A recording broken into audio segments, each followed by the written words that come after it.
So since it's just me repeating the same sort of actions for the upcoming days, I took the liberty of speeding the video up. There's not much to comment on apart from I'm passing the time until Agumon fades away so I can move on to my next Digimon. I'm passing the time by training and resting. I will continue to collect meat from Tainomon because meat because it's useful to do that. I will continue to take Agumon to the toilet. We don't have anything to gain from him messing on the floor. And I am taking a slight pause from all of that, as I am going to the secret item shop in Gear Savannah just to keep myself topped up on the items that are available from the secret item shop. I don't have anything useful to be doing with Agumon. If I wasn't doing this, then I would just be passing the time as quickly as possible, waiting for him to fade away.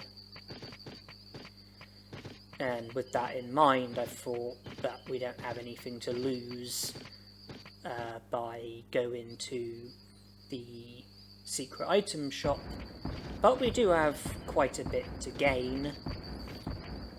Medium recoveries, medium MPs, autopilots, giant meats.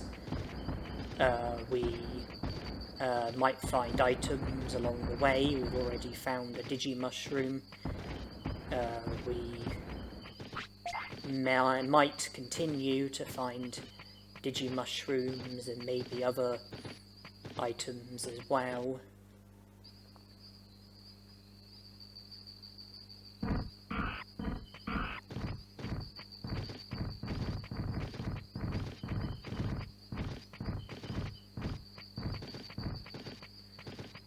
I'm really puzzled by why Digivolving from Sukamon to Agumon seems to cause your stats to go down instead of going up. I think it was back in 2020 I did a Sukamon solo playthrough where I was only allowed to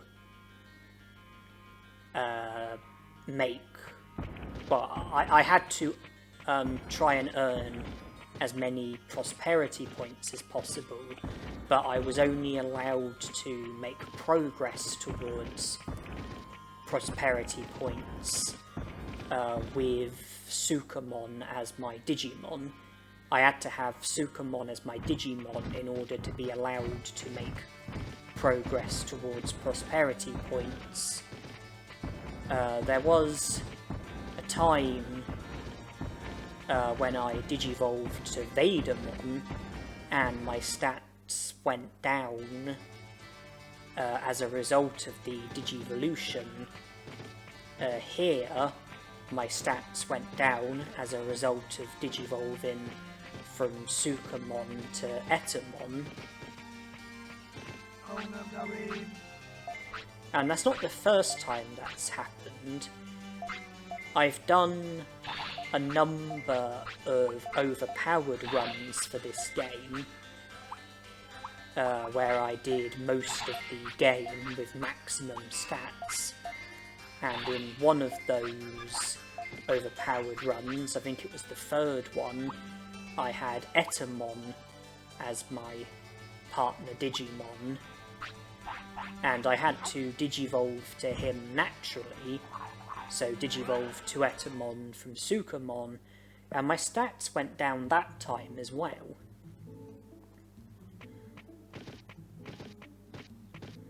Some Digivolutions seem to be a bit more complicated than you might assume. Well, we're back from the Gears of Honor, so it's speedy up video time.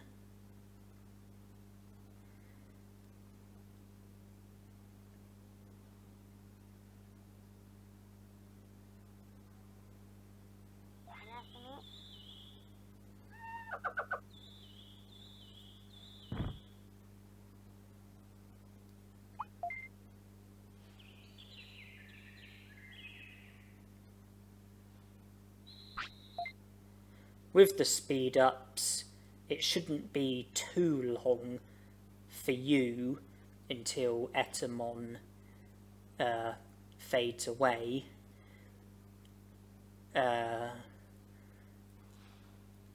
It wasn't quite so quick for me, having to play the game at regular speed.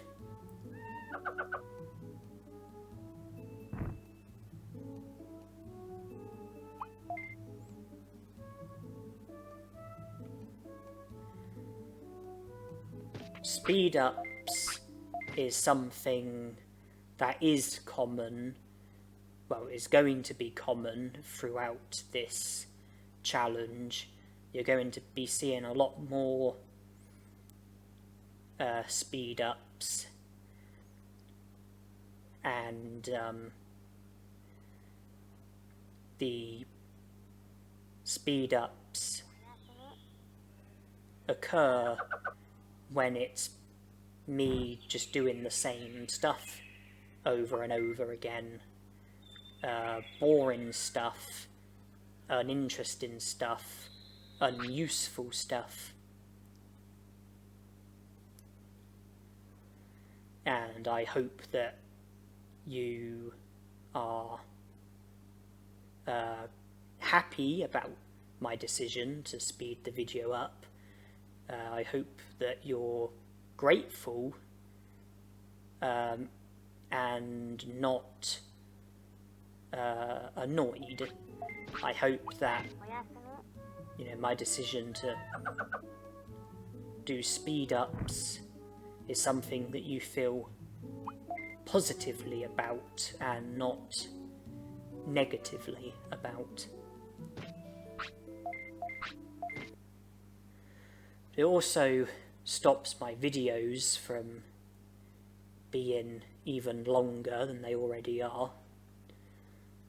Longer videos take longer to watch, longer to upload. So I would think it's a convenience for us both that that things like this are speeded up to save time and save sanity and prevent too much repetition and frustration and all stuff like that.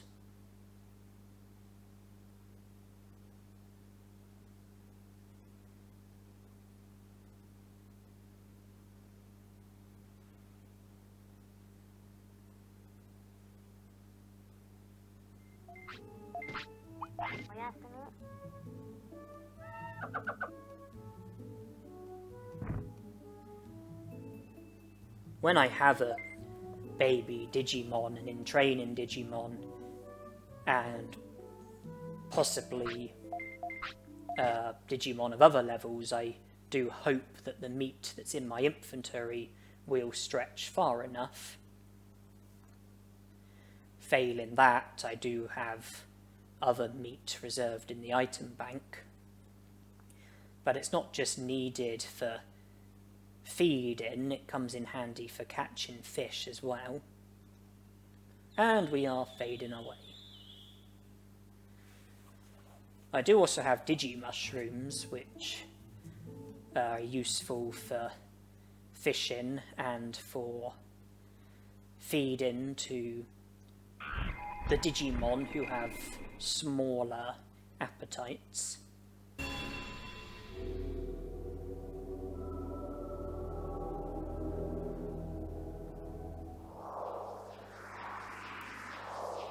Now, are you sick of the sight of the pink egg? Sick of the sight of Yoramon? Well, you're going to get even more sick. Pink egg it is, Yoramon it is. Well, Yoramon it will be. Pink egg it is, Yoramon it will be. There is Yoramon. Hello.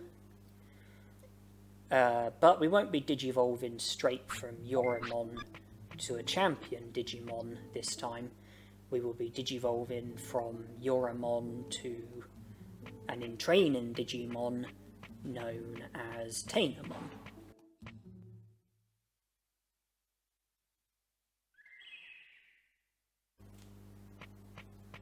It's going to be such a massive effort digivolving to Tainomon.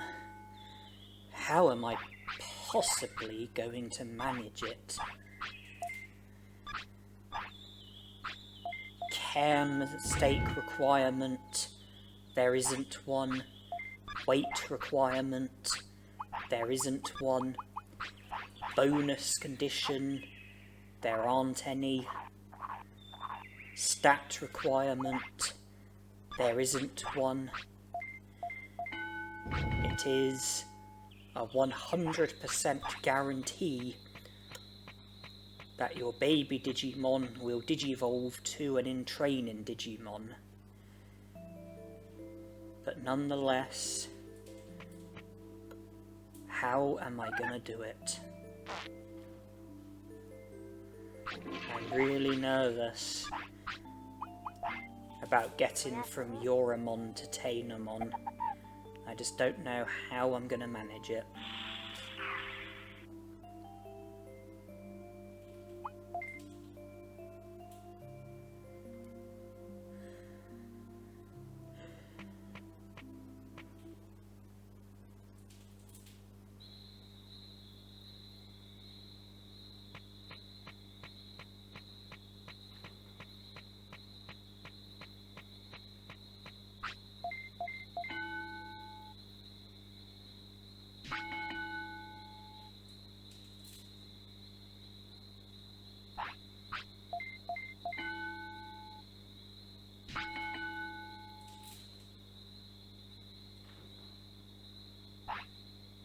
Whoa, am I digivolving? Am I gonna digivolve to Tainomon? Have I pulled it off? Is this really gonna be Tainomon?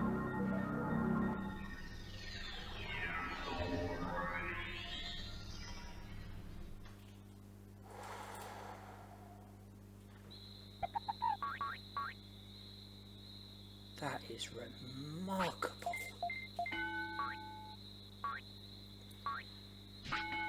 Putting silliness aside, I suppose it is possible for a baby Digimon to not digivolve to an in-training Digimon if you were to repeatedly give devil chips to the baby Digimon, one after the other, after the other, after the other. So just keep giving it devil chips, and I imagine that eventually, once you've given the baby Digimon like 15 or 16, maybe it would then fade away on the spot before making it up to its in training form.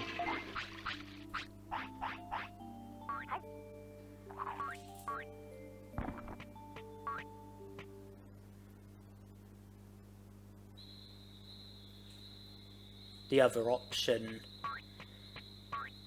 is to do what I did in the previous lifespan, and that's Digivolve from a baby Digimon to Sukamon, as a result of the virus gorge filling up before Digivolving from baby to in training. Enough of that. I've got Tainomon, obviously. That was always going to happen. And the plan is to Digivolve to Palmon. Therefore, I do need to be mindful with my training, because I want to have stats that will cause Tainomon to Digivolve to Palmon and not Betamon. Having brains as the highest stat, I think, should achieve that. Having speed as the highest stat, I think, should achieve that. Having defense as the highest stat, I think, would achieve the opposite. I'm not so sure about HP and MP, but I'm drawn to the idea that superior HP is more likely to equal Betamon, and superior MP is more likely to equal Palmon. It's not just about the rookie Digivolution, it's not just about Digivolving from in training to rookie. I do also have champion in mind. I do know what Digimon I want Palmon to Digivolve to, and it is a natural Digivolution.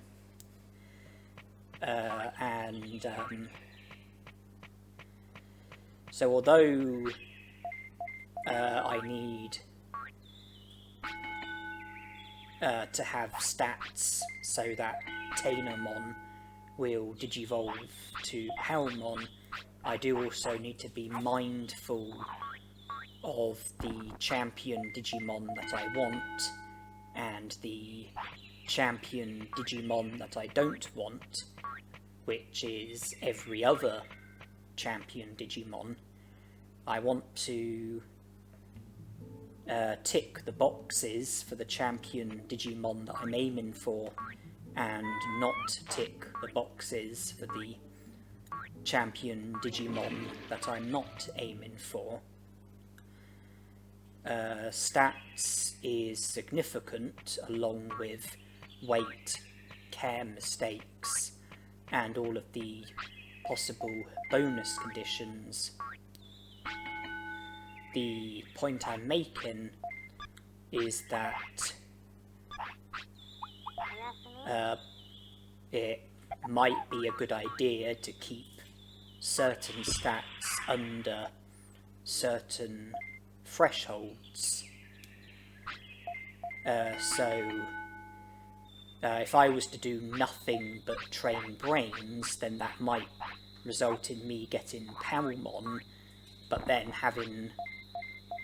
but at the same time, I would get my brains to be in over 100, and that could interfere with the champion Digimon that I'm aiming for, because 100 brains might be a requirement for a champion Digimon that I don't want. Just a figure of speech. Yeah, I just, you know, plucked brains out of thin air. So I was just, it was just a figure of speech. The point is that I do need to be careful with my stats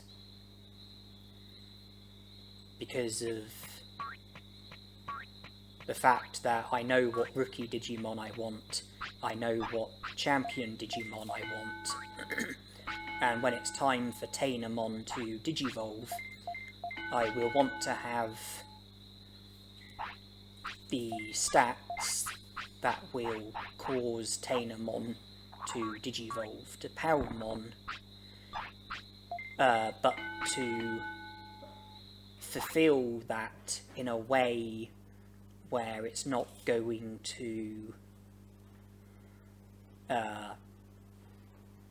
interfere with the next Digivolution. This is the current Digivolution, Tainomon hopefully to Palmon, and then the next Digivolution hopefully will be Palmon to the champion that I'm aiming for. It is Palmon. And this is probably as good a time as any to reveal that the champion Digimon that I'm aiming for is Vegemon, and the only stat requirement for Vegemon is 1000 MP. The care mistake requirement is a minimum of 5 care mistakes. The weight requirement, I think it's 5 to 15, but I will check. And I know that one of the bonus conditions is for your happiness to be at least 50% full. I will need to fulfill at least 3 of those requirements. MP will be a cinch. The bonus condition will be a cinch. Weight shouldn't be too bad. I might need to do a tiny bit of force feeding. If anything, I think my weight will be too low rather than too high. And having 5 or more care mistakes, it's unfortunate that that's the requirement, really, because I do like to avoid care mistakes as much as possible, because I like to keep happiness and discipline up, and I like to try and have the longest possible lifespan. But I'm just going to look at the Digivolution requirements. So Vegemon, okay, the weight is 5 to 15, like I said. And one of the other bonus conditions is to have a minimum of 21 techniques.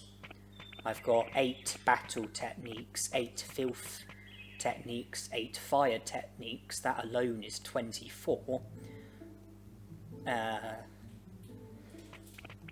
So the bonus condition is a guarantee. That's Vegemon. Kawagumon, the care mistake requirement for Kawagumon is the same as the care mistake requirement for Vegemon, minimum of 5. The weight is 25 to 35. I've got no worries about that. My weight is not going to be anywhere near that range. One of the bonus conditions is to have a minimum of 28 techniques. I mentioned 24 from Fire, Battle and Earth. I will have Poison Claw because I've got Palmon as my Digimon. That's 25. There might be some other techniques, I'm not actually sure off the top of my head. The stat requirement for Agumon is 1000 HP and MP and 100 attack and speed. I'm not fulfilling those requirements as of yet. Well, currently I'm not fulfilling any of Agumon's requirements, with the possible exception of the bonus condition. Another bonus condition for Agumon is to have Kunamon as your Digimon, and you can see that we clearly don't need to worry about that. Ninjamon, weight 5 to 15, same as Vegemon. Bonus condition, either a minimum of 15 battles or a minimum of 35 techniques, no worries there. Care mistakes, maximum of 1. I am currently fulfilling that, but it would be easy to suddenly go from 0 care mistakes to 2 care mistakes to stop us from fulfilling the care mistake requirement for Ninjamon. Stat requirement is 1000 MP and 100 attack and speed. I might fulfill the stat requirement, but if I don't fulfill the care mistake requirement or the bonus condition, then we won't digivolve to Ninjamon despite stats or weight. Waymon, stat requirement 1000 HP and 100 brains. Not currently fulfilling that. Care mistakes maximum of 5. Am fulfilling that. One of the bonus conditions is for your discipline to be a minimum of 60% full. I am fulfilling that. Another bonus condition is to have a minimum of 28 techniques. I honestly don't know if I'm fulfilling that. Weight requirement 35 to 45. There's no chance at all that we are going to fulfill that. Last Digimon, Colamon, stat requirement defense 100, not fulfilling that at the moment. Care mistake requirement 3 or more, not currently fulfilling that. I am fulfilling one of the bonus conditions, which is for battles to be at a maximum of 5. And the weight requirement 25 to 35, don't need to worry about that. Won't fulfill the weight, it will be very easy to avoid the care mistakes. And we don't even have the stats yet. So it doesn't look like Colamon is a Digimon I need to be too worried about.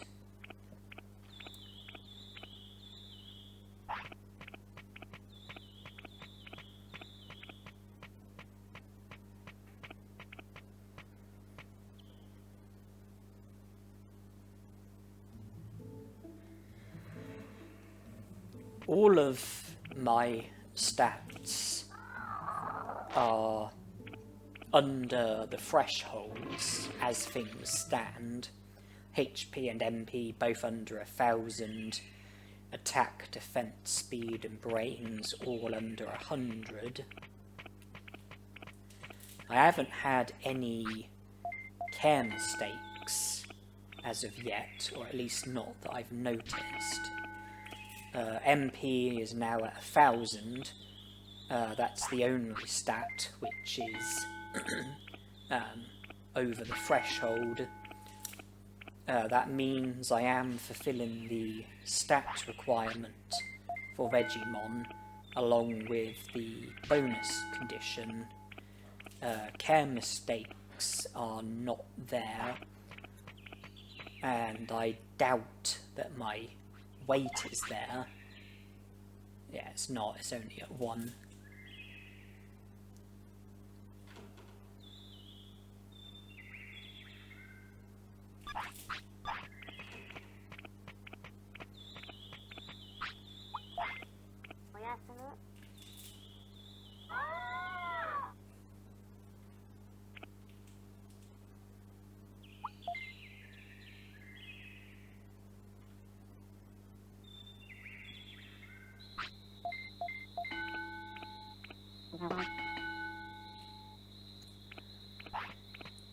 Uh, 1,000 MP, 100 attack and speed.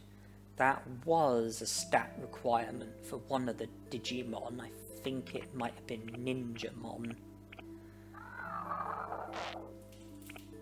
The care mistake requirement was a maximum of 1.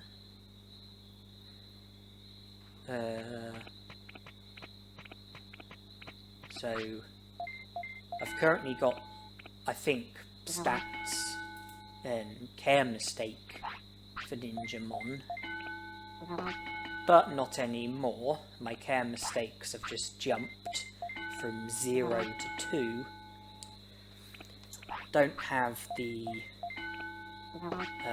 care mistake requirement for Ninjamon, and I seem to recall it saying that I wasn't fulfilling the bonus condition. When I checked, I'm sure I remember saying that I wouldn't fulfill the bonus condition for Ninjamon, and I won't fulfill the care mistake requirement either.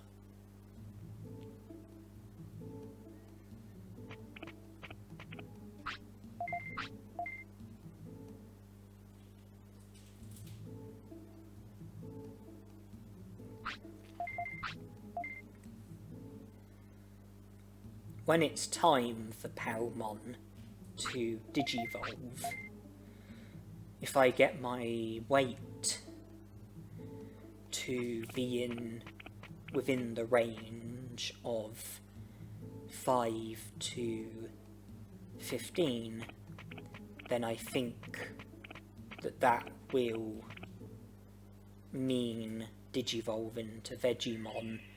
I already have the stat requirement for Digimon and the bonus condition. The weight as well would make it 3 out of 4 of the conditions fulfilled, and that would make care mistakes irrelevant.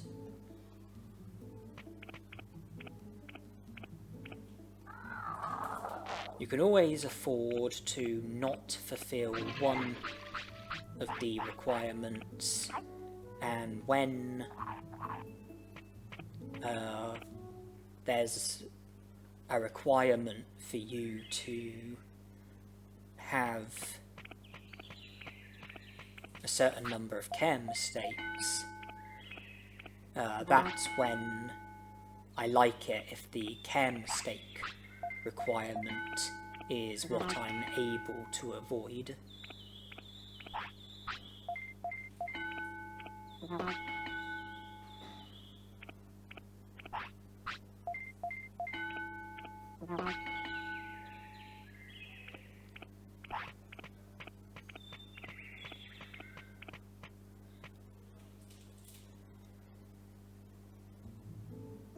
I don't think training attack like I am will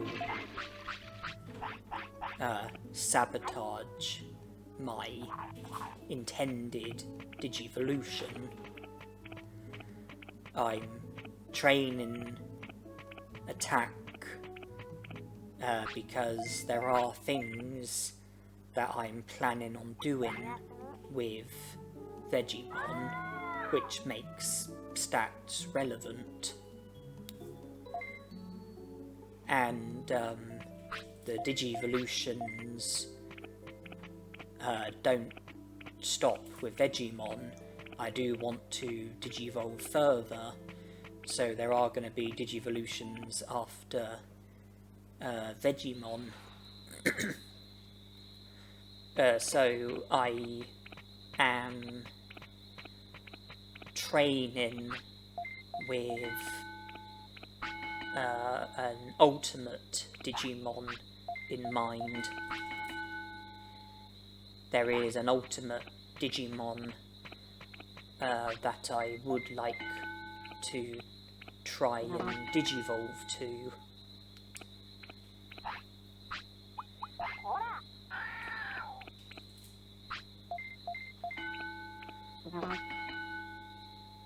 And there are requirements for the ultimate Digimon, one of them being stats, but that is self-explanatory, because the ultimate Digimon that I'm aiming for is a Digimon that Digimon is able to Digivolve to naturally. This will put Palmon's weight up to 5. Do we Digivolve? Yes, we do. Weight is between 5 to 15. Happiness is more than 50% full. MP is over 1,000.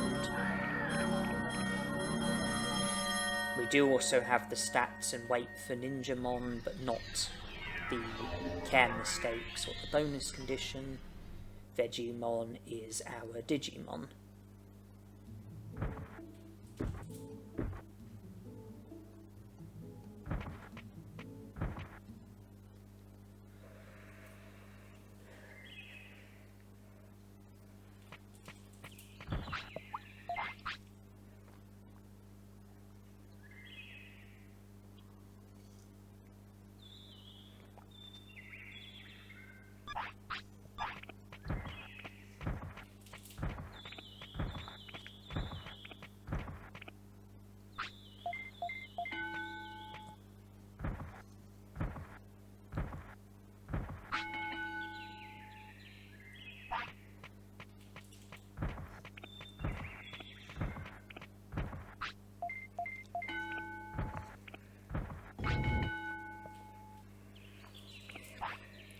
The stat requirement for the ultimate Digimon that I'm aiming for doesn't include HP or MP. It only includes attack, defense, speed and brains. Therefore HP and MP are irrelevant as far as the Digivolution is concerned. But I am still, well, you just saw that I trained my HP, and that's because of something that I plan to do with Digimon before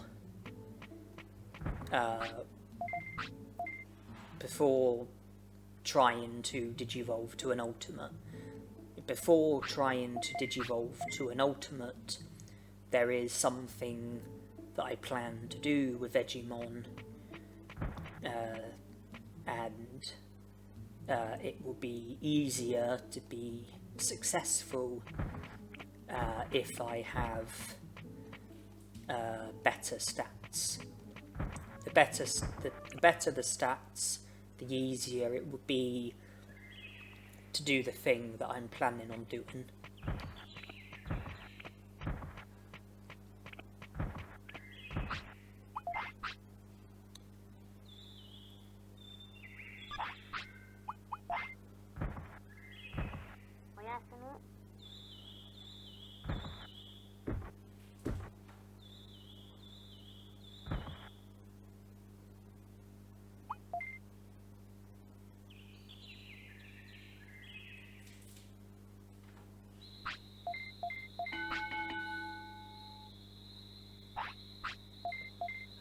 I might as well just say that the stat requirement is 300 attack and defense and 400 speed and brains. The weight requirement is 0 to 10. One of the bonus conditions is for happiness to be at least 95% full, and the care mistake requirement is a minimum of 15 care mistakes.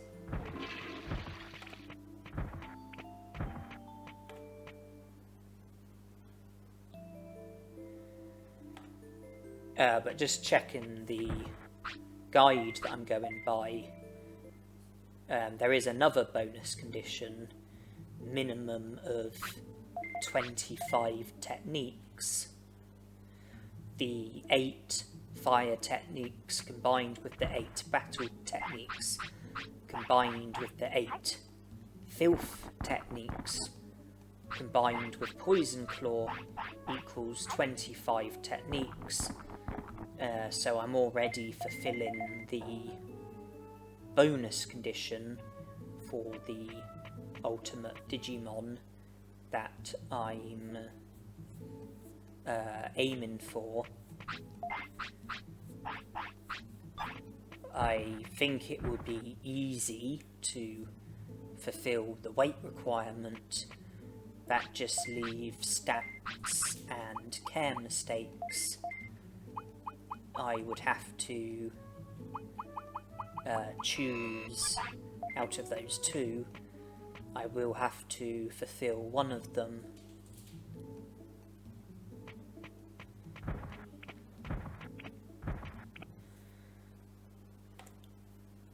I don't think that the stats are monstrously outrageous.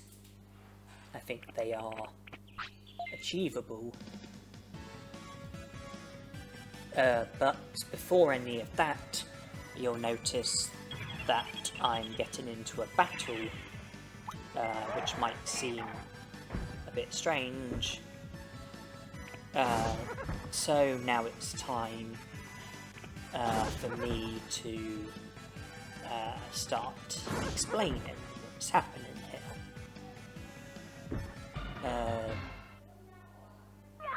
I am very committed to Digimon's Digivolutions, and I would like to emphasize I said Digivolutions, so we're talking about plurals here. The ultimate Digimon that I would like to eventually Digivolve to is Piximon,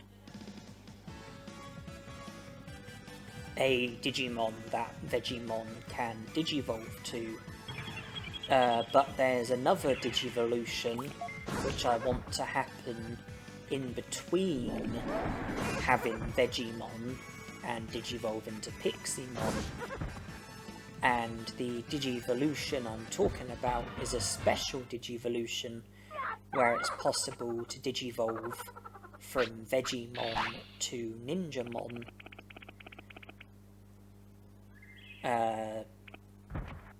So what's happening is I'm aiming to Digivolve from Vegiemon to Ninjamon as a result of a special Digivolution, and then from Ninjamon to Piximon as a result of a natural Digivolution, and the special Digivolution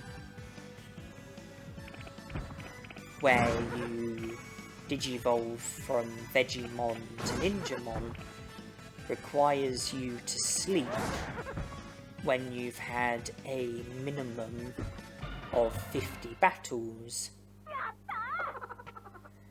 Therefore, I am aiming to win 50 battles with Vegiemon as my Digimon, in the hope that I will Digivolve to Ninjamon before Digivolving to Piximon, and once I have Ninjamon, then Digivolve to Piximon.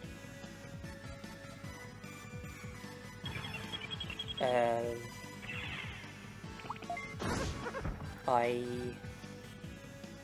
will need to fulfill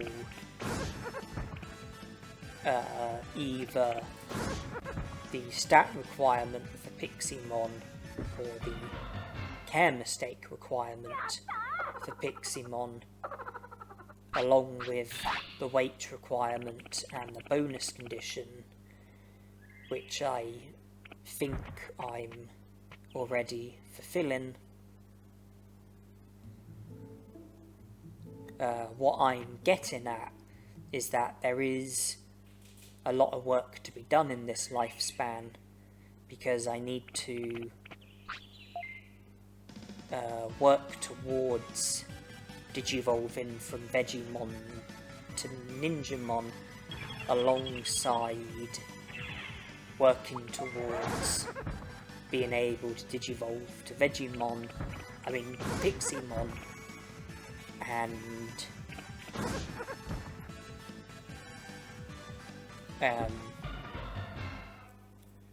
I'm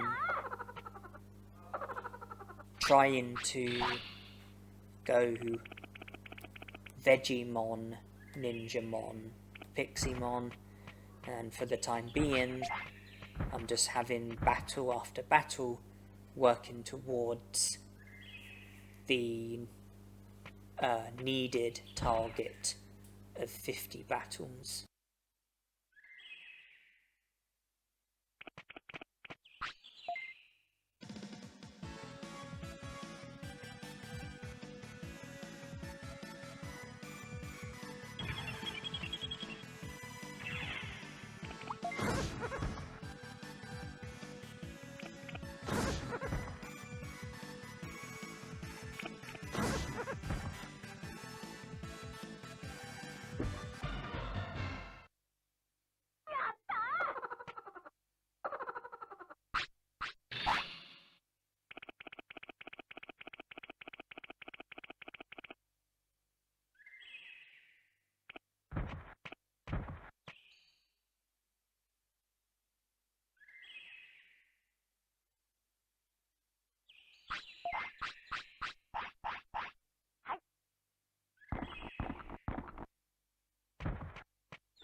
I believe that's 13 battles down, 37 to go.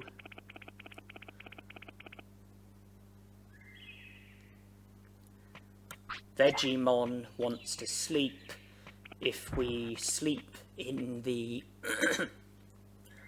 native forest and wake up during the nighttime period, then the random Digimon will be Dakunamons.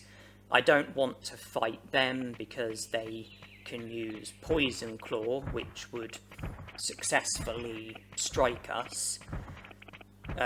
We ourselves are using Poison Claw, so we would be using the same attack.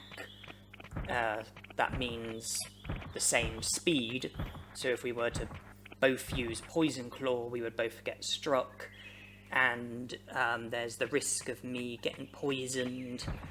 That slows down movement, reduces HP, increases the risk of injury. I don't want to be dealing with any of those problems.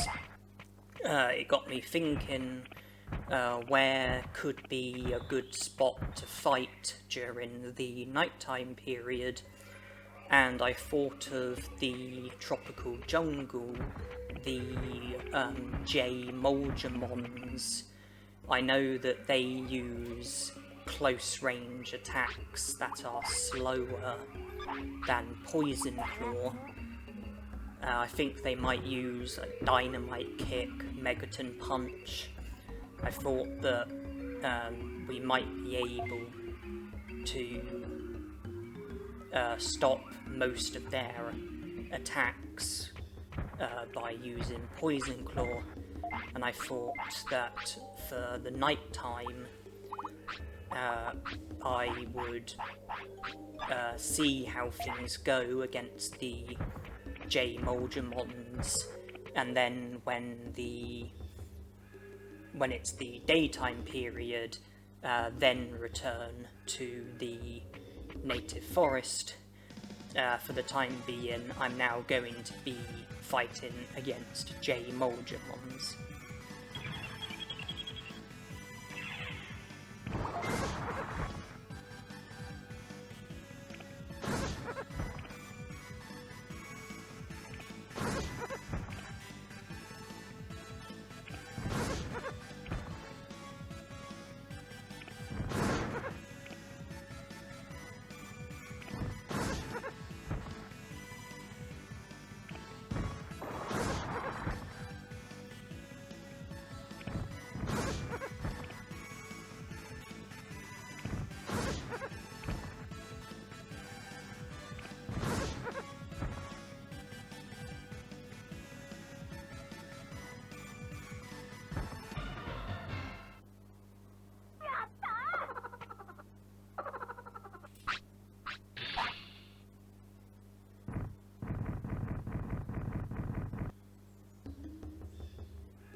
I believe that's 22 battles that we are up to, not far off the midway point.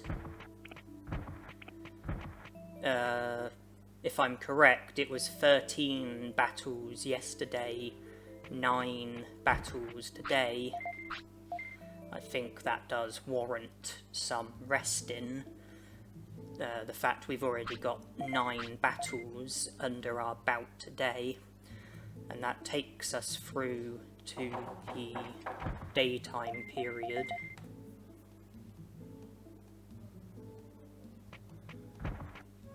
I'm not sure if I'm making like too much of a big deal over the Digimons. I'm not sure if the battles would have actually proved to be easier against the Digimons. I'm aware that the J-Moldramons have quite a bit more HP. They take quite a few more attacks, which consumes quite a bit more MP. But on the plus side, I took very little damage from the battles against them because I managed to stop most of their attacks. Against the Digimons, even though I'd probably defeat them more quickly and with less attacks, I was just worried about Poison Claw being used against me and poisoning me, and that's why for the nighttime period the J-Moldramons in Tropical Jungle seemed like a good choice of Digimon to battle against, but at the moment it's daytime, and I think this is battle number 24.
The tropical jungle is going to be my next destination. We are almost at the time in which Digimon, well, I was about to say almost at the time in which Digimon will want to sleep. In fact, we are at the time in which Digimon wants to sleep. Is it just me, or are battles won more quickly when you have Digimon and Poison Claw instead of Sukamon and Quick Poop Throw? I feel like we're getting through these battles a lot more quickly than when we had Sukamon as our Digimon. We needed 50 battles with him, we need 50 battles with Digimon. But comparatively speaking, the battles with Digimon as our Digimon just seem to be flying by. Which I suppose was predictable.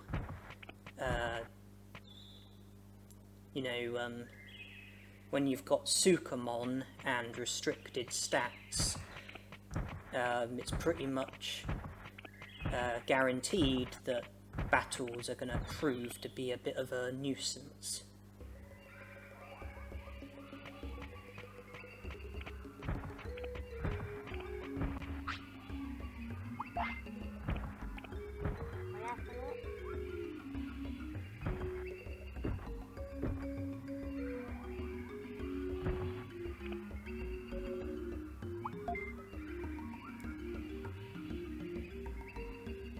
Hopefully we can make it up to 50 battles today and Digivolve to Ninjamon when Digimon wants to sleep later today.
I'm returning to the city from here. I can rest and then see to the remaining battles at the native forest. When we do sleep, as well as needing a minimum of 50 battles, we also need our discipline to be 100% full, which it currently is. The chances of the Digivolution working are not guaranteed. I think it's 1 in 3. So when Digimon wants to sleep, I will save here in Digimon's house first. I will then let Digimon sleep, but I will only sleep. I won't save as well.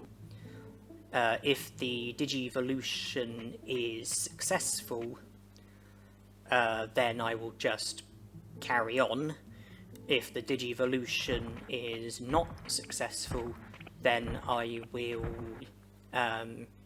reload so that I can try again.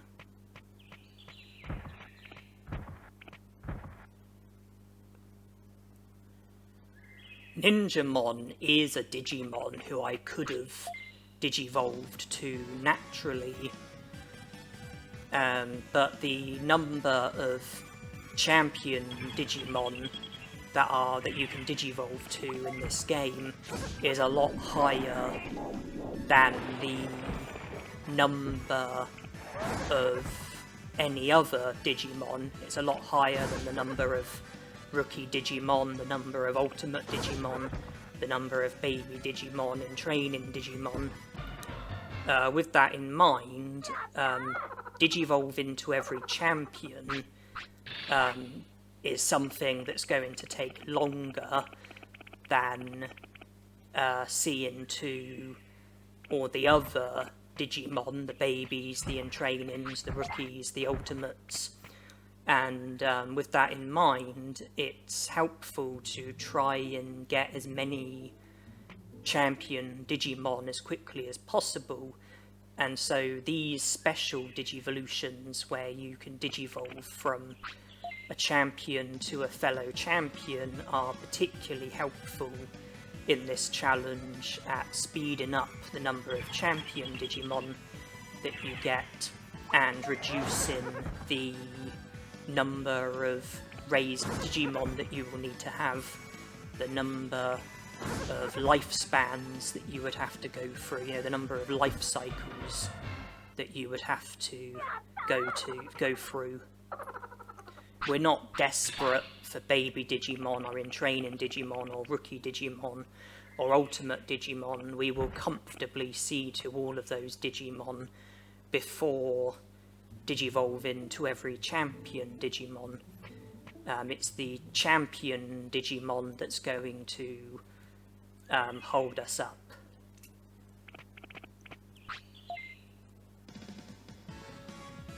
And if it wasn't for Ninjamon, then the intention would have been to digivolve from Vegiemon to Pixiemon, but there's the special Digivolution where Vegiemon can digivolve to Ninjamon, and fortunately Ninjamon can digivolve to Pixiemon like Vegiemon can. So the special Digivolution where we go from Vegiemon to Ninjamon doesn't stop us from being able to digivolve to Pixiemon. We can still be successful with the ambition to digivolve to Pixiemon. It's just instead of going Vegiemon, Pixiemon, the plan is to go Vegiemon, Ninjamon, Pixiemon, and it just saves us an extra life cycle of having to digivolve to Ninjamon naturally.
Okay, looks like I've already taken meat today.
I have definitely reached the target of 50 battles. If anything, I might have gone a bit over, just to make sure I was definitely at the target and I didn't like miscount or anything like that. We just need to get to the stage where Digimon wants to sleep. We are fulfilling the requirement with the battles and the discipline.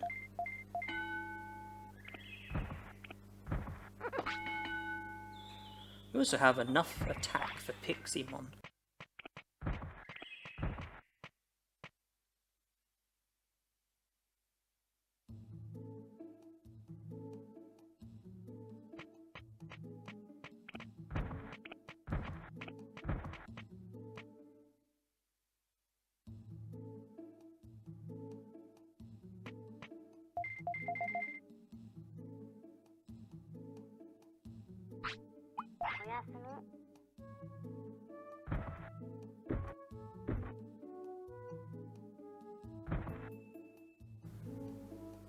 Do we get lucky? No.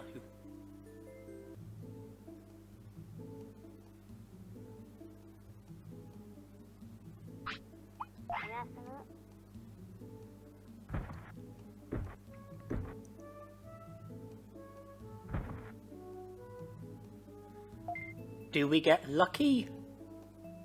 Yes.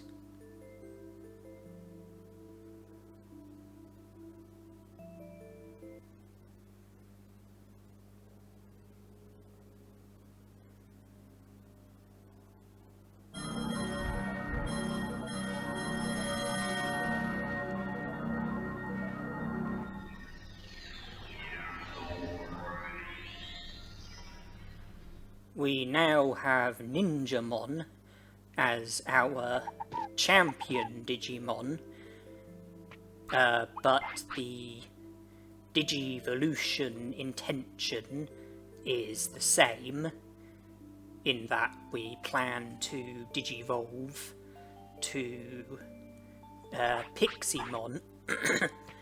There is a slight complication with Ninjamon.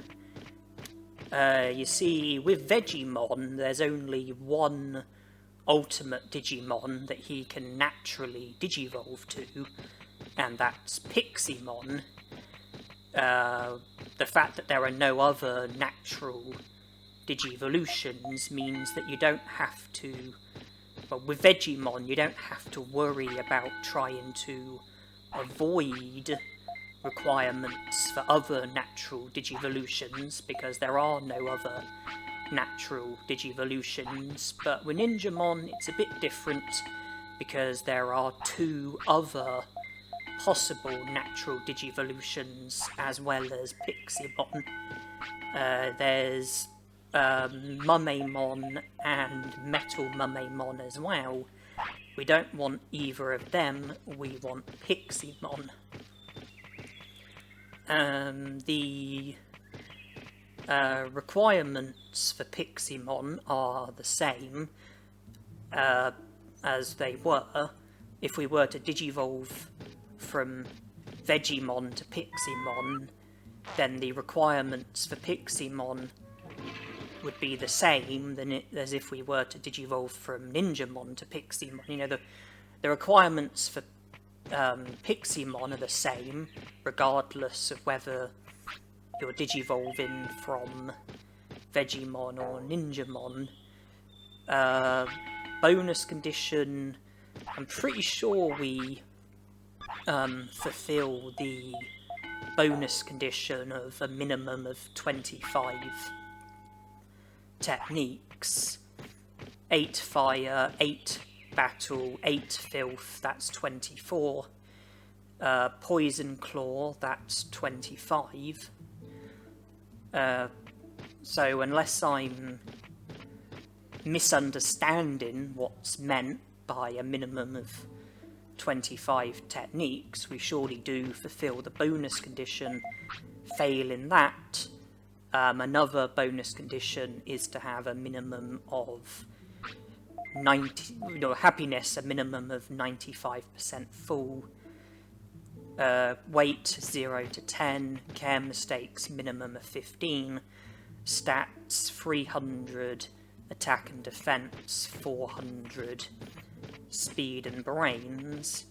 If I just get up the other Digivolutions, so Ninjamon to Metal Mummemon, one of the stat requirements is 500 attack, which is more than how much attack you need for Piximon. So if we keep our attack where it is, then we won't fulfill the stat requirement for Metal Mummemon, but can still fulfill the stat requirement for Piximon. Care mistakes 15 or less. So if we were to have 16 care mistakes, then we would fulfill the care mistake requirement for Piximon, but not Metal Mummemon. If we were to have just 15 care mistakes, then we would fulfill the care mistake requirement for both. Weight 5 to 15, slightly heavier than what's needed for Piximon. Piximon is 0 to 10. So if our weight is under 5, then we will fulfill the weight requirement for Piximon and not Metal Mummemon. Bonus condition, either a minimum of 30 techniques or happiness at least 95% full, same as one of the bonus conditions for Piximon. I don't think we would be fulfilling the bonus condition of 30 techniques or more. The happiness of 95% or more, we might fulfill that at the time of the Digivolution, but that alone won't create any risk of us Digivolving to Metal Mummemon. As for Mummemon, one of the stat requirements is 400 attack.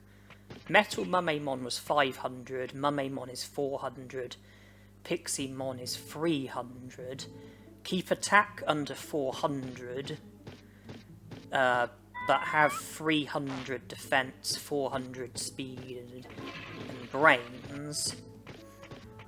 Then we would fulfill the stat requirement for Piximon and Piximon only. 300 attack and speed. 300 attack and defense, 400 speed and brains. That's the stats for Piximon. And as long as attack stays under 400, there's no risk of us fulfilling the stat requirement for either Mummemon or Metal Mummemon. The care mistake requirement for Mummemon, same as Piximon, minimum of 15. The weight requirement is also the same. Well, the weight requirement for Mummemon is also the same as the weight requirement for Piximon, 0 to 10. Bonus condition, happiness to be at least 90% full, a bit lower than the requirement for Piximon. Another bonus condition, which matches one of the bonus conditions for Piximon, minimum of 25 techniques.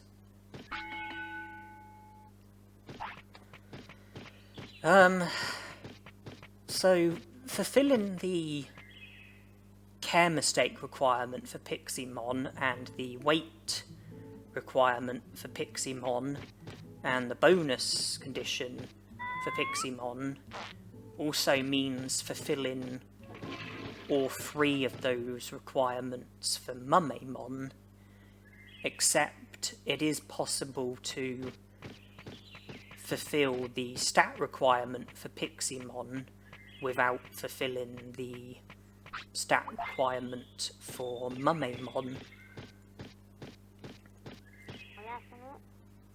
So if we fulfill 3 requirements for Mummemon and 4 requirements for Piximon, then would we digivolve to Piximon? You know, if you fulfill 4 requirements for one and fulfill 3 requirements for another, does that mean that you'll digivolve to the Digimon who you are fulfilling 4 requirements for? It seems plausible to me, but I'm not an expert on the mechanics of this game.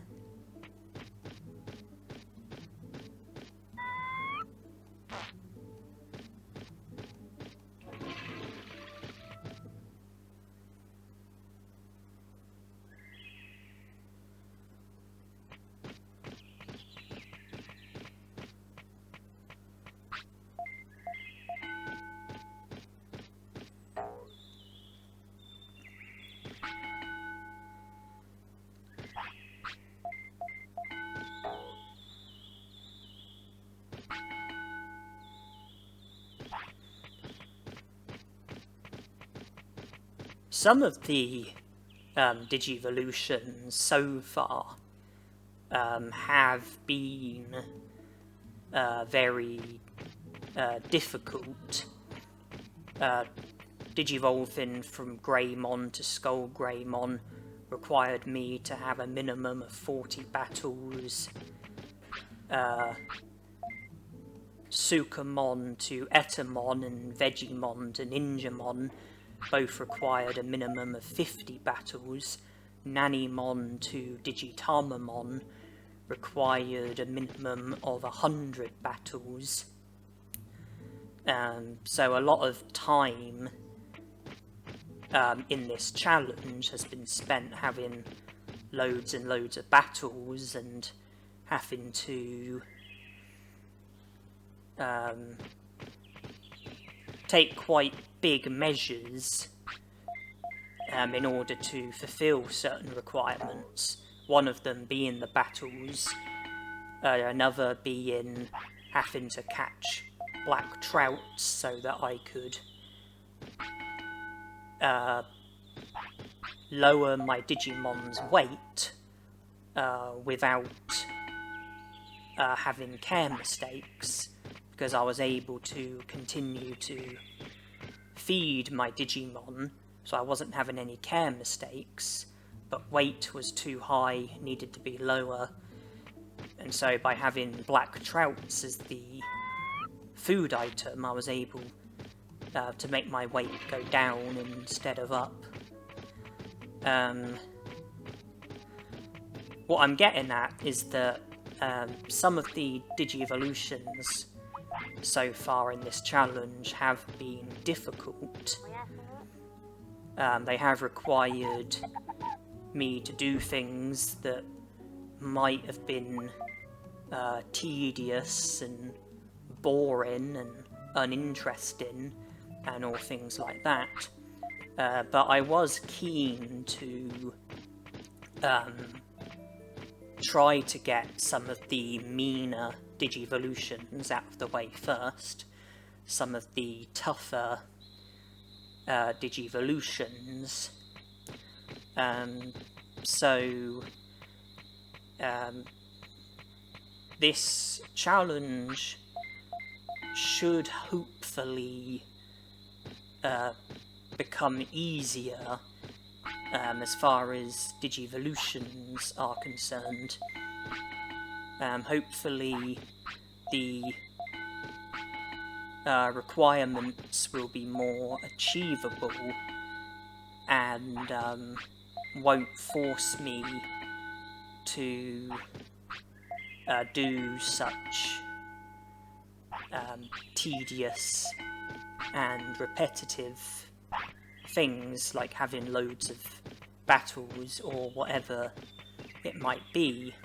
Now, I feel like a lot of the tougher Digivolutions have already happened. You know, we've already got them out of the way. I think Etamon and Digitamamon were the hardest Digimon to get, some of the harder Digivolutions, but they are, you know, over and done with now. We've also made progress towards techniques.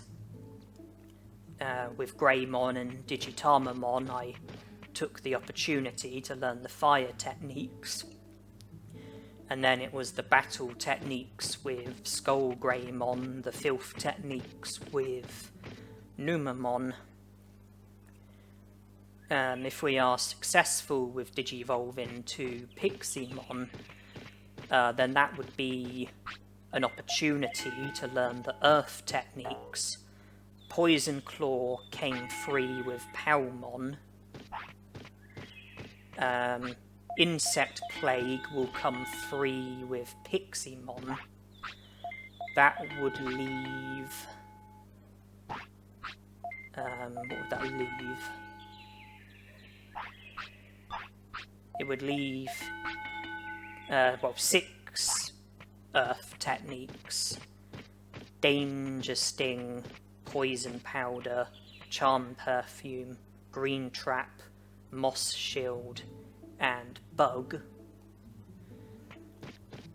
Moss Shield and Green Trap can be learnt from the Weedmon in the Great Canyon. There are red Vegemon in the tropical jungle near the Great Canyon entrance who use Charm Perfume, and I think they use Poison Powder as well. Failing that, the red Vegemon in the native forest use Poison Powder. The red Vegemon and the Decunamons in native forest use Danger Sting, as do a load of other Digimon. As for Bug, well, the Tentamons in Beetleland use Bug, but that place is off limits, so we won't be able to learn Bug that way. Pixiemon in the tropical jungle uses Bug, but defeating him would mean recruiting him, so that's not an option either. It looks like where we have restrictions in regards to places that we can go to and Digimon that we can battle, I think Bug is a technique that might have to be learnt from training brains, but it would make sense to learn the 5 other techniques first. Learn the 5 other techniques from battles first, before contemplating learning Bug from training brains, because if we just started training our brains without learning any of the other techniques, then we wouldn't learn Bug straight away, because we would learn other Earth techniques instead, the more common ones, the ones that are easier to learn, you know, Danger Sting, Poison Powder, etc. So learn the 5 other Earth techniques first from battles, so that we get them out of the way, and then consider learning Bug from training brains.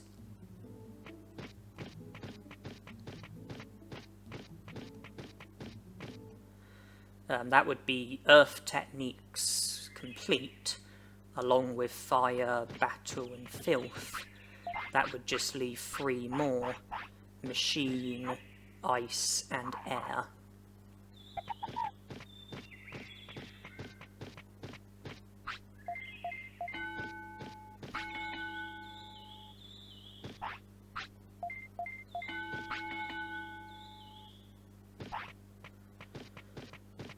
I think training speed once more will mean fulfilling the stat requirements for Piximon.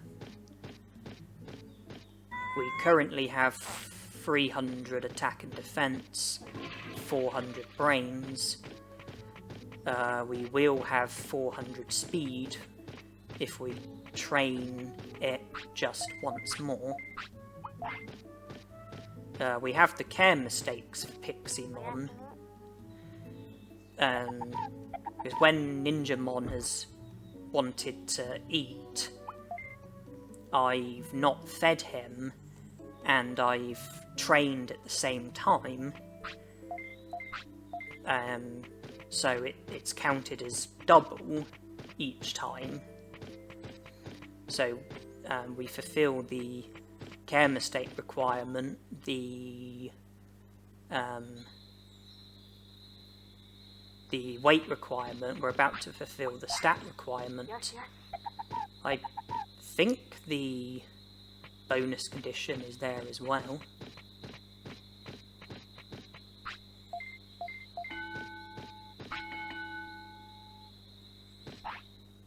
Okay, we are Digivolving, and I sincerely hope that it's Piximon. I'm just nervous because I think I am also fulfilling 3 of the requirements for Mummemon.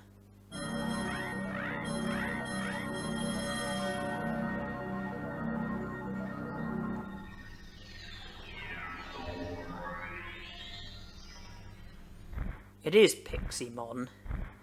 On reflection, I'm not sure I went about that very well, though. I think it was risky to fulfill 3 requirements for Mummemon as well.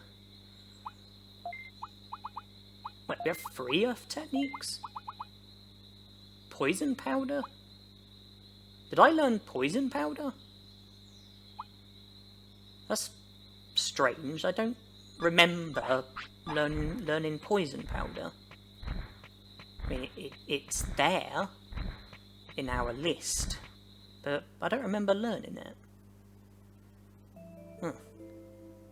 Well, presumably I did learn it.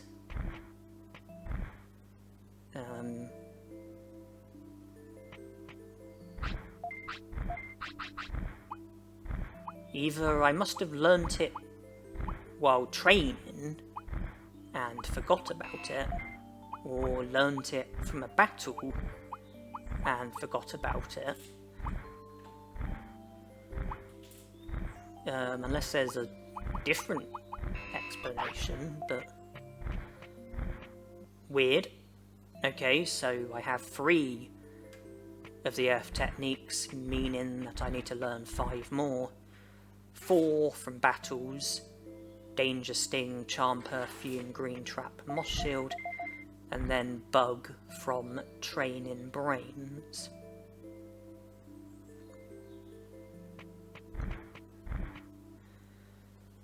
I'm just thinking about when I had Ninjamon. If I kept care mistakes under 15, then I wouldn't have fulfilled the care mistake requirement for Mummemon or Piximon, but I'm pretty sure I was fulfilling the stat requirement, weight requirement, and bonus condition for Piximon, which surely would have meant having the ability to digivolve to Piximon from having 3 of the 4 requirements. And in case you're wondering what I'm doing, I'm trying to learn Danger Sting. Didn't get it from him, but there is one other Dakunamon in this area. By having less than 15 care mistakes, I wouldn't have fulfilled the care mistake requirement for Mumemon, or the stat requirement, because keeping my attack where it was meant that I didn't fulfill the stat requirement for Mumemon or Piximon. I might have had the weight and bonus condition for Mumemon, but that alone only would have been 2 requirements. Less than 15 care mistakes would have meant fulfilling the care mistake requirement for Metal Mumemon, but not the stat requirement. And I'm trying to remember what the bonus condition for Metal Mum... Okay, I've learned Danger Sting. Trying to remember what the bonus condition for Metal Mumemon was. I know weight was 5 to 15, so we could have probably avoided that by having our weight under 5.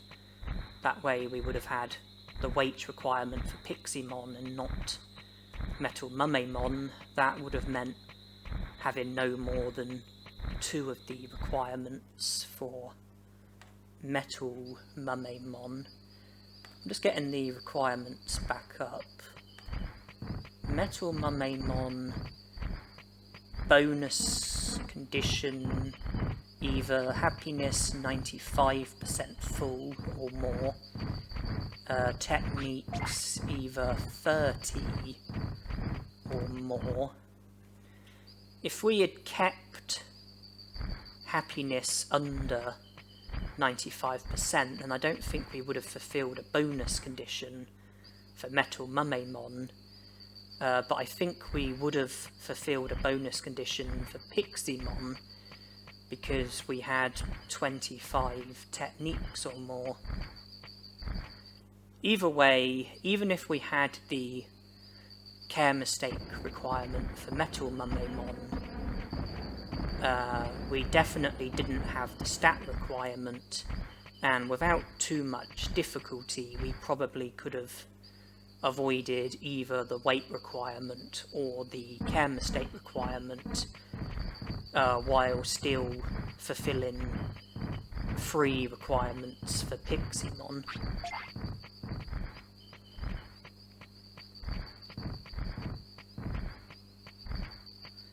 Yeah, I'm not sure. I don't know if I got lucky. I don't know if Digivolve into Mumemon was a big risk, or if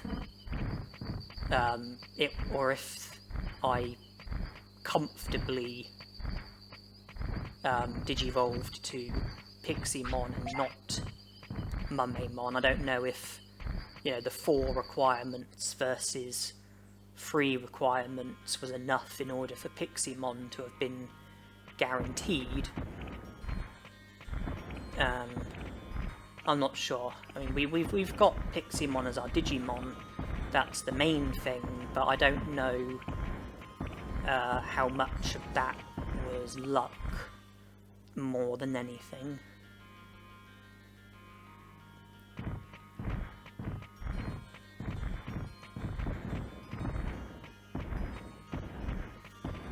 Anyway, Piximon is not a useless Digimon.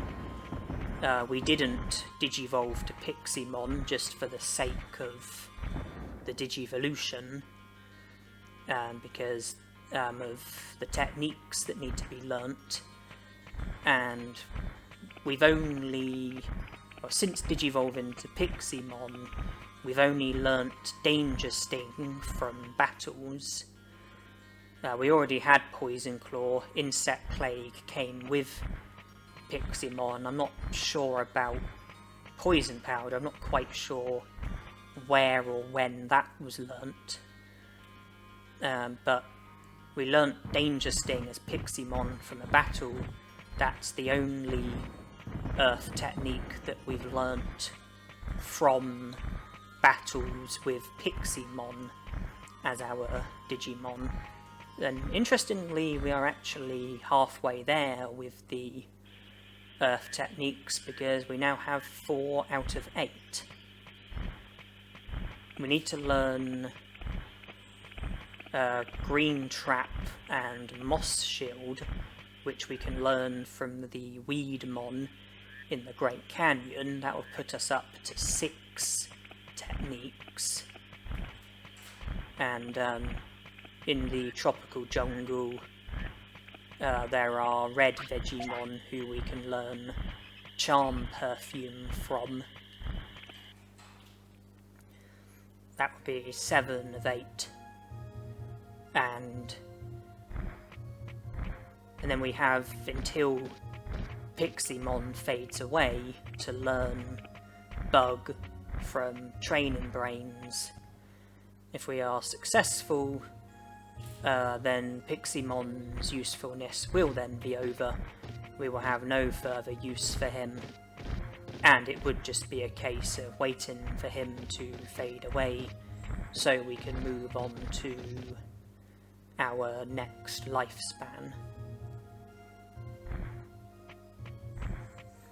There are no random Digimon here because Kokotorimon is here. He was further up. You didn't see him because we didn't go up to him. So a bit of lucky timing being there when we were meant that we didn't have to worry about avoiding Digimon in that area. And knowing how bad I am at evading Digimon, we probably should be quite grateful for that.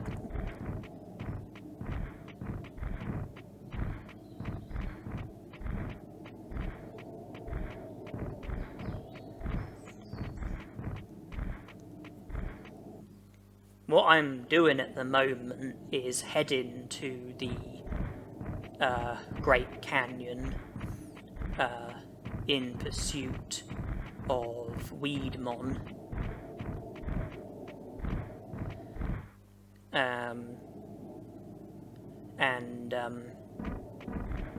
Weedmon will be my priority. They are the Digimon that I will battle until learning both of the techniques that I'm able to learn from them.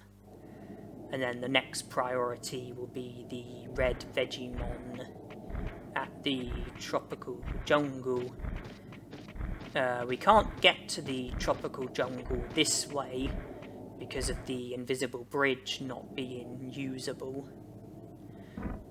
We would have to return to the city and go to the tropical jungle via the Digimon bridge, but that shouldn't be any difficulty at all. Getting to the Great Canyon was the bigger mission because we've had to go the long way around, courtesy of the invisible bridge once again. Right, stupid dragonfly, don't care about you. Or you other stupid dragonfly. There is a Weedmon here. But instead of battling him, there is one place I would like to check. One place that will either have 3 Goborimons or 3 Weedmons. It's just in here. Okay, it looks like Goborimons are the daytime Digimon. so there's not going to be any Weedmon there until the nighttime period. Bit of a shame. Fighting 3 Weedmon at once would have meant that we probably wouldn't have that, you know, Green Trap and Moss Shield probably would have been used a lot more promptly. You know, there would have been a better chance of the techniques being used. They probably would have been used more quickly. We could have had Poison Powder equipped, because that is an attack that strikes multiple targets. But let's not dwell on that. That's not going to be an option, not at the moment, but we've got a Weedmon here, and there was the Weedmon that we passed just a moment ago. Moss Shield has been used.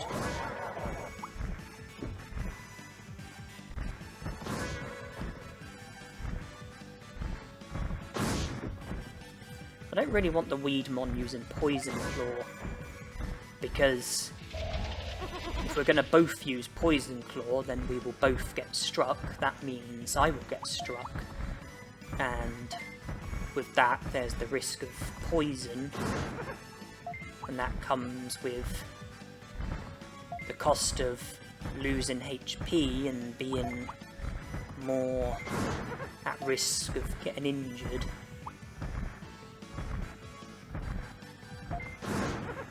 I need him to use Moss Shield and Green Trap.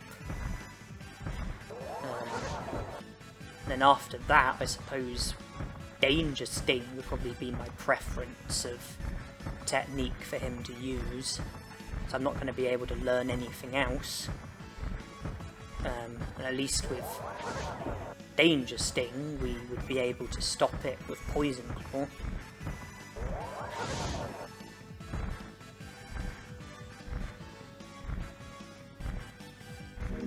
Ah, there's Green Trap.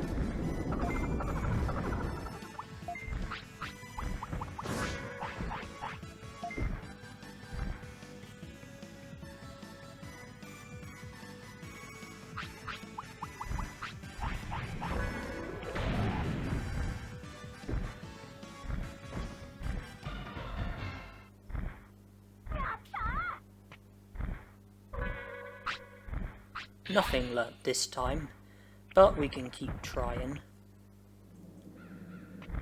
By the time Piximon wants to sleep, if we still haven't learnt both Green Trap and Moss Shield, then we can let Piximon sleep, and when we wake up, I think it will be 1 AM, which is the nighttime period, and the area where there were the 3 Goborymons, the area that I entered and saw that it was 3 Goborymons, there it would be 3 Weedmon instead. But hopefully we will learn the techniques before then, and we won't have to put any thought into that.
again, no joy.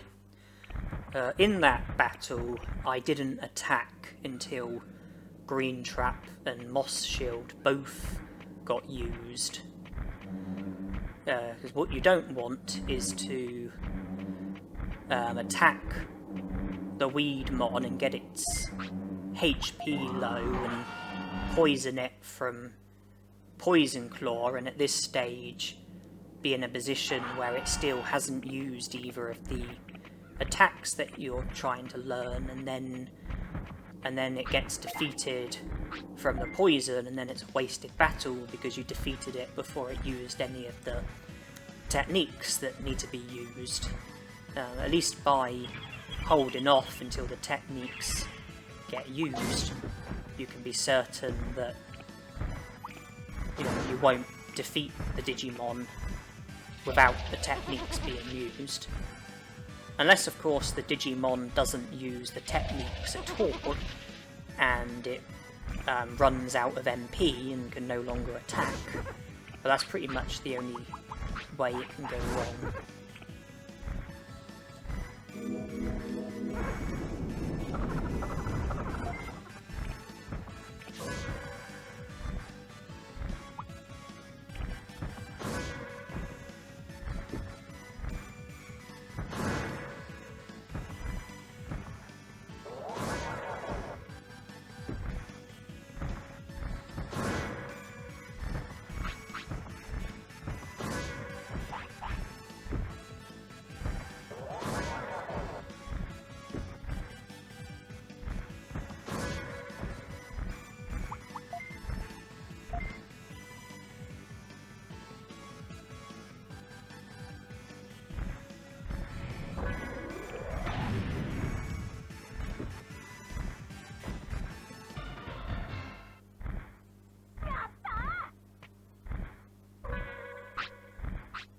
Moss Shield. I've learnt the easier of the two techniques.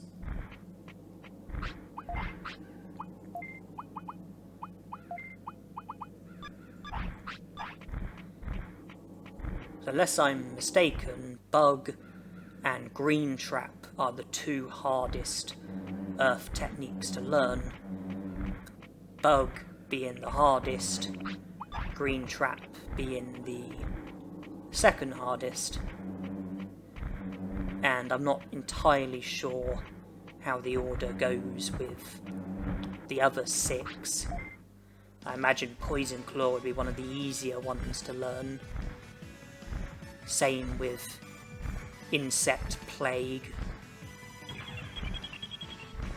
Poison Powder, Moss Shield are probably pretty easy. It wouldn't surprise me if Charm Perfume is the next hardest after Green Trap, but I'm really not sure.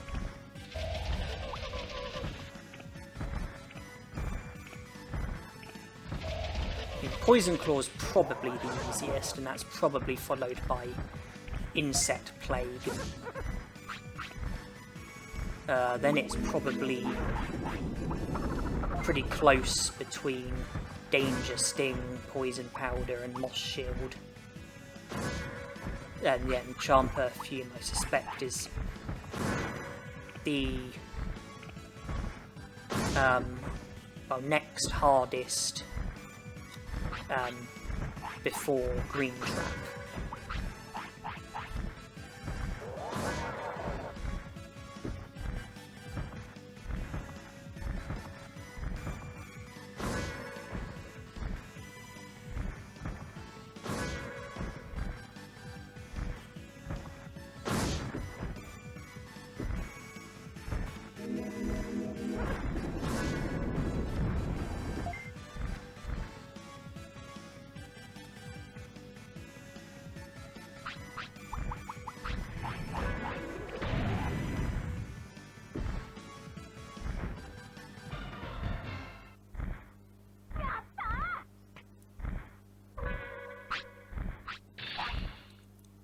Well, one thing we can be confident of is that for as long as we're in the Great Canyon, there's always going to be Weedmon available to battle.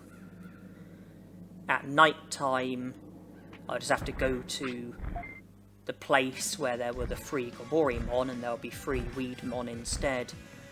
And it's currently daytime, and you can see that there are a number of different Weedmon available to battle.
We're certainly not going to lose much HP from Weedmon's attacks.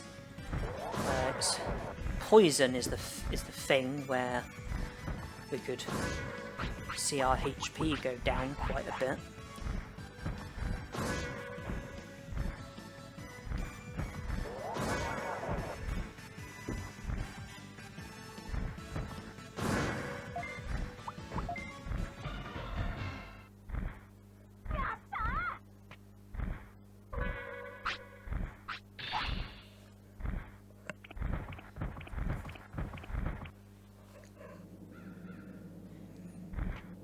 Still no joy, but we just have to keep doing what we're doing, and we should get lucky eventually.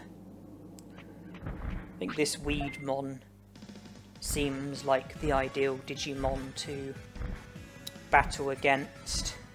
Come straight into this area, get straight into a battle with him.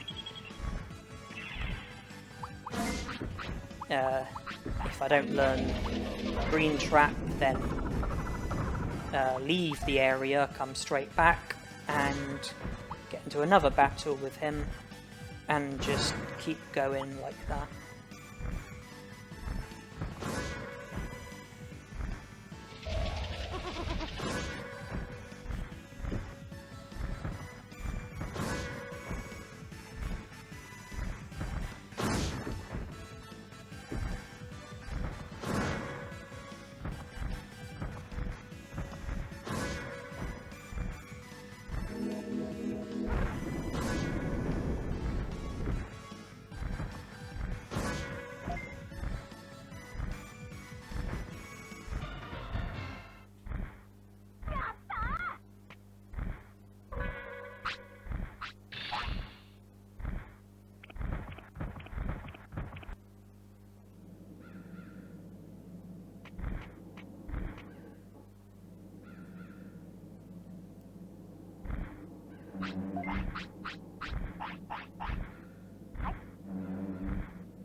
Hey, I didn't ask to get flattened.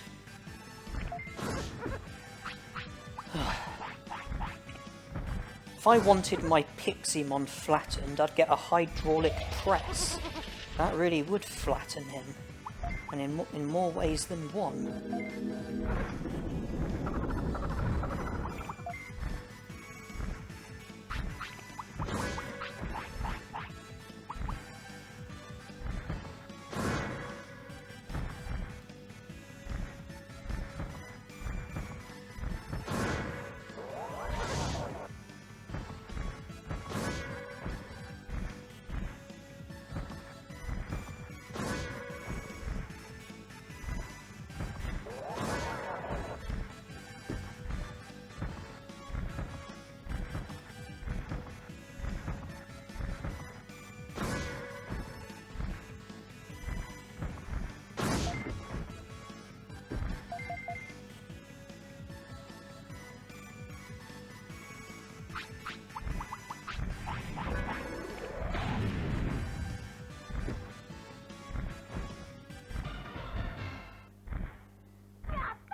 Well, at this rate, we're not going to be learning both Green Trap and Charm Perfume today, because even if we do learn Green Trap before Piximon wants to sleep, it's not going to be long before he'll want to sleep. The red Vegemon in the tropical jungle are daytime Digimon, and if Piximon wants to sleep by the time that we are ready for the tropical jungle, then it's not going to be daytime when he wakes up. And it won't even be today when he wakes up, because he wakes up at 1 AM.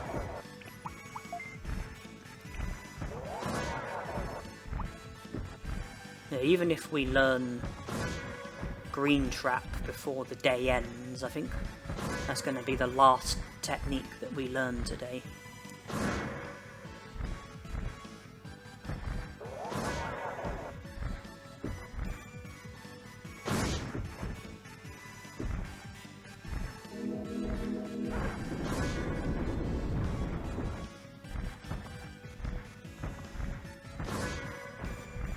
The amount of bad luck we've had with Green Trap so far, simply thinking of learning it today might be ambitious in itself.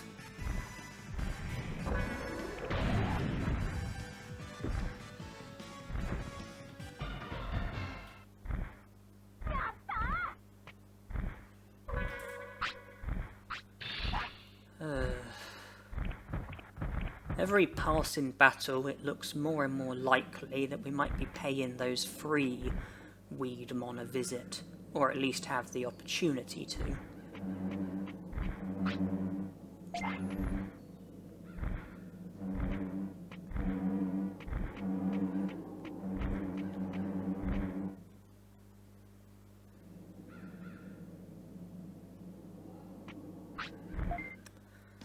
But stay calm, it's not my fault, it's just luck.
Okay, we've got Green Trap.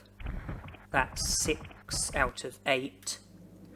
Charm, Perfume and Bug remaining.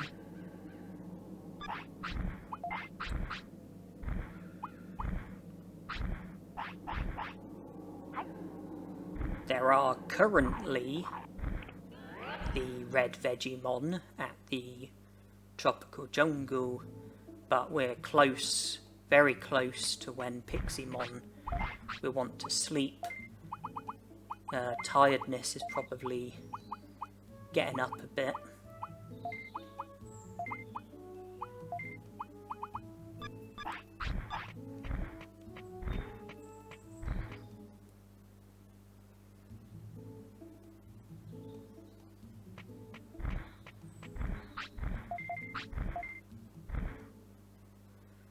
Piximon sleeps until 1 AM. The red Digimon will first be available 6 hours later at 7 AM. Shouldn't be too hard to pass 6 hours.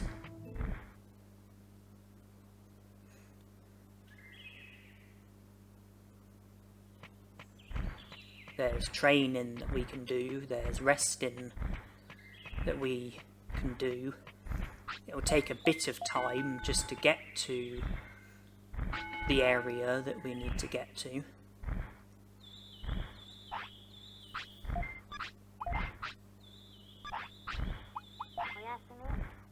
I'm also thinking about brains. Our first opportunity to learn a technique from training brains will be when our brains reaches 550. We can try and get it so that we will reach 550 brains from training our brains just once. That will help with things later. Don't want to get it too close to 550 though, because our stats do go, well, we do sometimes get stat boosts from winning battles, and I don't want to have my brains reach 550 from winning battles against the red Digimon. I want to have learnt Charm Perfume from them while my brains is still under 550, but close to it so that we can reach 550 from training our brains just once. That will help with learning Bug, which is the next objective after we learn Charm Perfume.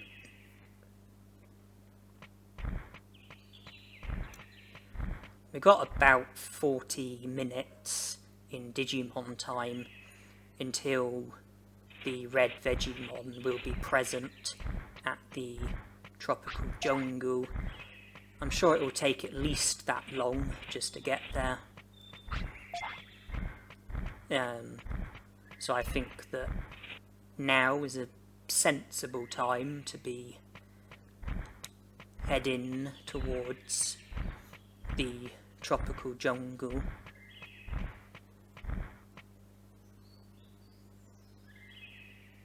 It's the part of the tropical jungle just before the Great Canyon entrance, and I'm not talking about Overdell. I'm talking about the Great Canyon entrance.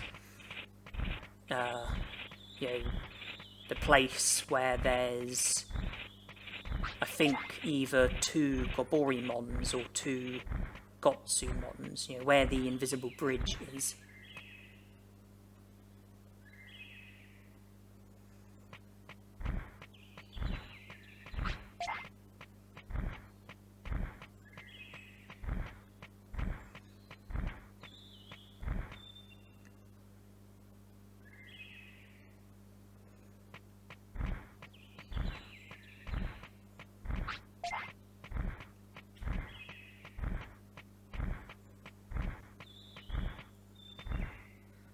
They don't just use Charm Perfume, I think they also use Poison Powder, Danger Sting, and Poison Claw. They are one of those Digimon that have 4 techniques, I think. If I'm right, then there's going to be the risk of us getting poisoned from Poison Claw and Poison Powder, as well as the risk of us getting flattened from Danger Sting, not to mention getting confused by Charm Perfume. There are 2 red Vegemon in total. By battling 2 at once, we've at least got a better chance of Charm Perfume being used, and a better chance of it being used more quickly.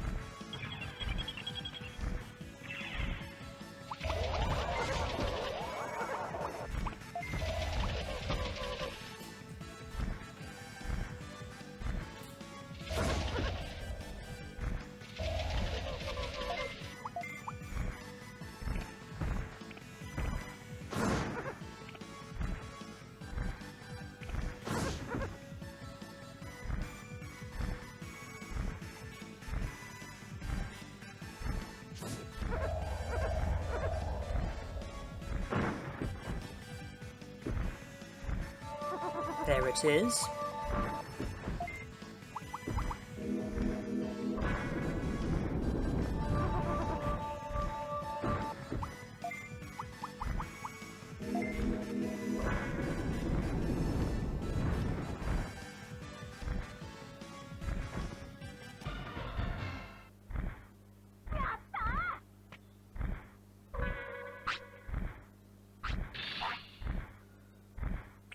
Is there any consolation in the fact that a super carrot was dropped?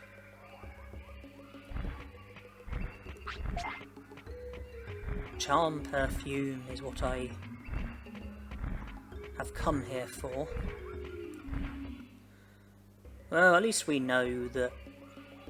Well, I mean, I was going to say at least we know that they use charm perfume, but I already knew that they used charm perfume.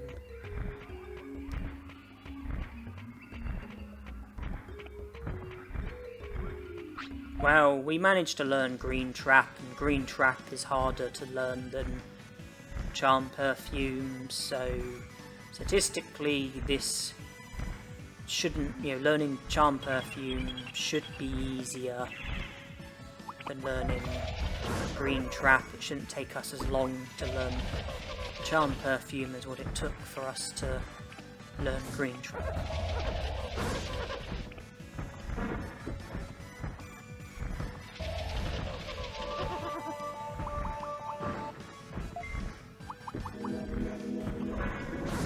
Will you two put your handbags away?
Ah, okay, we've got charm perfume.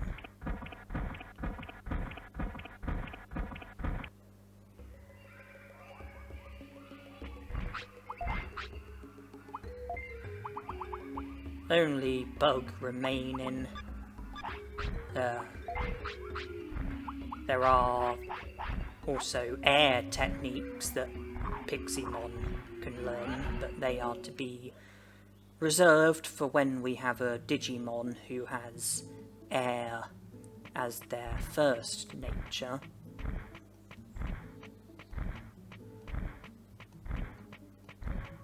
With Piximon, our priority is the earth techniques.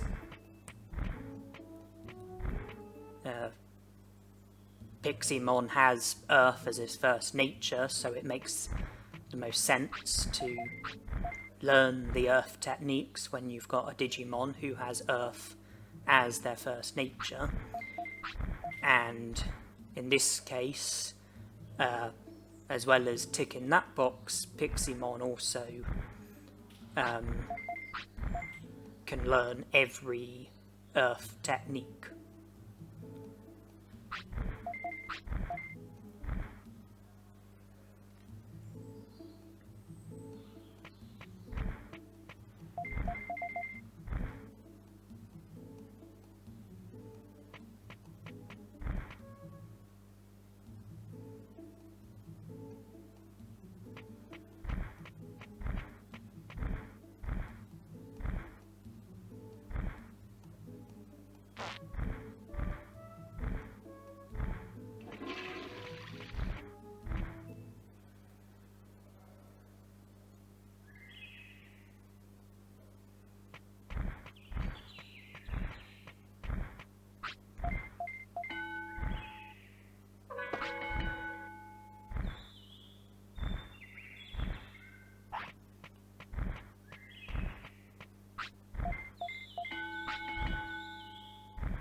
I wanted to sleep by the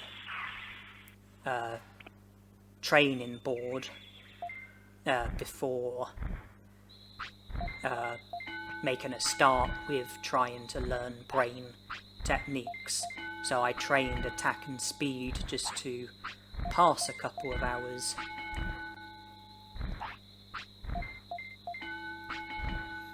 And instead of doing what I've previously done, where I do the butterfly brain training, I thought that since we're only after one technique, I would like it if we are able to learn that technique without needing to go down the route of the butterfly brain training. So instead I'm just going to keep training brains, and every now and then there will be an opportunity for us to learn a technique once our brains reaches a certain number. There are quite a lot of different numbers where it will be possible for us to learn a technique. So I'm just going to keep training brains and hope that we learn bug, and that we don't need to end up relying on the butterfly, just because it can be quite tedious praising and scolding your Digimon over and over again, getting happiness down to the minimum, seeing the butterfly get produced, train brains, and then wait for the butterfly again, etc, etc, etc. The butterfly brain training, I think, is most... I think you have like the biggest advantage to gain from the butterfly brain training when there are multiple techniques that you're trying to learn. If there are a number of techniques that you're trying to learn, then I think that's when you've got the biggest advantage from the butterfly brain training. I think that style of training works best when you're trying to learn a lot of different techniques. Since it's just one, we only need to get lucky once, and I'm just hoping that I can be successful with learning bug by doing things the way that I'm currently doing them. I am still resting to avoid tiredness. I am still taking Piximon to the toilet and collecting meat from Tainemon, but I'm not bothering to feed Piximon.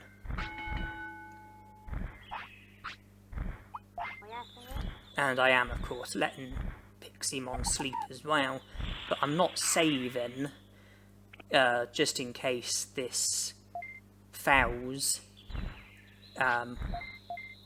If it fails, then I can just reload and resume from when my brains was under 550. And then if I was to train like this again, then I would have a load more opportunities to learn bug. There would be the option of the butterfly brain training as a last resort.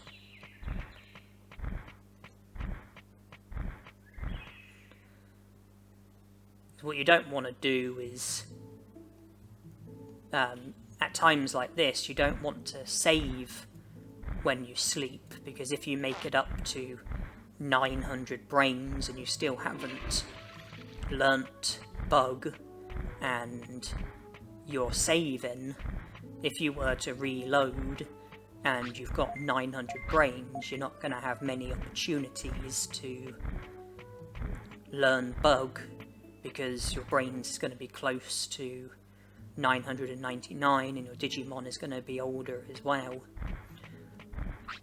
But by being able to go back to when you had less than 550 brains, your Digimon will be a lot younger. So he'll have Piximon will have plenty of days left inside of him, and plenty of opportunities for our brains to reach a number where there'll be a chance for us to learn bug. And then there's always the butterfly brain training should this approach clearly not work.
We are running out of chances.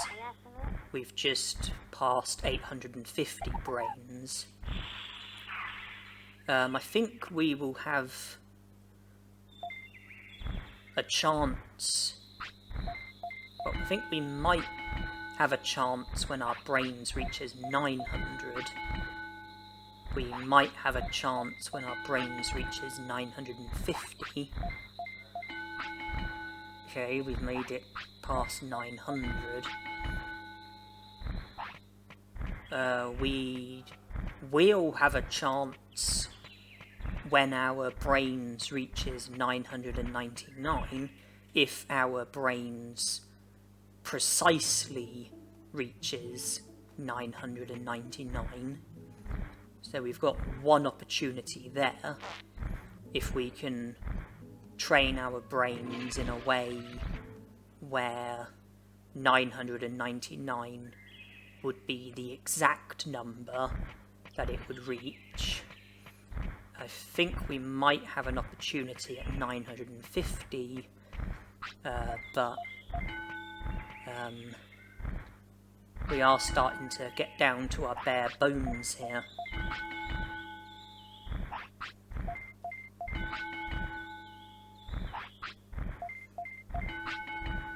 Wind cutter? I didn't want wind cutter.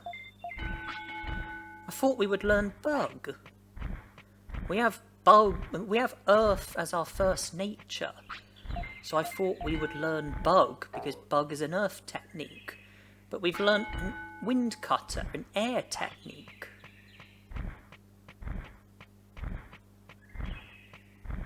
Well, that's really put a spanner in the works. Because it's going to take more than learning just one technique, because we have to learn wind cutter before we can learn bug.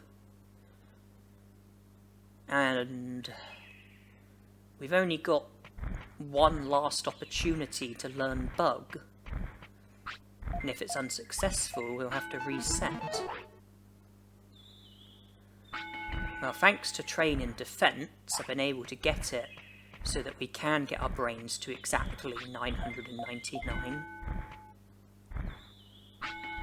And how is that for luck?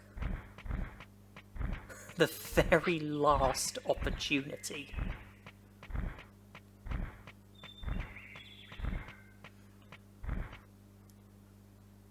We unintentionally learnt wind cutter when our brains was at 950.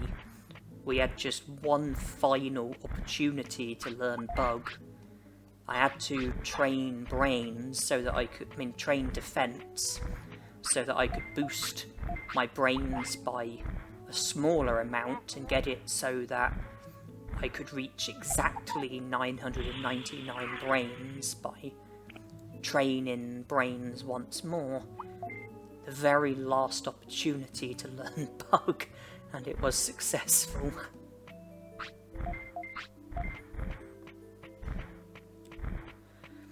We've also unintentionally learnt wind cutter, so we've got one of the air techniques, even though it wasn't what I had set out to do. And is Piximon going to fade away on this hour? Yes, fantastic. That really was perfect timing, because we also learnt bug just in time before Piximon faded away. When we learnt bug, we no longer had a use for Piximon, so we were just going to wait for him to fade away, and fortunately for us, he faded away very quickly.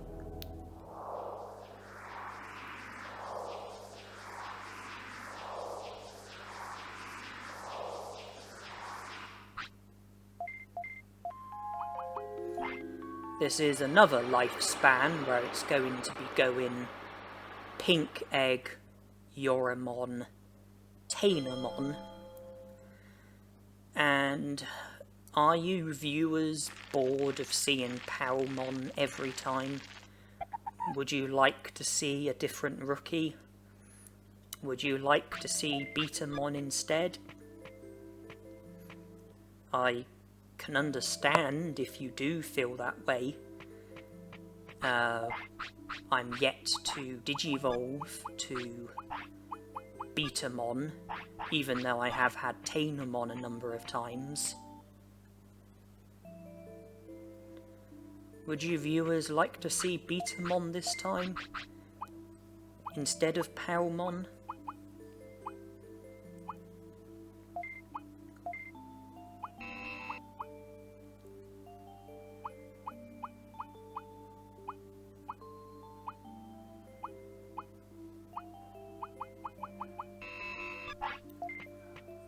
Well,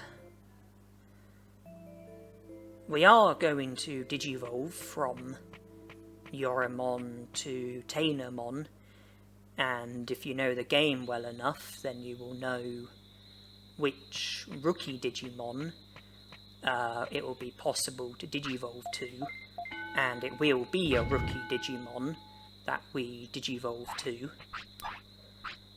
And if any of you are fed up of seeing Palmon every time and would like to see Betamon instead, then I do have news for you. We are not going to be Digivolving to Palmon.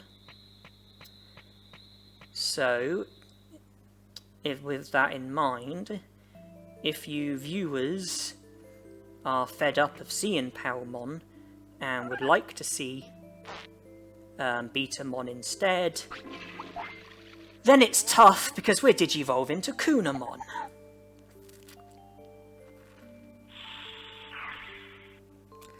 Yeah, we're not going to be Digivolving to Palmon, but unfortunately, well, if there are any viewers who were hoping for Betamon, then unfortunately for you, it's not going to be Betamon either. It's going to be Kunamon. That's the Digimon that we are going to be Digivolving to after we Digivolve to Tainomon.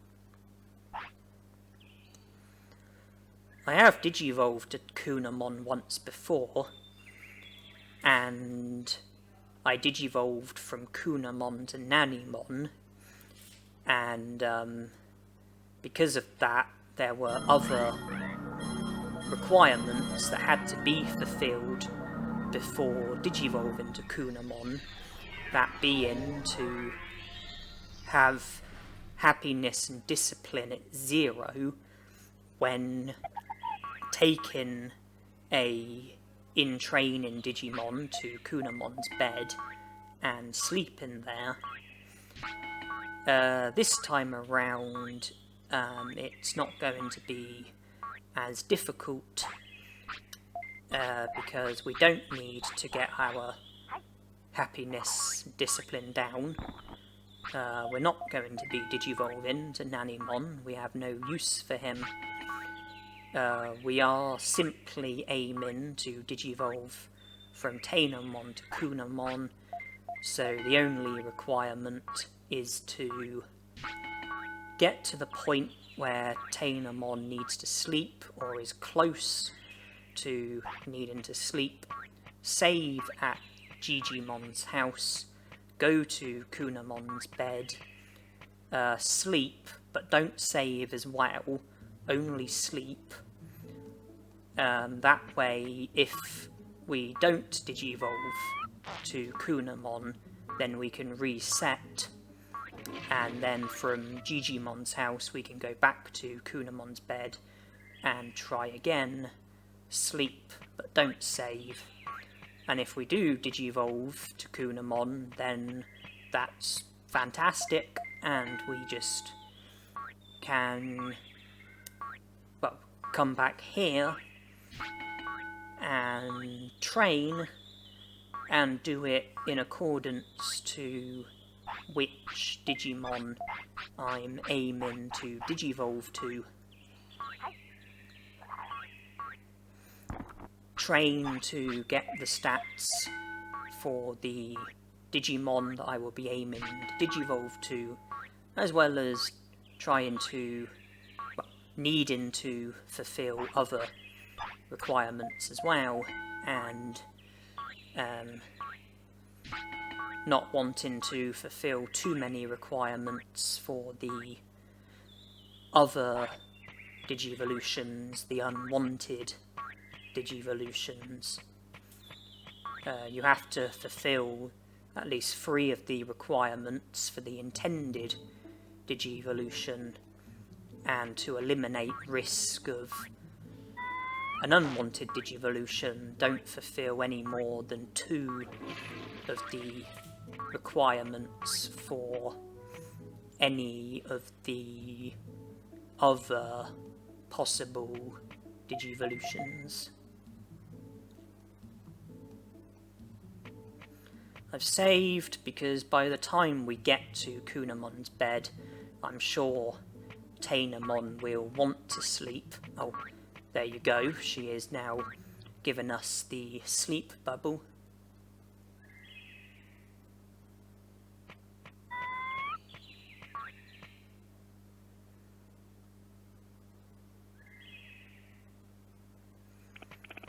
I'm thinking of a caterpillar.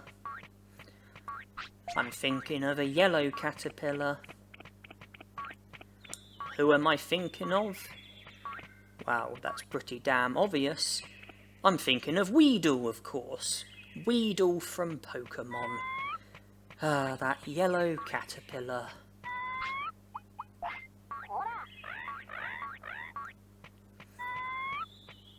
Yellow caterpillar. Why does that sound significant? I feel like yellow caterpillar has some sort of relevance to this current situation. Can't quite put my finger on it. The only yellow caterpillar I can think of is Weedle, and he's a Pokemon, so you aren't going to be Digivolving to him. You can't Digivolve to a Pokemon. So, yeah, I'm a bit puzzled about that.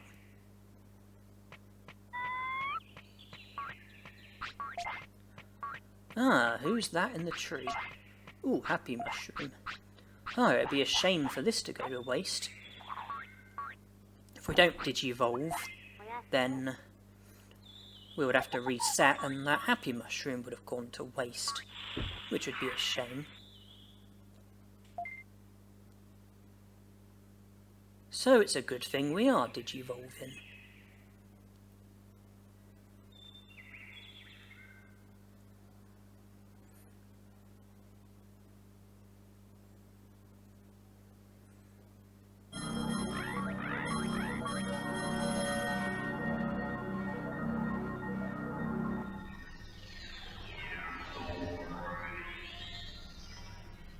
Kunamon was obviously going to be the Digivolution.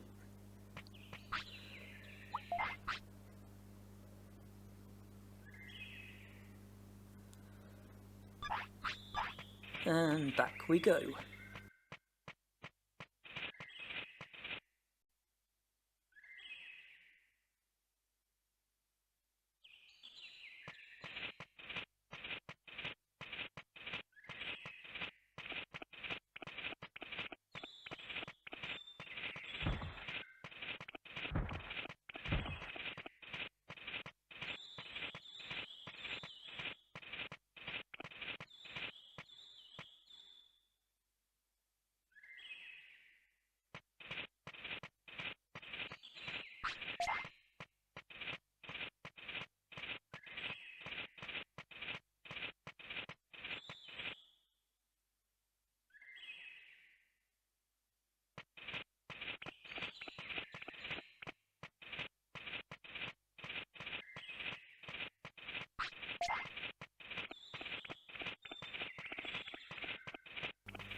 The current time is 6 PM, and that I don't think that's much later than the time in which Kunamon wakes up.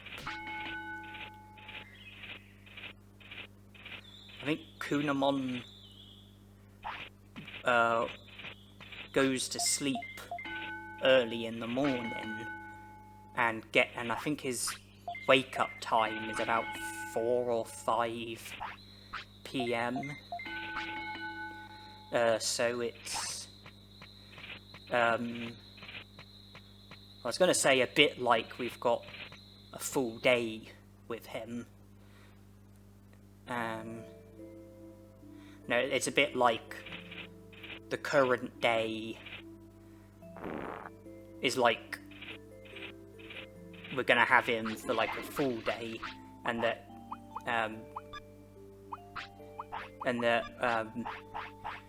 from the training that we're gonna be doing, it would probably be wise to rest.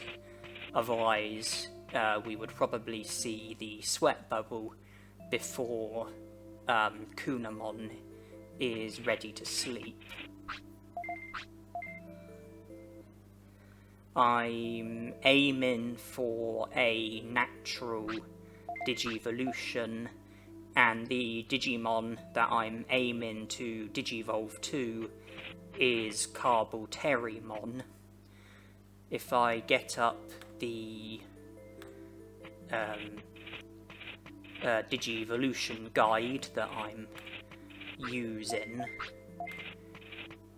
the stat requirement for Carbalterimon is 1000 HP and MP and 100 attack and speed. Care mistake requirement is a maximum of 1, so that's pretty simple. Train HP so it reaches 1000. We've already trained MP and got that to where it needs to be. Also need to train attack and speed until they reach 100, and care mistakes are to be avoided. That's self-explanatory. One of the bonus conditions is to have Kunamon as your Digimon. No risk of us going wrong there. The weight requirement 25 to 35. I think that we probably won't fulfill the weight requirement, but the stat requirement, care mistake requirement, and bonus condition will be enough for us to Digivolve to Carbalterimon, because that will be 3 requirements, which is all you need. Although there are other possible Digivolutions, and I'm just going to check the guide for those. Agumon, the stat requirement for Agumon is the same as the stat requirement for Carbalterimon, so 1000 HP and MP, 100 attack and speed. The weight requirement is the same, 25 to 35. Like with Carbalterimon, a bonus condition for Agumon is to have Kunamon as your Digimon. The thing that's different about the requirements for Agumon and the requirements for Carbalterimon is that the care mistake requirement for Agumon is a minimum of 5.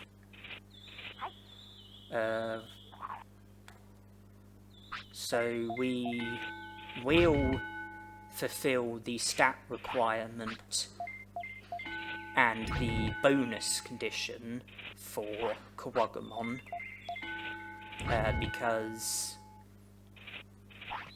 we have to fulfill those in order to be able to Digivolve to Carbalterimon, and by fulfilling the stat requirement and bonus condition for Carbalterimon, we will also be fulfilling the stat requirement and bonus condition for Agumon, but by limiting care mistakes to a maximum of 1, we will fulfill the care mistake requirement for Carbalterimon and not Agumon.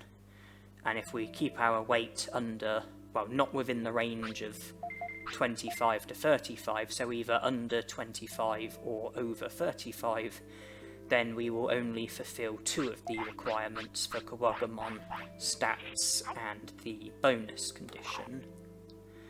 Kunamon can also Digivolve to Vegemon.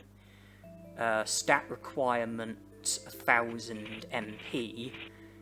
We are fulfilling that because 1000 MP was part of the stat requirement for Carboterimon.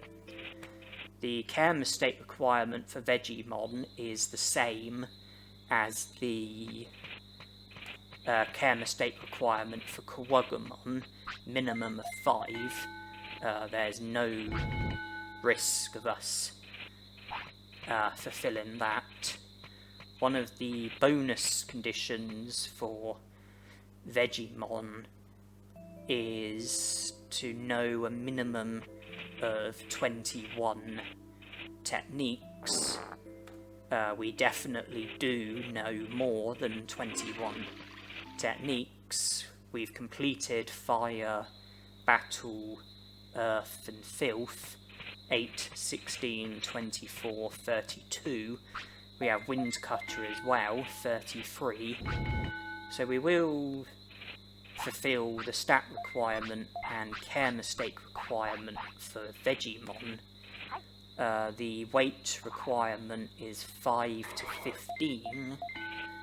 That as well would be 3 requirements, something to be cautious of, because we don't want to be digivolving to Digimon. I'm just thinking about the weight. We don't want to not feed Kunamon, because that would be a care mistake. So getting weight under 5 by not feeding Kunamon is not the way forward.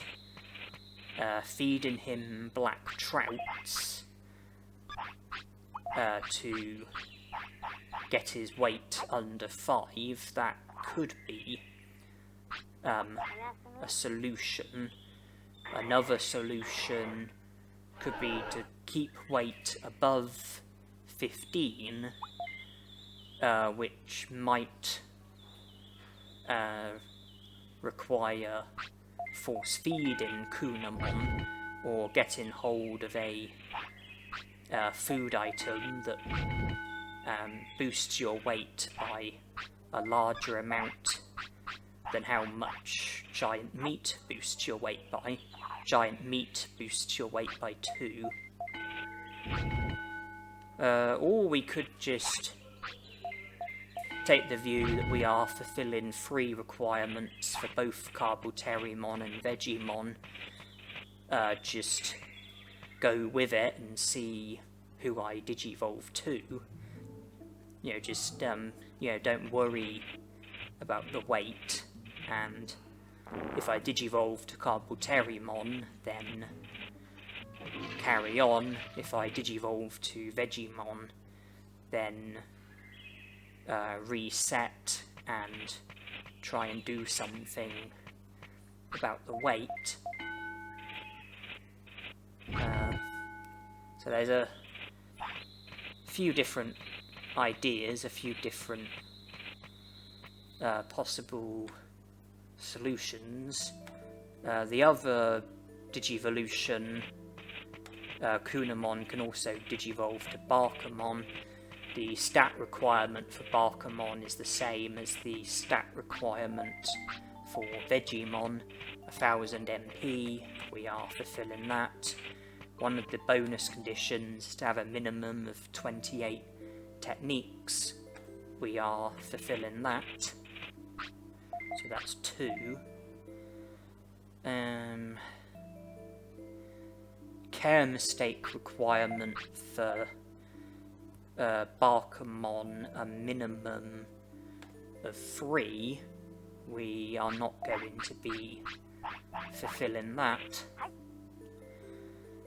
And to make things even more complicated, the weight requirement for Barkamon is 15 to 25. Alright, isn't that just great?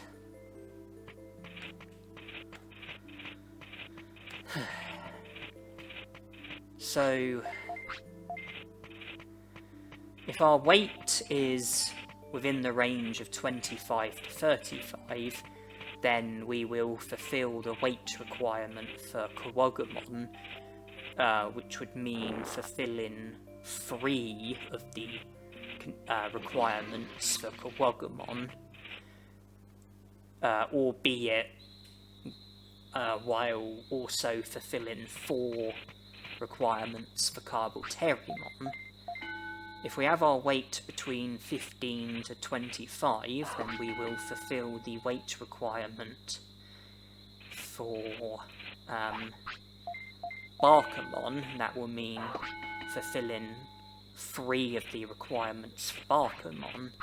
If our weight is between 5 to 15, then we will fulfill the weight requirement for Vegemon, and that would mean fulfilling 3 requirements for Vegemon. And having weight under 5 would mean that we are only fulfilling the weight requirement. Would mean that we are not fulfilling the weight requirement for any of the Digimon, and therefore we would only fulfill 3 requirements for Carboterimon. We won't fulfill 3 requirements for any of the other Digimon. The most would be 2 requirements.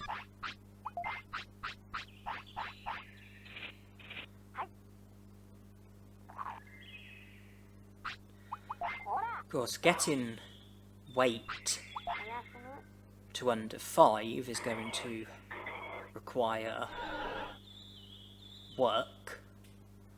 It would be nice if we could be successful with Digivolving to Carboterimon without needing to do anything with our weight. Just carry on how we are, keep going how we're going, keep doing what we're doing.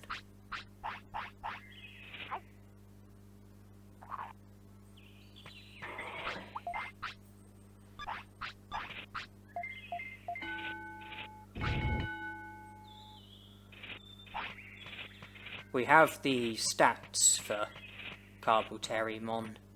HP and MP are 1000 or more. Attack and speed are 100 or more.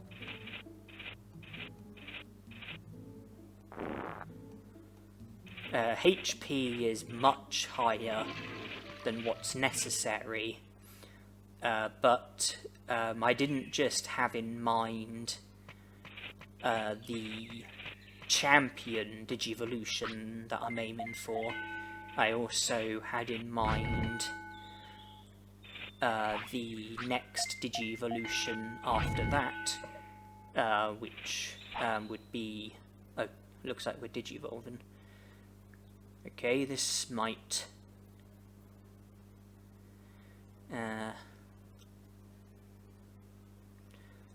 this might make me feel a lot better, or it might make me feel a lot worse, depending on who we are Digivolving to.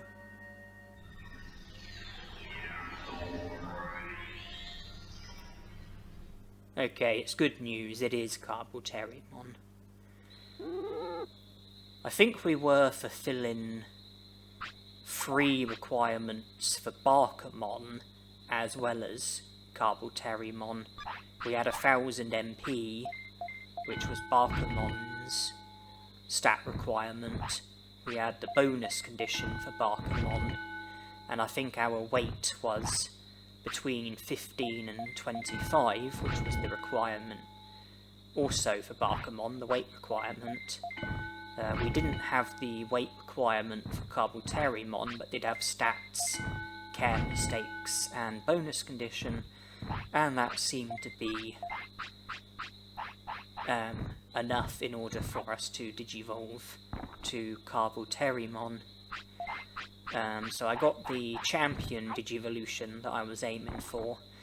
As I was saying though, The reason why I went a lot further with HP than what was necessary, and am continuing to train HP, is because I wasn't just thinking about the Digivolution from Kunamon to a champion Digimon. I was also thinking about the next Digivolution, so champion Digimon to ultimate Digimon. In this case, Digivolution from Carboterimon to an ultimate Digimon. It is a natural Digivolution that I'm aiming for. The Digivolution is Hercules Carboterimon. He is the Digimon that I'm aiming to Digivolve to. And if I just get up the Digivolution guide, the stat requirement, 7,000 HP, 400 attack, 600 defense, 400 speed. There's no requirement for MP or brains, so it is just those 4 stats: HP, attack, defense, speed. 7,000 HP obviously is a lot of HP, and that's why I was eager to try and work on my HP a lot. You know, I was just mindful of trying to Digivolve from Carboterimon to Hercules Carboterimon, and the possibility that stats could be needed, because I have to fulfill 3 of the 4 requirements.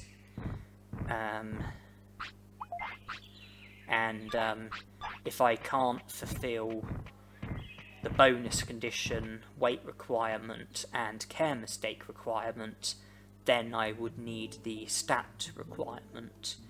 So in case stats would be needed, I wanted to, you know, work on my HP, because 7,000 HP would be needed, along with 400 attack, 600 defense, and 400 speed. The care mistake requirement for Hercules Carboterimon is no more than 5. Well, that will be easy to fulfill. One of the bonus conditions is to not have any battles. We are already fulfilling that, and by avoiding battles we will continue to avoid it. Very important we don't have any battles, because the only other bonus condition is to have a minimum of 40 techniques, which we are not fulfilling. So we have to avoid battles so that we will continue to fulfill the bonus condition. The care mistake requirement we are currently fulfilling, because our care mistakes are not over 5. Unless I'm mistaken, our care mistakes are currently at 0. So we are fulfilling the care mistake requirement and bonus condition for Hercules Carboterimon. The weight requirement is quite high. It's 50 to 60.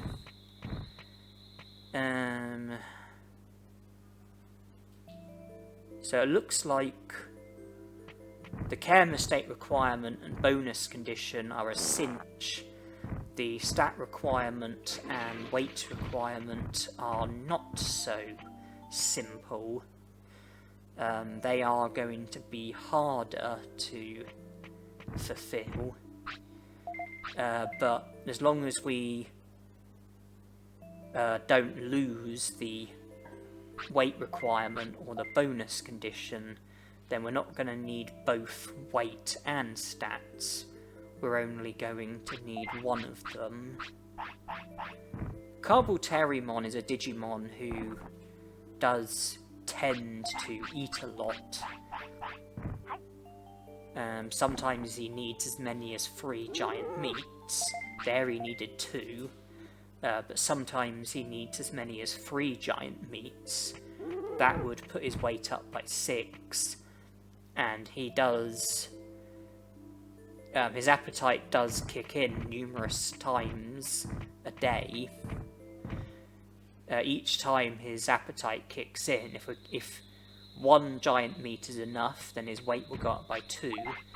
If he needs 2 giant meats, then his weight will go up by 4. If he needs 3 giant meats, his weight will go up by 6.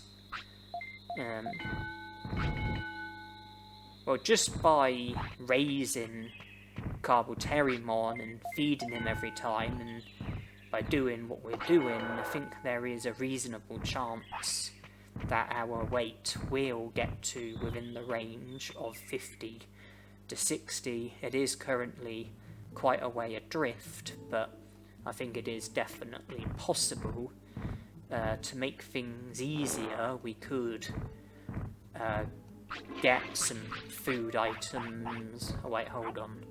Well, I was going to say we could get some food items that boosts weight by a larger amount, although such items might also be more filling, and you might only need 1 of such item in order to satisfy Carbuterimon's appetite. So that idea might not be as good as it first appears to be.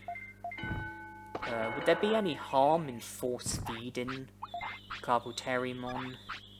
I mean, as like a last resort, if it comes down to it.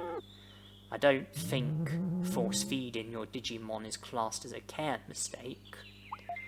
It would negatively impact happiness and discipline, but happiness and discipline are only ever bonus conditions at the most.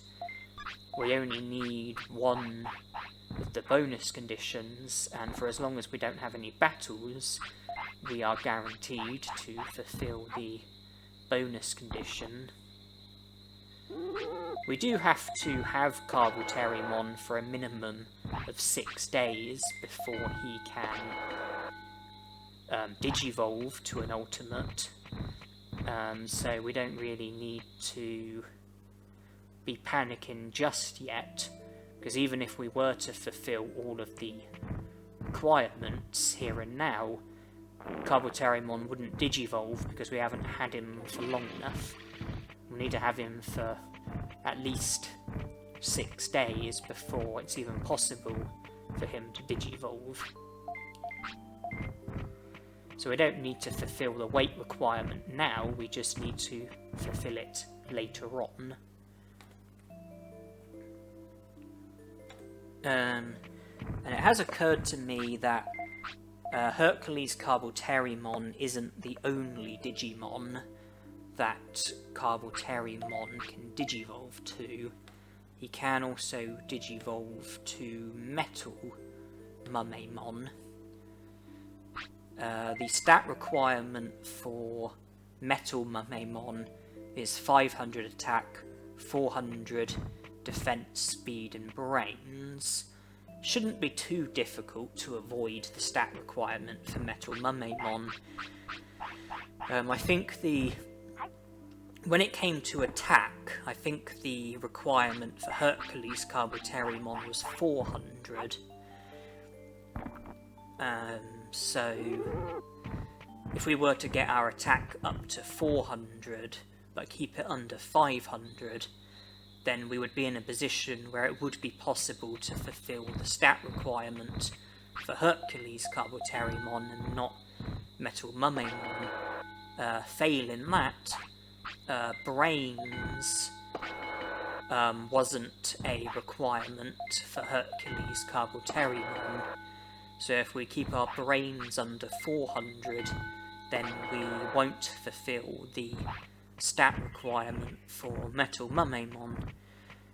and that having brains under 400 won't have any impact on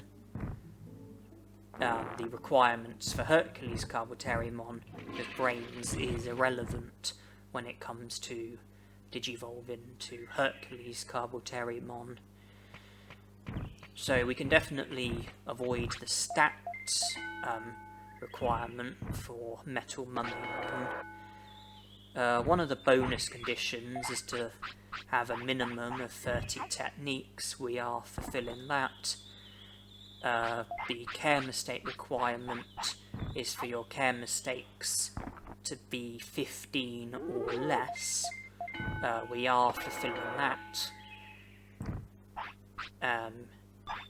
We have to keep care mistakes at a maximum of 5, so obviously our care mistakes are not going to exceed 15, so we will fulfill the care mistake requirement for Metal Mummymon plus the bonus condition, but we can avoid the stat requirement, and the weight requirement for Metal Mummymon is 5 to 15. There is no risk at all of us fulfilling that. Our weight is going to be much higher. So, no stat requirement for we're not fulfilling the stat requirement or weight requirement for Metal Mummymon. Bonus condition and care mistake requirement is just 2 out of 4. Don't need to worry about that.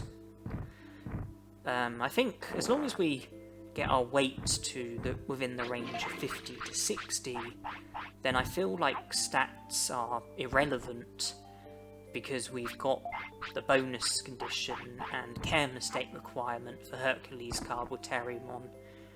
With weight as well, we won't need stats.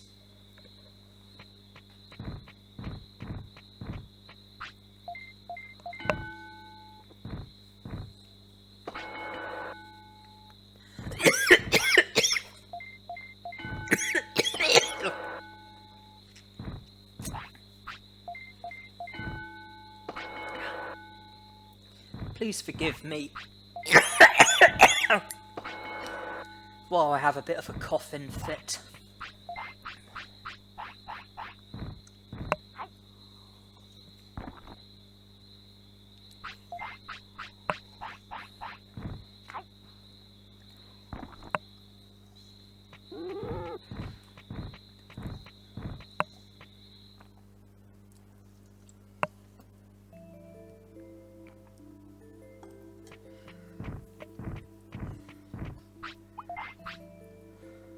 Weight is 40. Our weight is clearly going up. Maybe not at a tremendous pace, but it is heading in the right direction.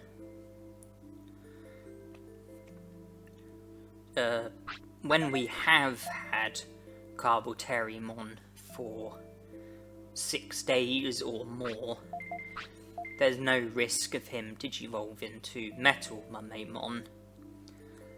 Not with us only fulfilling 2 of the requirements for Metal Mummymon. So if you think about it, we really have the rest of Carboteriumon's life in order to digivolve to Hercules Carboteriumon. As long as our weight does get to the range of 50 to 60 before fading away, then we will digivolve to Hercules Carboteriumon.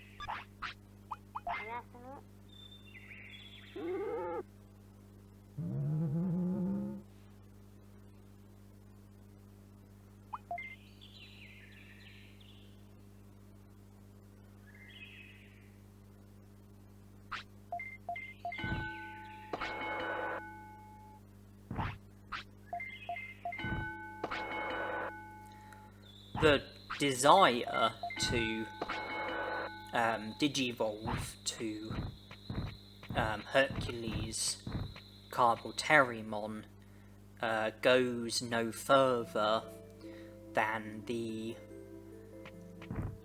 desire to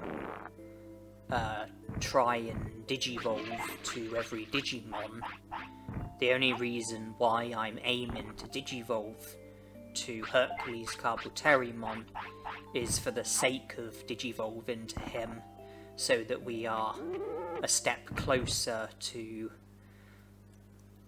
the medal that you get if you digivolve to every Digimon. Hercules Carboterimon has no uses beyond that. He has Earth as his first nature, and we've already learnt all of the Earth techniques, so there won't be any technique learning that's to be done with Hercules Carboterimon. We're not going to try and learn any techniques with him. We don't need a virus Digimon or a vaccine Digimon, because we don't need to go to Greylord's mansion or Ice Sanctuary, because we've already been to both places and done as much as we are able to do without breaking any of the rules of the challenge. Really, it is going to be a case of digivolve to Hercules Carboterimon, then wait until he fades away, just pass the time as quickly as possible so that he will fade away as quickly as possible, and then we can move on to the next life cycle. We can't get the medal for digivolving to every Digimon without digivolving to Hercules Carboterimon along with every other Digimon. That's why Hercules Carboterimon has value, but he will lose that value the moment we digivolve to him, because digivolving to him would mean fulfilling what we had set out to fulfill, and we wouldn't need him for anything else.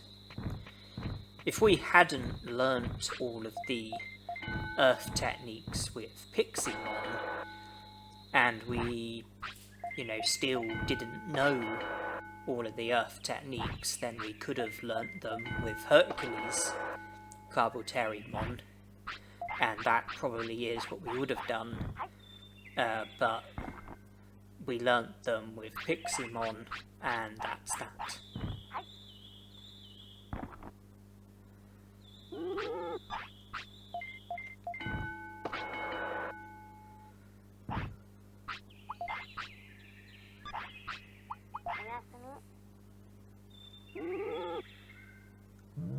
Off the top of my head, I'm not sure at what point we would have had Carboterimon for 6 days. I know you have to have a baby Digimon for 6 hours before it can digivolve. I think you need to have an in-training Digimon for 24 hours before it can digivolve, so that brings it up to 30 hours. I think you need a rookie Digimon for 3 days before it can digivolve. 3 days plus 30 hours, is that 4 days and 6 hours? plus the 6 days that you need to have a champion Digimon for, you're looking at being able to Digivolve to an ultimate when you're at the youngest of 10 or 11. I think Kabuterimon was 8 when I let him sleep. The clock has just struck midnight, so he is now 9. So we are looking at least another day or two before Hercules Kabuterimon will be a possibility. Having said that, when you Digivolve to Kunamon, you do get a rookie Digimon more quickly than normal, because instead of having an in-training Digimon for 24 hours, you have an in-training Digimon for less than 24 hours. We went to Kunamon's bed and Digivolved to Kunamon at the earliest opportunity. I think Tainamon would have been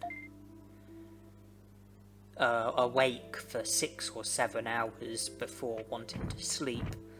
I think in training Digimon sleep for 4 hours, so that would bring it up to 10 or 11 hours. So that would be about 13 or 14 hours earlier than if we had Digivolved to a rookie naturally.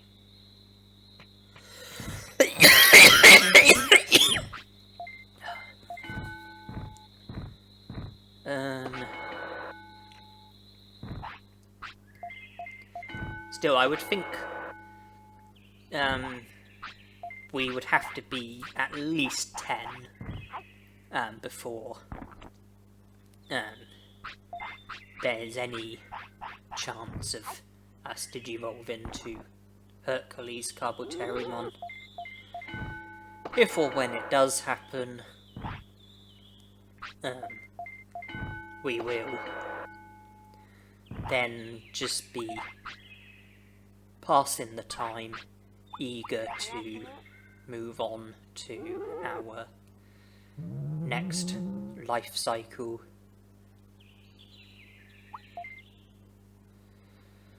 I don't think we are going to need the stat requirement for Hercules Kabuterimon. It would have taken a long time to fulfill it. If we just see to the weight requirement, add that to the care mistake requirement, and bonus condition, and boom, Kabuterimon should Digivolve to Hercules Kabuterimon. But why oh why does he Digivolve to Hercules Kabuterimon in this game, Digimon World, but then in the anime he Digivolves to Mega Kabuterimon? Kabuterimon is a champion Digimon. Mega Kabuterimon is his ultimate form. Hercules Kabuterimon is the Mega form. So next after Mega Kabuterimon.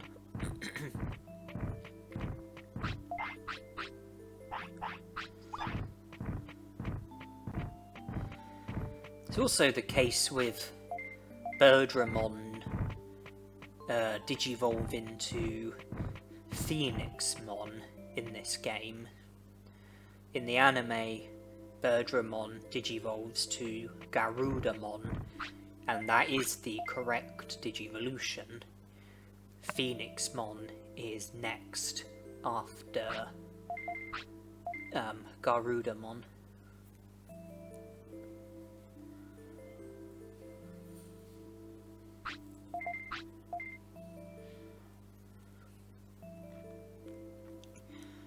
probably not worth making too much of a fuss over. There are a lot of Digivolutions in this game which are not consistent with the correct Digivolutions. The correct Digivolutions that you see in the Digimon seasons.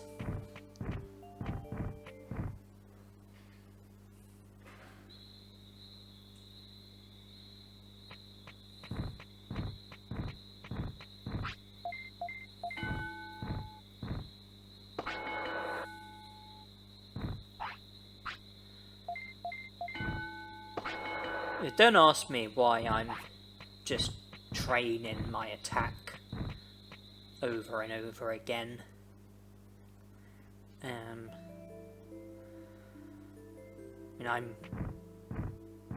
not by training my attack, I'm not helping with any of the requirements for Hercules Carbuterimon. But as time goes by, Carbuterimon will want to eat. By feeding him, his weight will go up. His weight is gradually going up rather than down.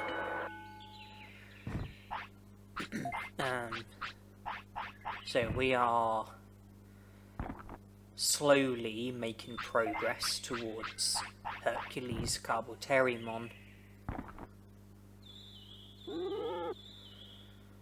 At the same time, I'm trying to make things go by as quickly as possible. I'm working towards Digivolving to Hercules Carbuterimon and fading away. I'm training to pass the time, which is putting us closer to fading away, but also putting us closer to Digivolving to Hercules Carbuterimon. Not because we're being helped by the stats, but because we're being helped by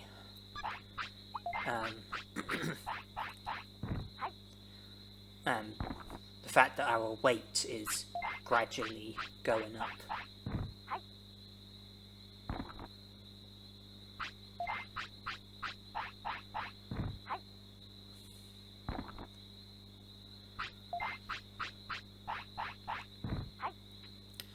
This should do it.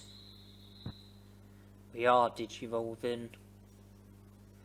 It can only be Hercules Carbuterimon.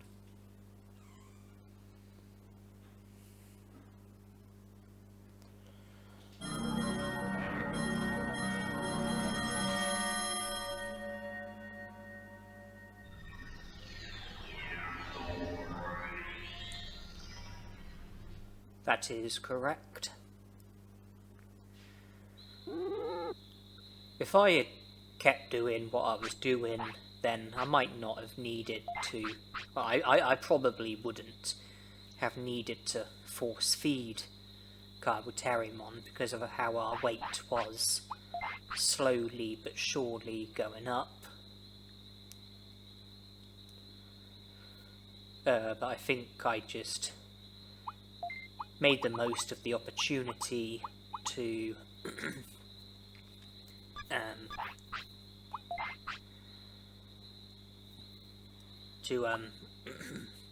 get my weight to the necessary range. It only required me to force feed Carbuterimon 2 giant meats. Hercules Carbuterimon's natures are earth, fire, and battle. We have all of those techniques. Every earth technique, every fire technique, every battle technique. We physically can't learn anything with Hercules Kabuterimon.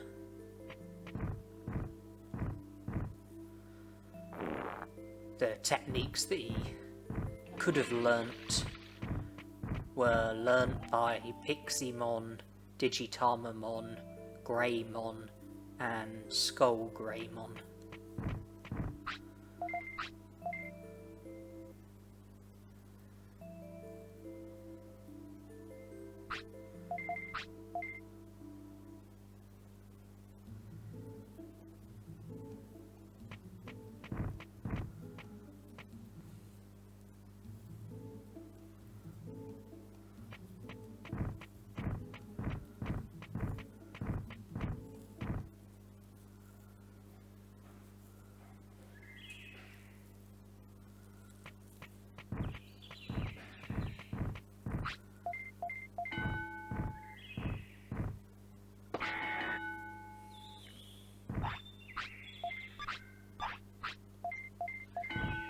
I'm not bothering to feed Hercules Kabuterimon.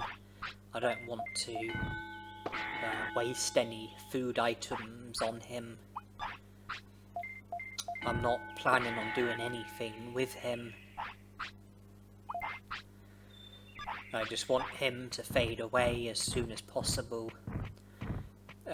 I do continue to take him to the toilet. I don't want the virus scourge filling up.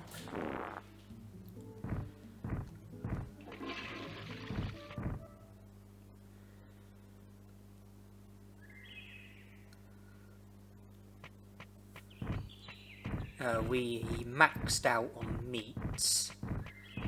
We've got 99 in our inventory, 99 in the item bank. There's no point in paying Tainamon any visits. We can't we can't take any more meat. And you can see the video's been speeded up because it's just me doing the same stuff each day. Training, resting, using the toilet, letting Hercules Kabuterimon sleep. This is what it is for the rest of his lifespan.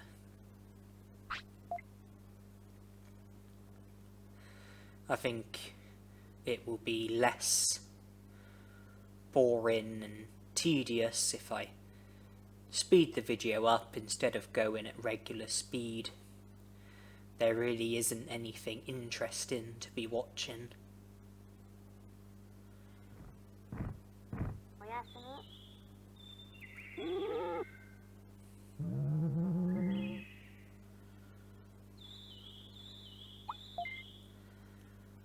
I don't want to give too much away, but in the next lifespan, the lifespan that I will enter when Hercules Kabuterimon fades away, I am planning on picking a different egg.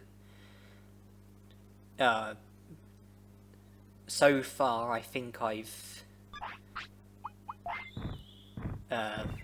I was going to say chosen the pink egg every time. I've certainly chosen the pink egg most of the time, if not all of the time. And I won't be picking the pink egg this time as well. It is going to be a different choice. The baby Digimon that you're going to be seeing is not going to be Yoramon. So, different egg, different baby Digimon. I don't want to say any more about that at the moment, but with the video speeded up, I'm sure it won't be too long until Hercules Kabuterimon fades away.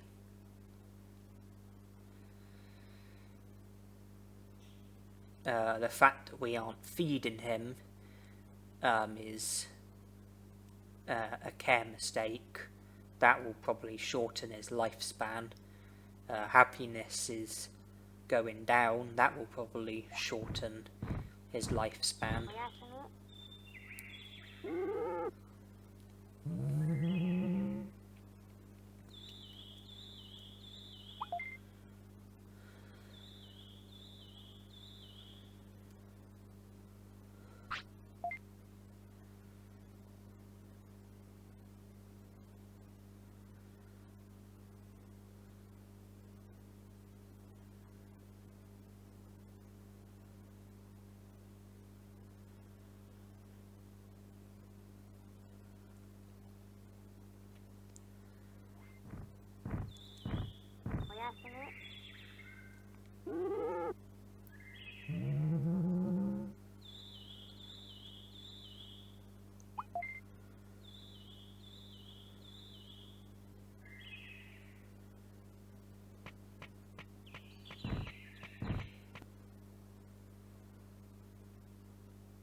And that is the end of Hercules Carboterimon.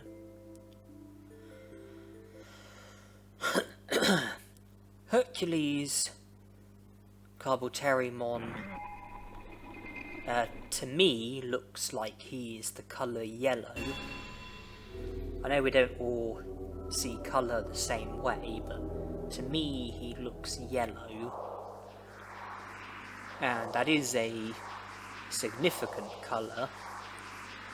By saying that, I might have given away what egg I'm going to be picking. It is the yellow egg.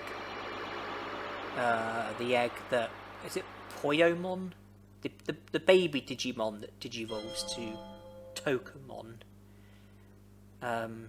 Poyomon? Is that his name? Something like that. We all live in a yellow digi-egg. Yellow digi-egg. Yellow digi-egg. We all live in a yellow digi-egg. Yellow digi-egg. Yellow digi-egg. The Poyomon theme song. Well, the unhatched Poyomon theme song. If you haven't hatched, if you haven't been born, then you live inside of a yellow egg.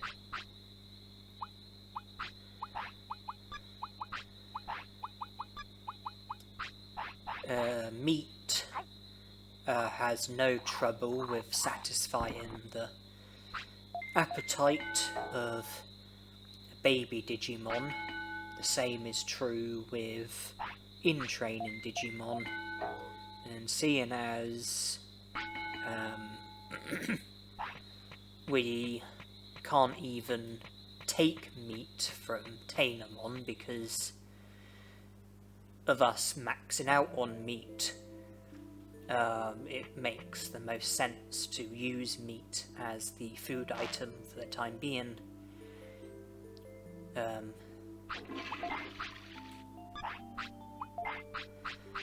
Because only by our meat going down will we be able to be given any by Tainomon.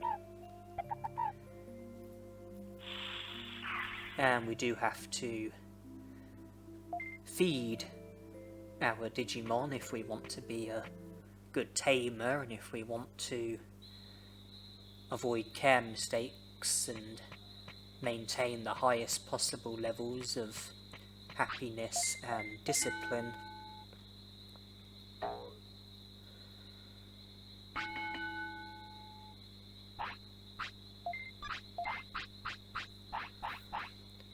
The upcoming Digivolution is going to be a natural Digivolution. In other words, we will be Digivolving to Tokumon, and there are, well, if you include Kunamon, there are 3 rookie Digimon that Tokumon can Digivolve to. We won't be digivolving to Agumon though. We will be digivolving to a natural rookie, and there are 2 natural rookie Digimon that Tokamon can digivolve to, Patamon and Biomon.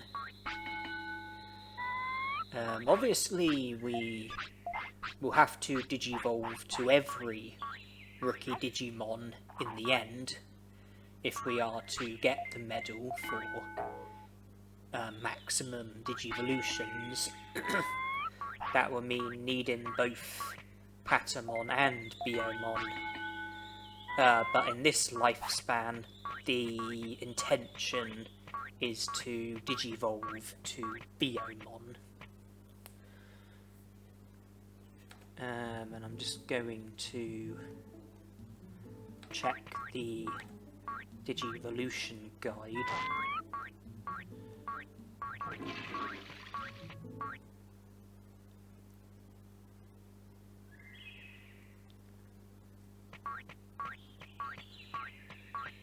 Okay, from the looks of things, having attack or brains as my superior stat will result in me digivolving to Patamon, and having defense or speed as my superior stat will result in me digivolving to Biomon. It looks like there's a possibility that higher HP equals Patamon and higher MP equals Biomon, but I'm not so sure about that. You know, that's something I'm less confident about. But I've trained defense and speed. They are currently my 2 best stats, and I don't think there's any harm in training MP as well.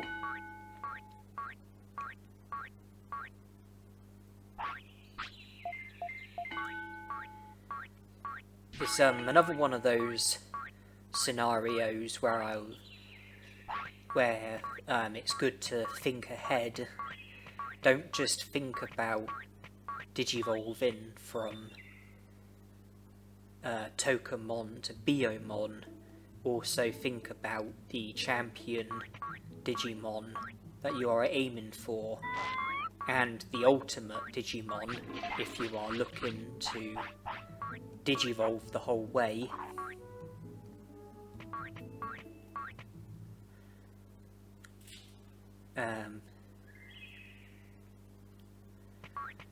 Because like defense might be a good stat to train if you're simply trying to digivolve from Tokamon to Biomon, but then if you want to digivolve from Biomon to a certain champion Digimon, and there are other champion Digimon you want to avoid, then having defense too high might be a problem. Like, you might end up fulfilling the stat requirement for a Digimon you don't want to digivolve to. That's just a figure of speech, but the point I'm making is that although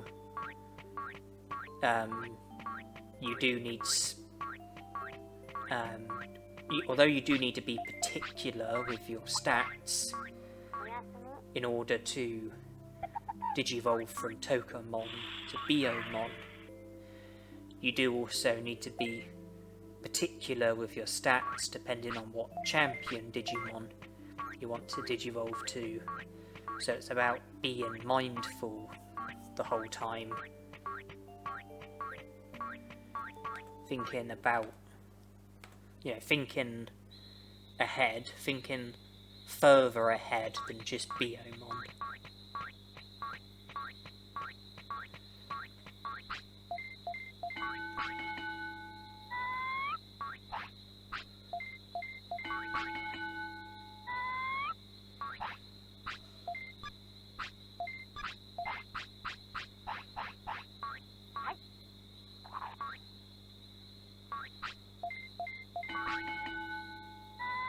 See there, my speed has reached 100, and well, that is a stat requirement for at least one of the champion Digimon that Biyomon can digivolve to.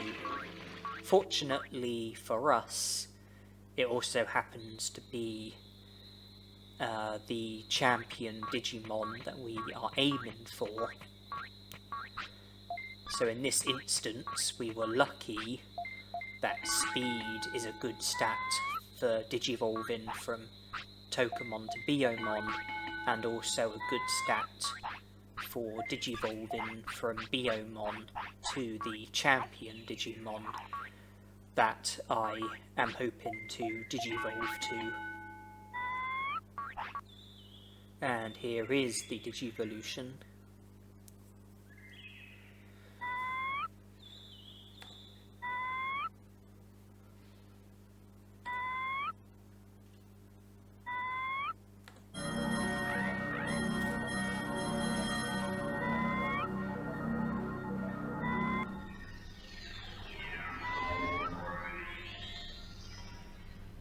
Biyomon is our rookie Digimon, and now I feel like it's not too early to reveal the champion Digimon that I'm aiming for. The champion Digimon that I'm aiming for is Birdramon. The only stat requirement for Birdramon is to have 100 speed. That is already in the bag, so that's the stat requirement fulfilled. One of the bonus conditions is to have Biyomon as your Digimon. Well, that's fulfilled as well. Care mistake requirement is a minimum of 3, so either 3 care mistakes or more. We are not currently fulfilling that requirement. The weight requirement is 15 to 25. We're not fulfilling that at the moment. We've just put our number of care mistakes up to 2.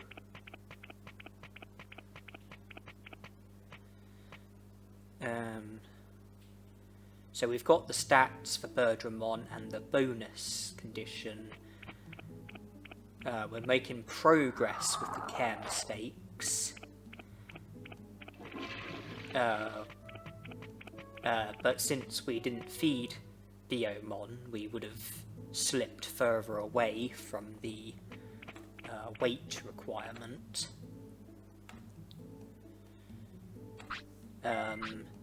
Biyomon can also digivolve to Airdramon. 100 speed is one of the stat requirements for Airdramon, but you also need 1000 MP and 100 brains. So as long as one of those stays under the limit, we won't fulfill the stat requirement for Airdramon.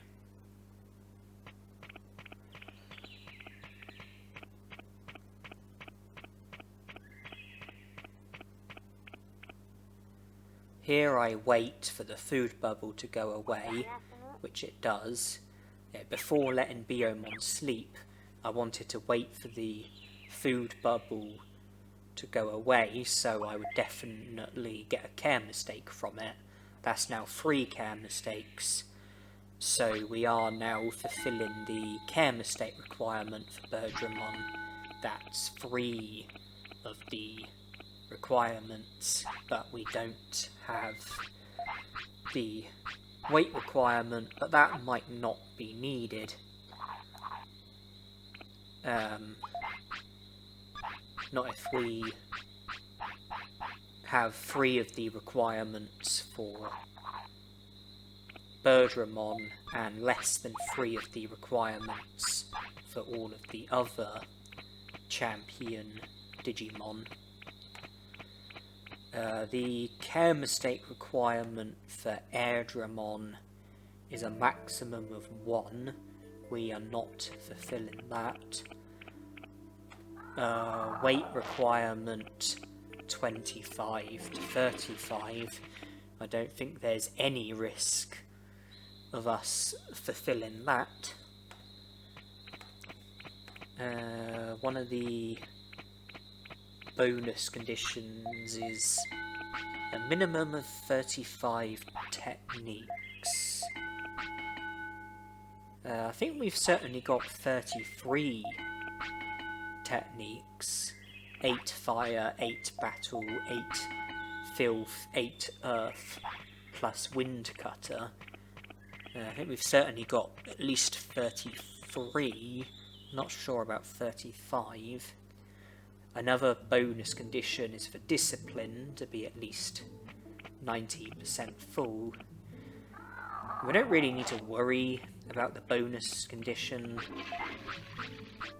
because we are not going to fulfill the care mistake requirement, and I highly doubt we will fulfill the weight requirement. And we're not currently fulfilling the stat requirement either. So it would currently take a disaster for us to digivolve to Airdramon. Beamon can digivolve to Kokatorimon. Very straightforward. The stat requirement is just 1000 HP. If I don't want the stat requirement for Kokatorimon, then I just need to keep HP under 1000. The care mistake requirement for Kokatorimon is the same as Birdramon, 3 or more. So we are fulfilling the care mistake requirement. The weight requirement is the same as the one for Airdramon, 25 to 35. I don't think we need to be worried about any chance of that being fulfilled.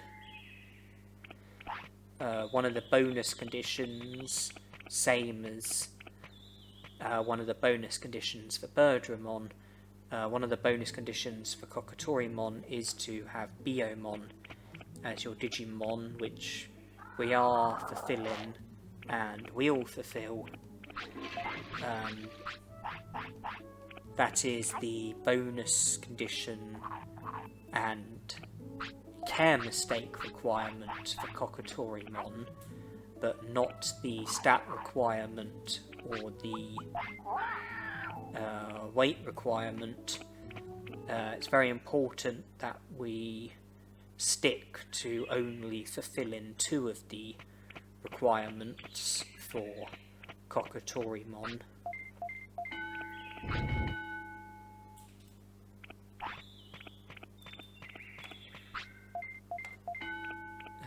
See, Birdramon, Airdramon, Kokatorimon, Unimon. Like with Birdramon, you do need 100 speed in order to be able to fulfill the stat requirement for Unimon, except you also need 1000 HP. So keeping our HP under 1000 isn't just stopping us from fulfilling the stat requirement for Kokatorimon, it's also stopping us from fulfilling the stat requirement for Unimon. We are currently fulfilling the chem state requirement for Unimon, not because the chem state requirement for Unimon is a minimum of 3, but rather a maximum of 3. For Birdramon and Kokatorimon, you need a minimum of 3 chem mistakes. For Unimon, it's a maximum of 3 chem mistakes. Whichever way you look at it, we are currently fulfilling the chem mistake requirement for Unimon and Birdramon and Airdramon, and we will continue to fulfill the chem mistake requirement for Birdramon and Kokatorimon, but not necessarily Unimon. It is possible for that to change. The weight requirement for Unimon is the same as Kokatorimon, 25 to 35. Bonus conditions, one of them is a minimum of 10 battles, which we're definitely not fulfilling. One of them is a minimum of 35 techniques, which I don't think we are fulfilling. But we don't have the stats or the weight, so even if we do have the bonus condition on top of the chem mistake requirement, that's just 2 of the requirements. The last of Biomon's Digimon is Carbuterimon. Stat requirement, you might remember from our previous lifespan, 1000 HP and MP, 100 attack and speed. There's currently more than one reason as to why we are not fulfilling the stat requirement for Carbuterimon. We've got at least one stat which is below what it needs to be. Chem mistake requirement maximum of 1. We have 3. So as things stand, we already have guaranteed that we won't be digivolving to Carbuterimon because we don't have the stats or the chem mistakes. Weight 25 to 35, like with Kokatorimon. Bonus conditions, either have Kunamon as your Digimon or a minimum of 35 techniques. I don't think we are fulfilling a bonus condition for Carbuterimon. I don't think we're fulfilling any of the requirements for Carbuterimon. I can't train my speed anymore without my HP reaching 1000.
I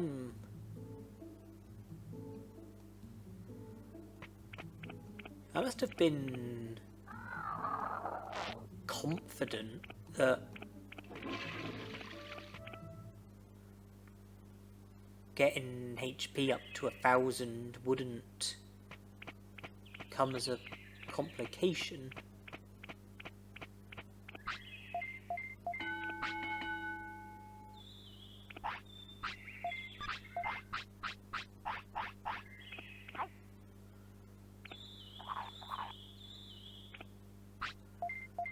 And that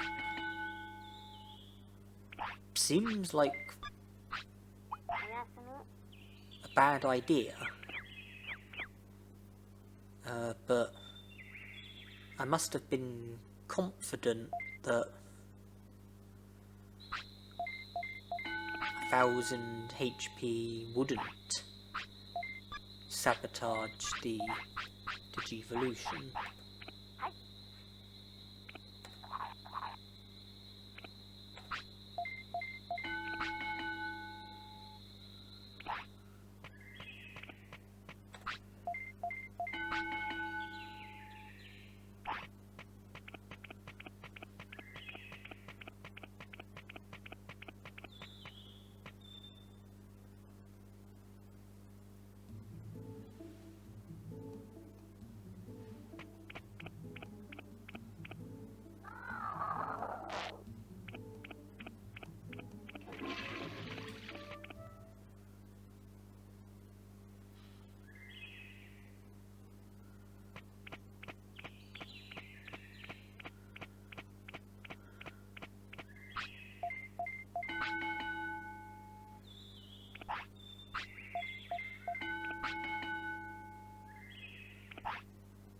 And this is where we turn into something different.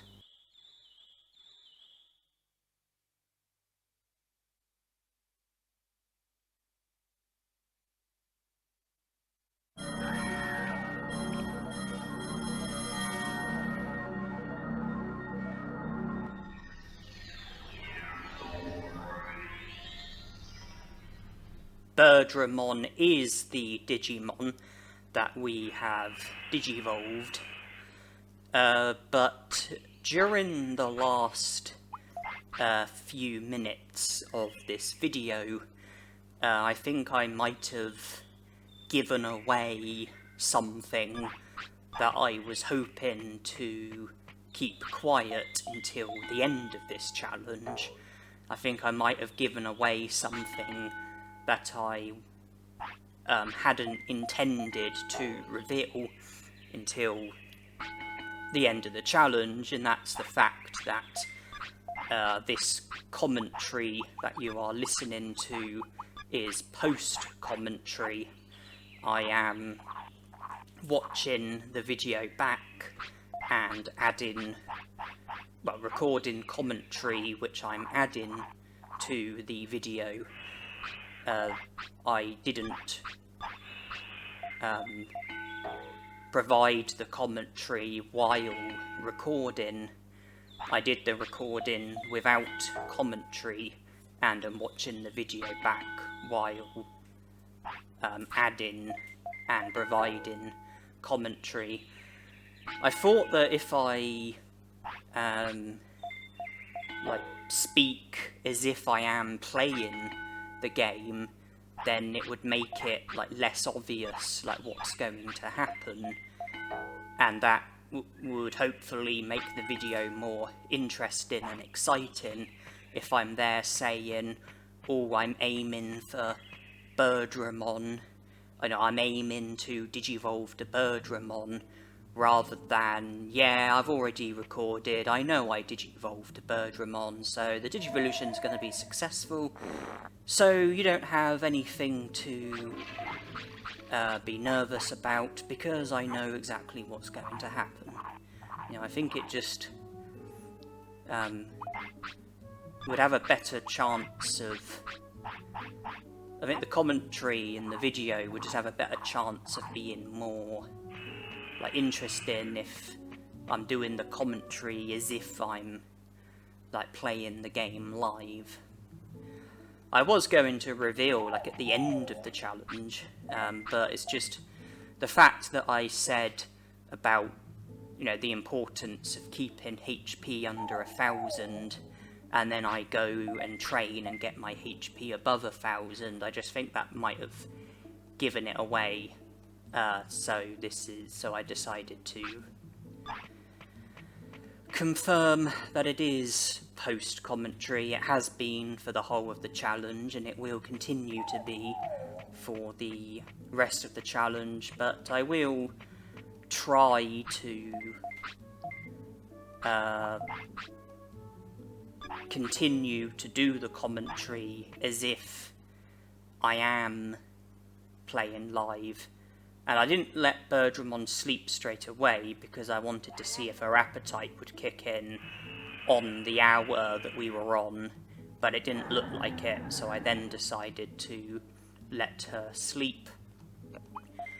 If I check the Digivolution guide,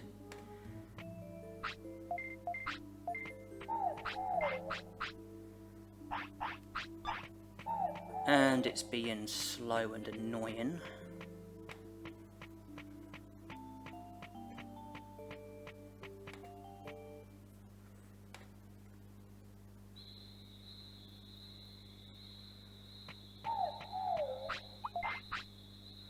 Come on, you stupid site work.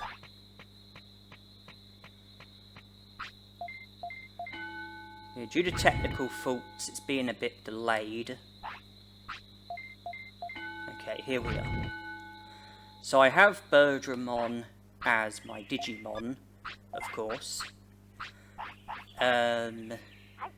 There's only one ultimate Digimon that Birdramon can Digivolve to, and that is Phoenixmon.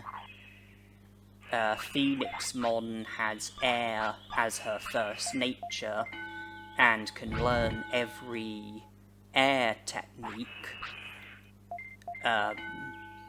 very conveniently, that is, because air is a nature where we still need to learn the techniques. We do have Wind Cutter, which we learnt with Piximon. If we Digivolve to Phoenixmon, then we will learn Static Electric.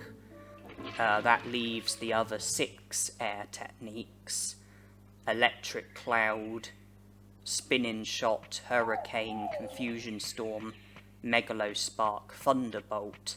They will have to be learnt either from having battles or training brains. The fact that we haven't Digivolved to Phoenixmon yet, and haven't learnt the air techniques yet, is all very convenient, because if we Digivolve to Phoenixmon, then not only does it help with the medal for every Digivolution, but it's a great opportunity to learn the air techniques, which would help with the techniques medal, the medal that you get for mastering every technique. Electric Cloud, there are a lot of Digimon that can be learnt from: the Betamon lookalikes in the native forest, the Kokatorimon lookalikes in the Gear Savannah. I think the Soulmons in the Overdale Cemetery use it. Spinning Shot, you can learn that from the Patamon in Gear Savannah, and without needing to recruit him. You know, you can learn Spinning Shot from the Patamon in Gear Savannah while also not recruiting him. Failing that, the Dragonfly Digimon in the Great Canyon use Spinning Shot, and they also use Hurricane as well. Megalospark, the Unimon lookalikes in Gear Savannah, they use Megalospark. I think the Soulmons inside of Greylord's mansion use Megalospark as well as Thunderbolt, but I don't think Phoenixmon is a Digimon who can enter Greylord's mansion. I'm not sure if the Soulmons in the Overdale Cemetery use Megalospark. I'm very confident they don't use Thunderbolt. But we can learn Megalospark from the Unimon lookalikes in Gear Savannah, and then that just leaves Confusion Storm and Thunderbolt. We can't defeat Piximon without recruiting him, so there's no point trying to learn Confusion Storm from him. We don't have access to Mount Infinity or the Back Dimension, so no point trying to learn Confusion Storm from the Pidomons. We've already defeated Rory-Muncymon, so we won't be able to learn Thunderbolt from him. I've already said we can't go to Mount Infinity or the Back Dimension, so there's no chance of learning Thunderbolt from Machinedramon or Digivolving. Thunderbolt and Confusion Storm might be two techniques that will have to be learnt from training brains, but Static Electric will come naturally. We've already got Wind Cutter. That leaves Electric Cloud, Spinning Shot, Hurricane,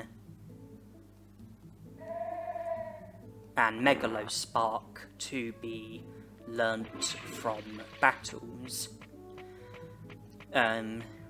So Phoenixmon is the ultimate Digimon that I am aiming to Digivolve to, but there is a bit of a twist. I'm not going to be Digivolving from Birdramon to Phoenixmon. There is a special Digivolution where Birdramon and Seedramon can both Digivolve to a fellow champion Digimon. This champion Digimon is called Airdramon, and conveniently he can also Digivolve to Phoenixmon, as well as Birdramon being able to Digivolve to Phoenixmon. So the intention is not to Digivolve from Birdramon to Phoenixmon, but to make the most of the opportunity to get another champion Digimon, and instead the plan is to try and Digivolve from Birdramon to Airdramon, and then from Airdramon to Phoenixmon. The requirement for the special Digivolution is to rest when your happiness and discipline are 100% full and your tiredness is at 0. If you sleep while fulfilling those conditions, while having either Birdramon or Seedramon as your Digimon, then there's, I think, a 1 in 3 chance of you Digivolving to Airdramon.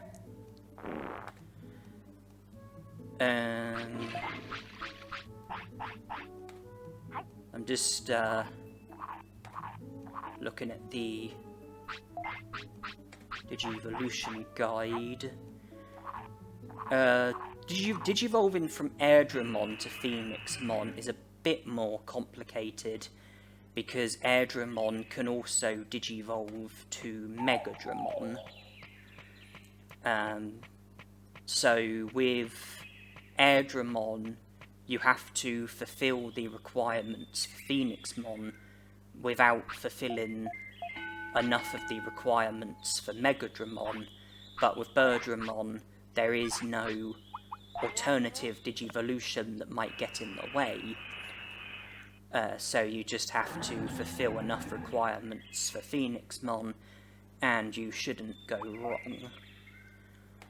The requirements for Phoenixmon, and I will have to fulfill these requirements. It won't... fulfilling the requirements for Phoenixmon, or at least making progress towards fulfilling the requirements for Phoenixmon, isn't going to affect the Digivolution from Birdramon to Airdramon, but regardless of whether I'm trying to Digivolve to Phoenixmon with Birdramon or Airdramon, I'm going to have to fulfill at least 3 of the requirements for Phoenixmon. The stat requirement, you need 4000 HP and MP, 400 speed and 600 brains. Attack and defense are both irrelevant. Care mistakes, you're limited to a maximum of 3. So the conclusion from that is that care mistakes have to stay low. The weight requirement is 25 to 35. One of the bonus conditions is to not have any battles. That is something that we are currently fulfilling and will continue to fulfill as long as we don't have any battles. Other bonus conditions include having maximum discipline or having a minimum of 40 techniques. We don't currently have enough techniques. It shouldn't be difficult to have 100% discipline, even if it requires us to scold our Digimon a bit. But as long as we don't have any battles, we will continue to fulfill the bonus condition. We are currently fulfilling the care mistake requirement, and if we get the weight as well, then we won't have to worry about stats. The requirements for Megadramon. Stats, 3000 HP, 5000 MP, 500 attack, 300 defense, 400 speed, 400 brains. I don't think we are going to be fulfilling the stat requirement for either of the ultimate Digimon. We certainly won't be fulfilling the stat requirement for Megadramon. Care mistake requirement, 10 or less. We will fulfill that because we have to stick to a maximum of 3 care mistakes. And obviously, if you have 3 or less care mistakes, then you're also going to have 10 or less care mistakes. So we will fulfill the care mistake requirement for Megadramon. One of the bonus conditions is to have a minimum of 30 techniques. We are fulfilling that. But the weight requirement is 50 to 60, which is higher than the weight requirement for Phoenixmon. So if we keep our weight down so it's not within the range of the weight requirement for Megadramon, and also don't fulfill the stat requirement for Megadramon, then we don't need to worry about any risk of Digivolving to Megadramon.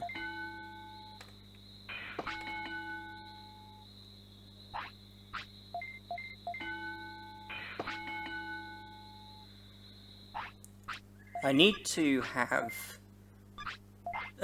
Birdramon for a minimum.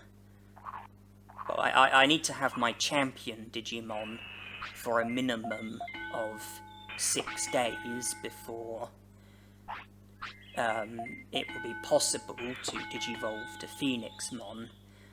The time in which I have Birdramon as my Digimon will be passed over to Airdramon if I was to Digivolve to him. So if I was to have Birdramon for 5 days and then Digivolve to Airdramon, it would be as if I've had Airdramon for 5 days, and I would only need to have him for 1 more day in order for it to be possible for him to Digivolve to Phoenixmon. So there's no rush with Digivolving from Birdramon to Airdramon, because it's not like the requirement of having a champion Digimon for 6 days would reset if I was to Digivolve from Birdramon to Airdramon. It's not going to reset, so I don't need to rush the Digivolution. If by the time 6 days have passed and I've still got Birdramon as my Digimon, and I fulfill 3 of the requirements for Phoenixmon, then Birdramon would Digivolve to Phoenixmon. And although we do want Phoenixmon, we don't want to go straight from Birdramon to Phoenixmon. We do want Airdramon first. We want to go from Birdramon to Airdramon, and then Phoenixmon. And with that in mind, it might be a good idea to Digivolve to Airdramon before the 6 days are up, or to make sure, well, if I've still got Birdramon after 6 days, then make sure that I'm not currently fulfilling 3 of the requirements for Phoenixmon, and that would stop Birdramon from Digivolving. I think the wait would probably be the easiest requirement to avoid fulfilling. We would just have to make sure our weight is either just below the range or just above the range. And if we do Digivolve to Airdramon, then I think it would be easy to Digivolve to Phoenixmon, because we would still have the chem state requirement and the bonus condition, providing we don't lose it, and by putting our weight within the range, we should then Digivolve to Phoenixmon if it's been 6 days or more.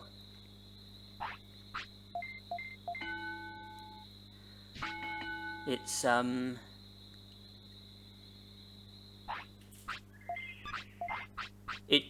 easy to have 0 tiredness when you sleep. Just make sure you don't spend the entire day training. Maybe do some training and spend the rest of the day resting.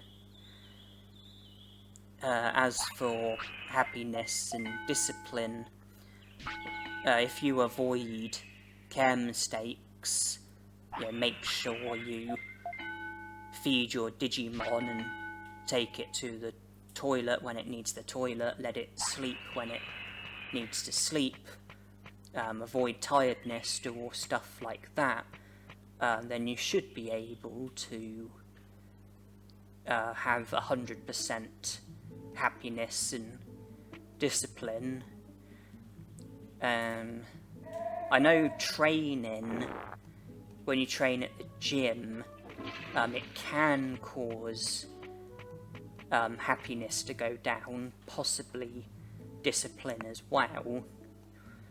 But if you were to like train for like the beginning of the day and then just spend the remainder of the day resting and being a good Digimon and avoiding care mistakes, then it shouldn't be too difficult to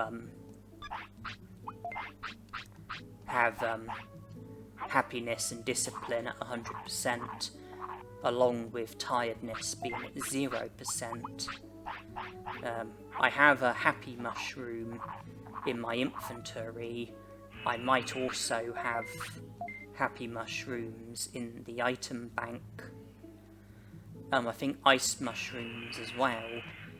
Food items like that can help with reaching maximum happiness and discipline. You know, instead of feeding giant meat to your Digimon, you could just feed it a happy mushroom if it wants to eat and its happiness needs to go up, or an ice mushroom if it's discipline that needs to go up. If you have a happy mushroom and happiness and discipline are both below 100%, then you could scold your Digimon before giving it the happy mushroom so that you maximise discipline, and then by feeding the happy mushroom to your Digimon, hopefully your happiness would also reach 100%.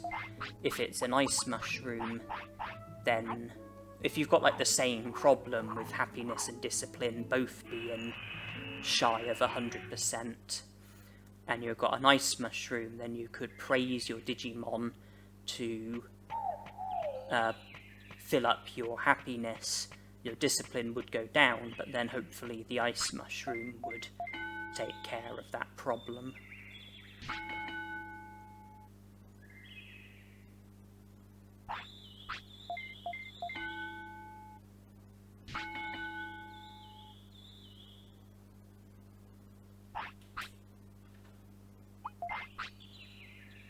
Birdramon is close to wanting to sleep.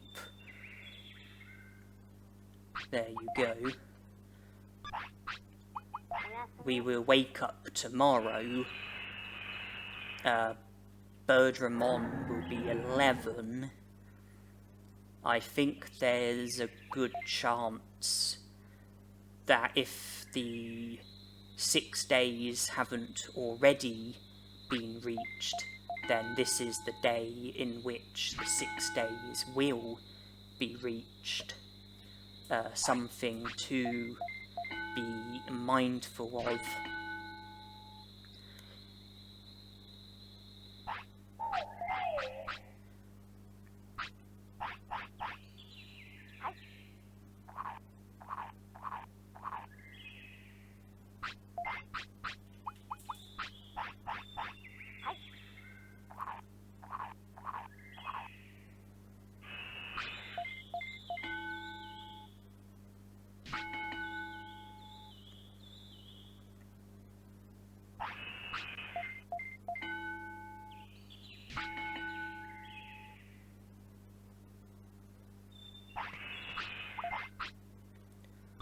Weight is 37. And what was the requirement for Phoenixmon? 25 to 35. Which means that our weight is above the range. But this might put our weight down to being within the range.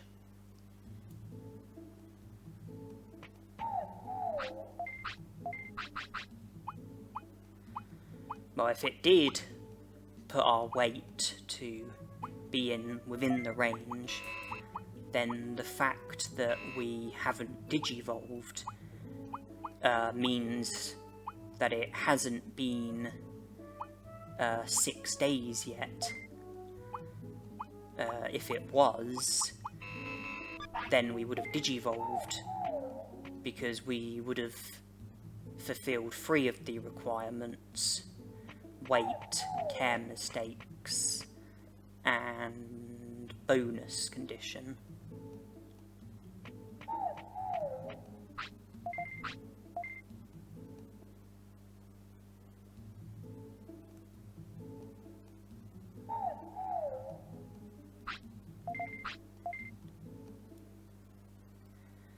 The remainder of this day is about making preparations for Airdramon, trying to prepare so that by the time that Birdramon wants to sleep, we would be able to digivolve to Airdramon by sleeping. We want to avoid Phoenixmon, and that might require some work. We want to make it up to the point in which Birdramon wants to sleep. We want to still have Birdramon as our Digimon by that point, so we want to be avoiding Phoenixmon, which means that we need to keep... well, if the 6 days are going to be up today, then we are going to need to keep our weight above 35. That's required us to force feed Birdramon, and that's had a negative impact on our happiness and discipline.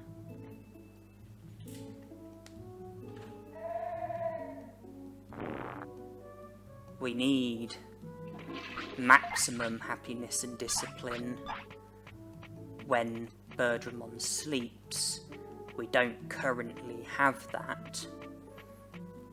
I don't think there's going to be any struggles with zero tiredness. We trained a bit, and since then we've just been resting. My weight is 36, 1 above the range of 25 to 35. Weight has to stay above 35. If our weight was to go down, then I think we would digivolve to Phoenixmon. I scolded Birdramon to put discipline up, and she wants to eat. This is a good opportunity to maximise our happiness as well. Birdramon wants to eat, so we feed her a happy mushroom. She still wants to eat.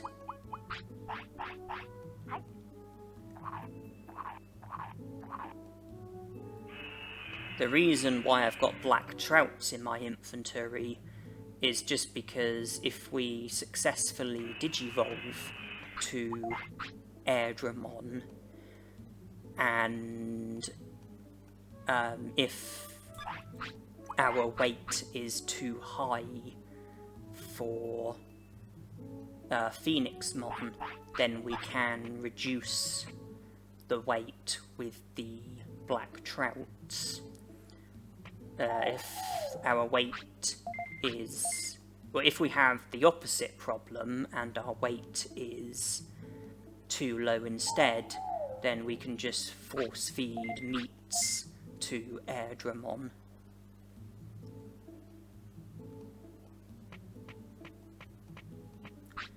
Birdramon wants to sleep and doesn't want anything else.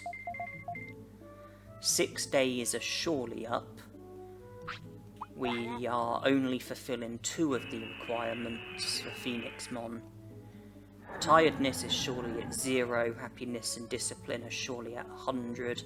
I saved, then I slept, and only slept. Digivolution unsuccessful. That's why it's a good thing that I saved first, before sleeping, and when I slept, I did only sleep, I didn't save as well. Because of that, I was able to reload and provide myself with another opportunity. When I did reload, I tried again and got the same outcome. I then thought, okay, I need to change something. So I reloaded again, rested once, tried again, didn't work. Then I reloaded another time, and I rested twice. By that point, Agumon wanted to eat and wanted the toilet. I took her to the toilet while keeping weight above 35.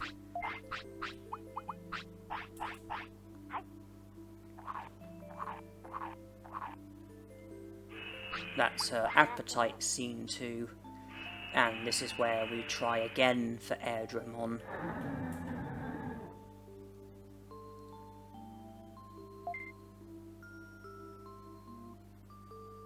The first sign is a good one.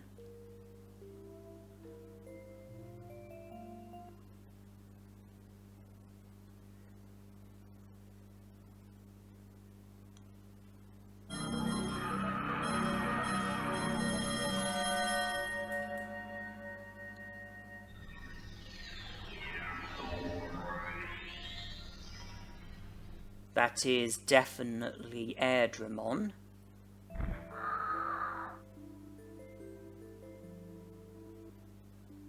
And it looks like we might have Phoenixmon, and without needing to put any extra work in. Our weight surely isn't within the range of 50 to 60, which is what's needed for Machinedramon. We certainly don't have the stats for Machinedramon. Phoenixmon it is.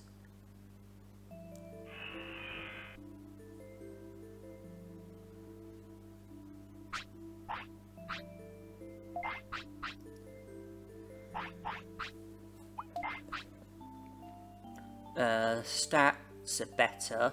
HP and MP are 4,500. Attack and defense are over 300. Speed and brains were even better, and we've got Electric Cloud as a technique, and that's the second time in which I've been puzzled by a technique. I was puzzled when I saw Poison Powder when I had Piximon as my Digimon. I couldn't recall learning Poison Powder, and here with Phoenixmon I've got another technique that I don't remember learning, this time an air technique, Electric Cloud. Very strange. But we have 3 out of 8 air techniques.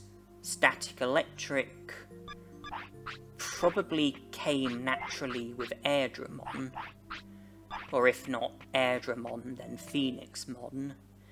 Wind Cutter was learnt with Piximon, and we have Electric Cloud as well, even though I don't remember learning it. That leaves 5 techniques to be learnt.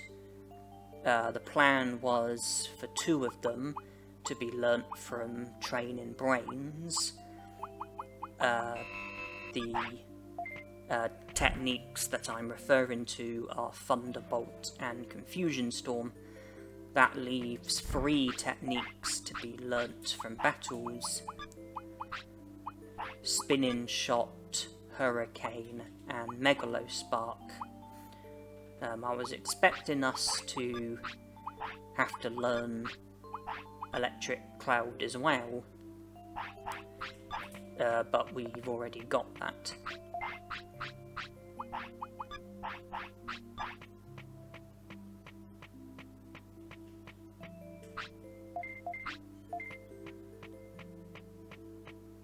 And I don't foresee any pressure or difficulty with learning the air techniques. We have the whole of Phoenixmon's lifespan to learn the techniques. We have, you know, the rest of this Digimon's life to learn the air techniques. I think Birdramon was 11 when she slept, so we would now be 12. Probably got a minimum of 6 days. Ah, another happy mushroom.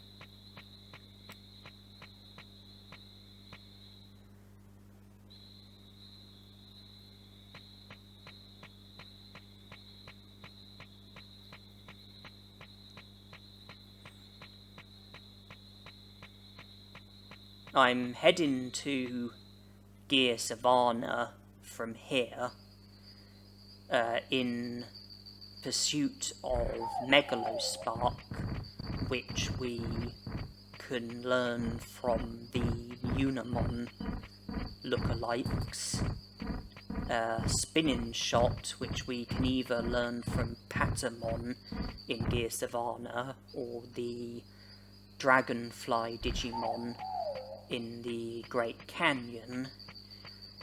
Either way, we will need to go to the Great Canyon, because we also need to learn Hurricane, which can be learnt from the Dragonfly Digimon.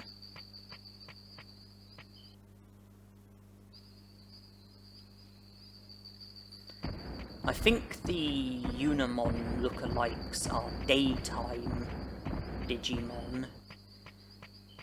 We've got about an hour and 3/4 until the daytime Digimon appear. And I'm trying to picture the Great Canyon. Off the top of my head, I'm not sure if the Dragonfly Digimon at the Great Canyon are daytime Digimon or nighttime Digimon.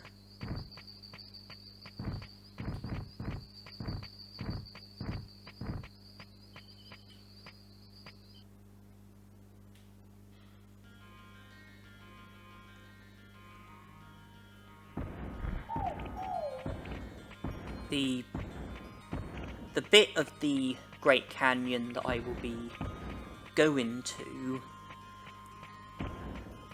I know that during one period it's the Dragonfly Digimon, during the other period it's Gotsumons.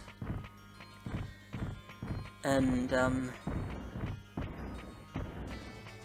there's a tiny part of my brain that's sort of calling out to me, and it's saying that the Gotsumons are nighttime Digimon. I have a very sort of faint recollection of the Gotsumons being nighttime Digimon, and in which case the Dragonfly Digimon would be daytime Digimon.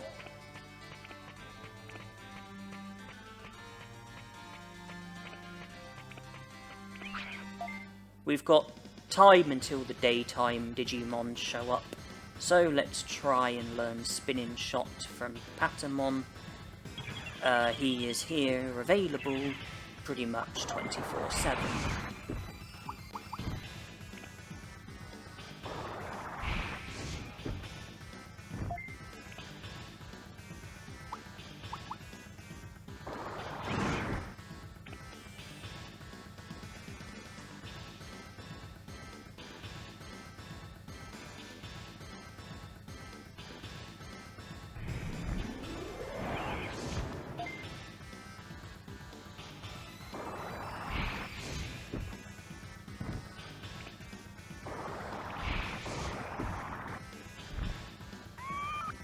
That's one victory against him.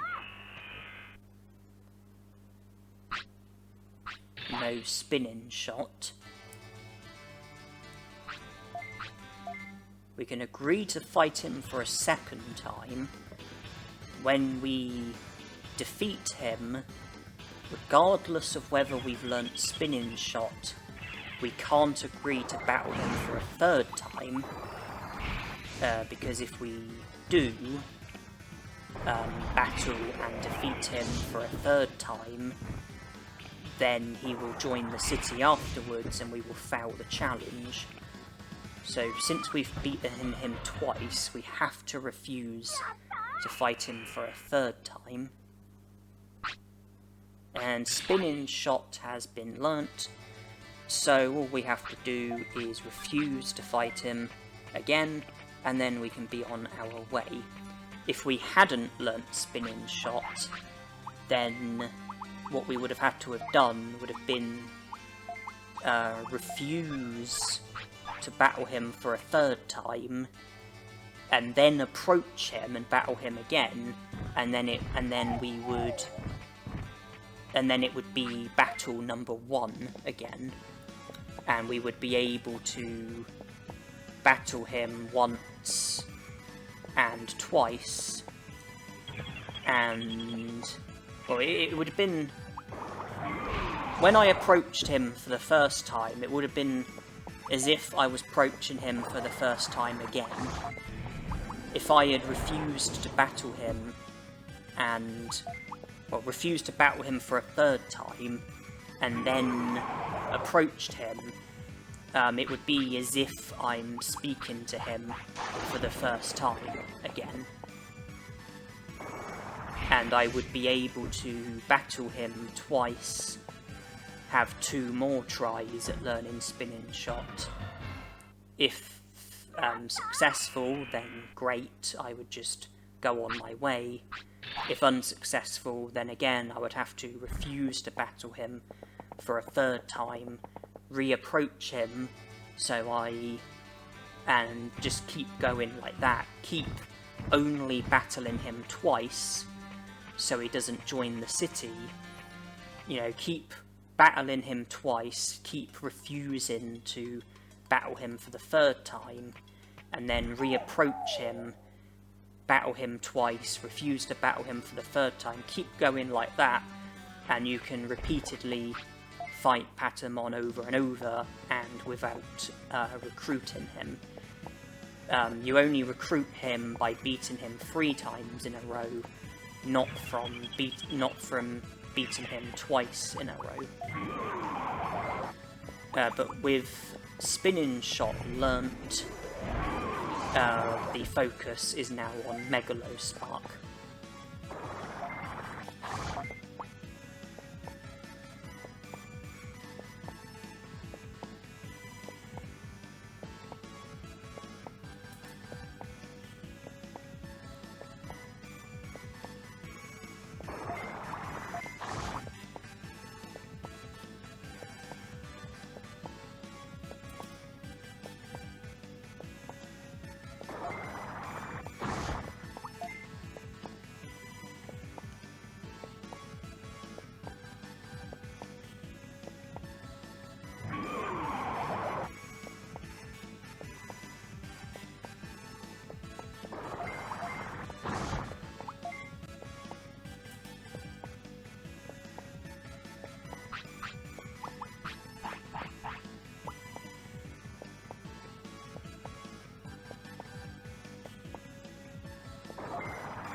Okay, I did not want to be involved in a second Digimon.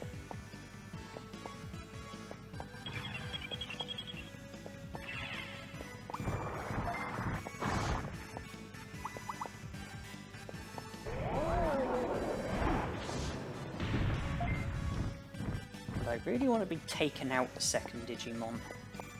I don't want him in the battle.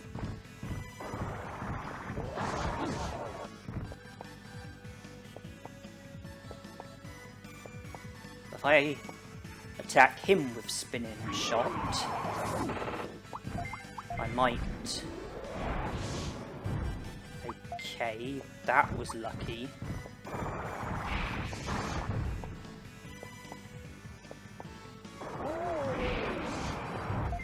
Alright then.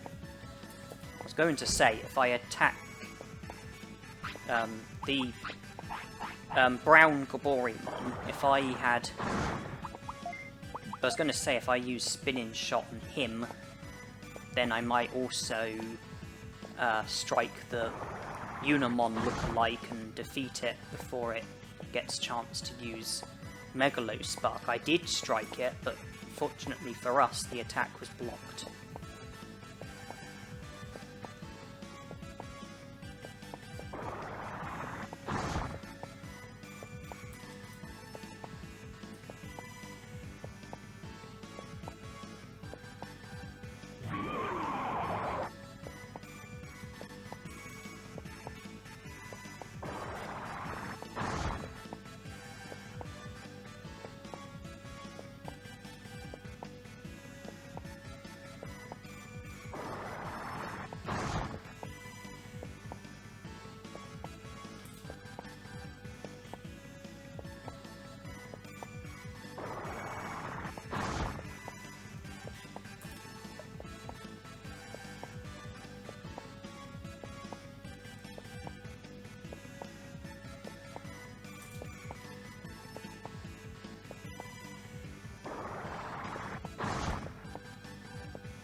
Neat. Oh, and Megalospark.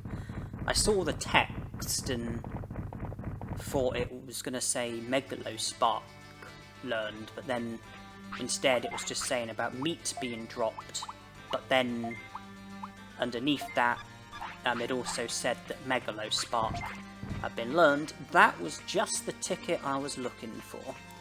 The ticket to being able to produce a ball of electricity which you can strike opposing Digimon with. And all of a sudden it's all the more lucky that the Unimon lookalike did block the spinning shot which was used earlier in the battle, because Megalospark hadn't been used by that point. So we wouldn't have learnt Megalospark if we didn't get lucky with Spinning Shot being blocked. We now have Static Electric, Wind Cutter, Electric Cloud, Spinning Shot, Megalospark. We need to go to Great Canyon and learn Hurricane from those Dragonfly Digimon. And then we need to learn Confusion Storm and Thunderbolt from Training Brains. 7 natures in total, each have 8 techniques. That's 56 techniques in total, and with the exception of Filth, it's possible to learn all of the techniques with Ultimate Digimon. When an Ultimate Digimon has a type as their first nature, they are able to learn all of the techniques within that type.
As I was saying, Digitomon has fire as his first nature, and he can learn all of the fire techniques. The Ultimate Digimon who have battle as their first nature are Skullgreymon, Mumemon, Metal Mumemon, Muncymon, Etamon.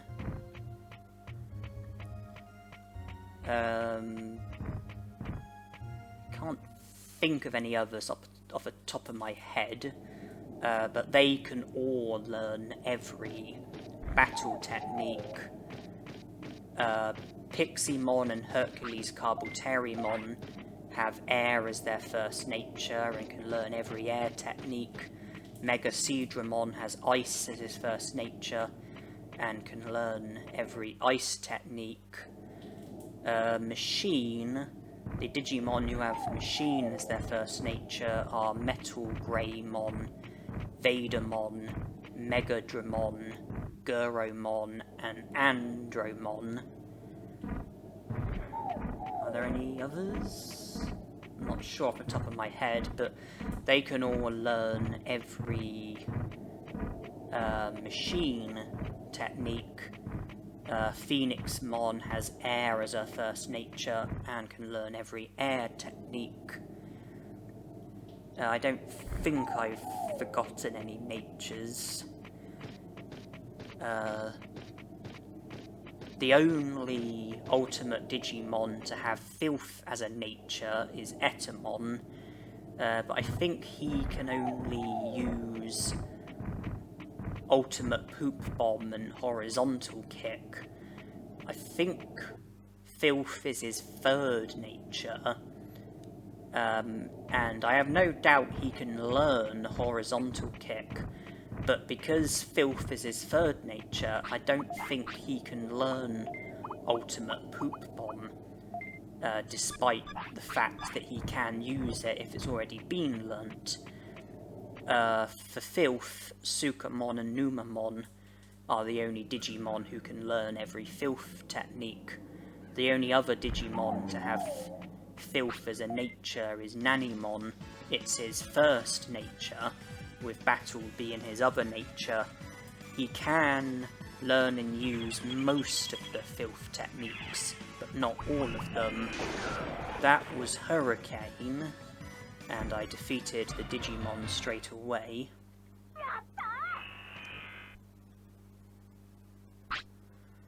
Nothing learnt, and I can't be defeating the Digimon that quickly. Too much of a risk of the Digimon getting defeated before Hurricane gets used. We need a weaker alternative. Windcutter should do. But at least I've come here when the Dragonfly Digimon are present, and hopefully I'll be able to learn Hurricane before the daytime period ends.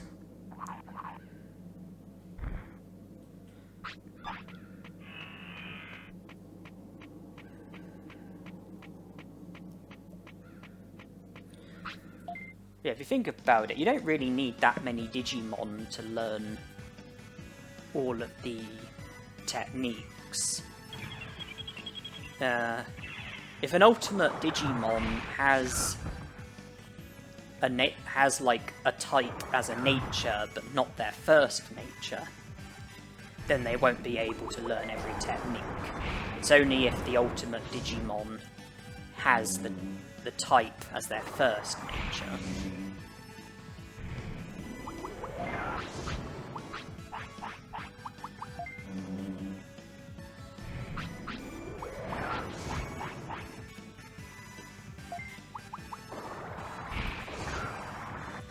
Well, at least with Windcutter, we don't defeat them in one, so there will be the chance for Hurricane to get used.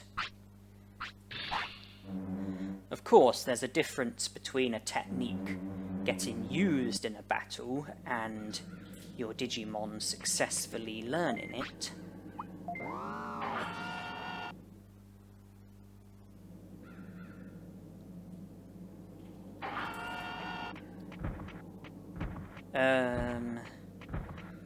Are the Dragonfly Digimon in here present at daytime? They are. With two at once, there should be a better chance of us seeing Hurricane, and hopefully more quickly as well. But this is going to be us for the time being.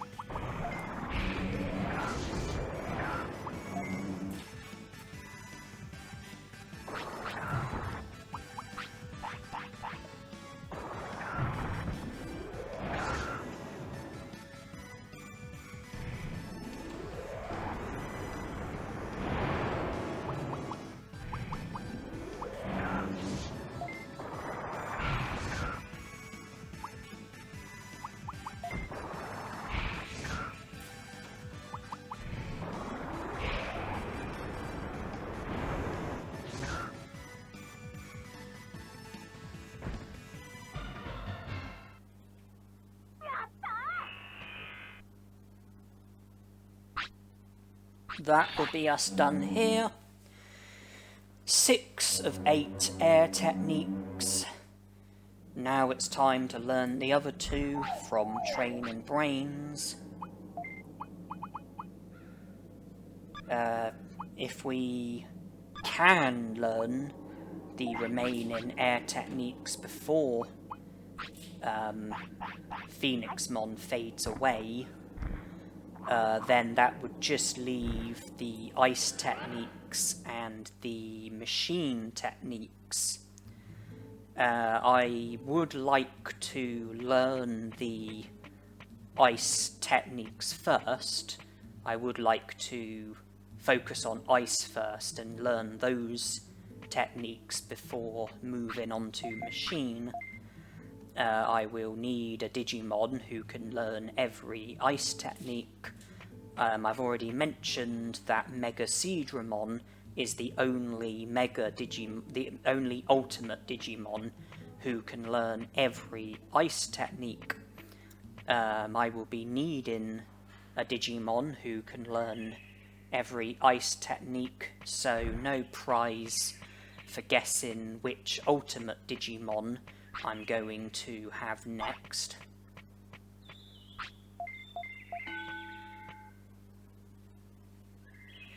And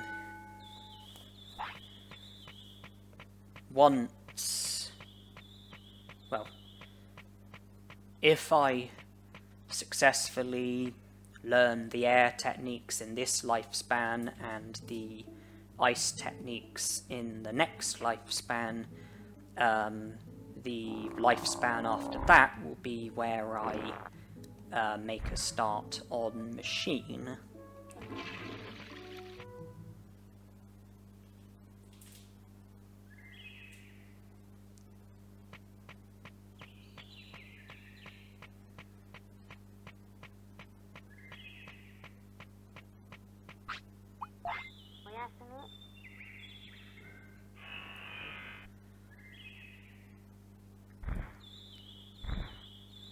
Two techniques needed, and there's, well, when it comes to training brains, there's pretty much two different ways that you can go about it. There's the butterfly brain training. I think I did that with Digivolving. I definitely did it with Numamon. Then there's the other way, the method that I used with Piximon, where I just trained brains and kept on training and kept on training. And I did manage to learn the techniques that I was after in all of those cases that I provided. Numamon, Digivolving, Piximon. When you train brains with Phoenixmon, well, at the moment, brains is going up by 12. I mean, it would be more if I had Agumon and Carbuterimon recruited. It would be more if I had Vegemon recruited and access to Hawk Radishes and Super Carrots. It would be more if I had Piximon recruited and could buy the training manual from him. But in the circumstances, in these circumstances, 12 brains is the stat boost that I get when I train with Phoenixmon. And if you were to do the butterfly brain training when gaining 12 brains every time you train, then the ideal number of brains to have when doing the butterfly brain training would either be 550 or 650. If you have 550 brains or slightly more, then the butterfly will put your brains down by 11, which is only one less than the stat boost that you get when you train. And if you have 650 brains or slightly more, then the butterfly will put your brains down by 13, which is only one more than the amount of brains that you get from training.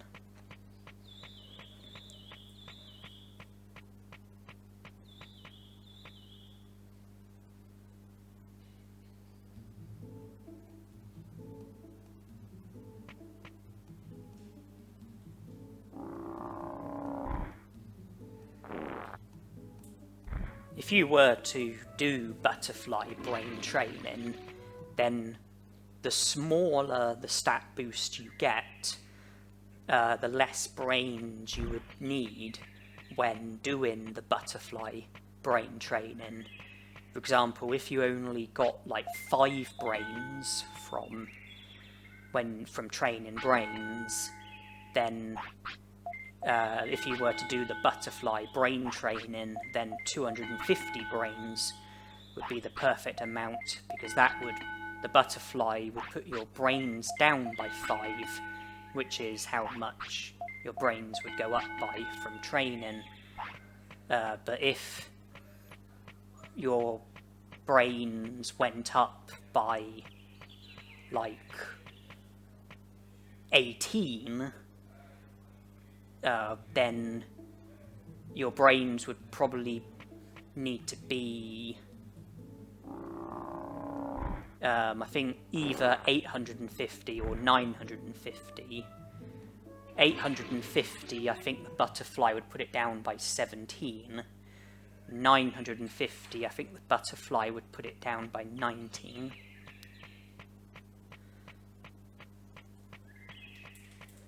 The point I'm making is the bigger the stat boost you get from training brains... Oh, there's Confusion Storm. Yeah, if you're going to do the butterfly brain training, the bigger the stat boost you get from training brains, the higher your brains will need to be when doing the butterfly brain training.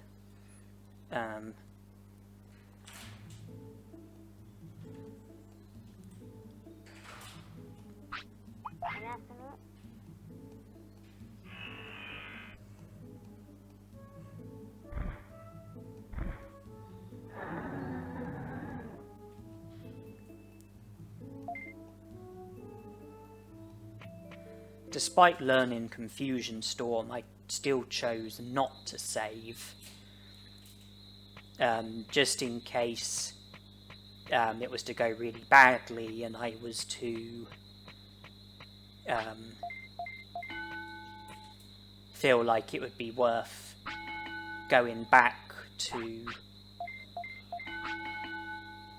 just after I had learnt Hurricane, go back to when my brains was a lot lower, just before I started the grinding that I'm doing now.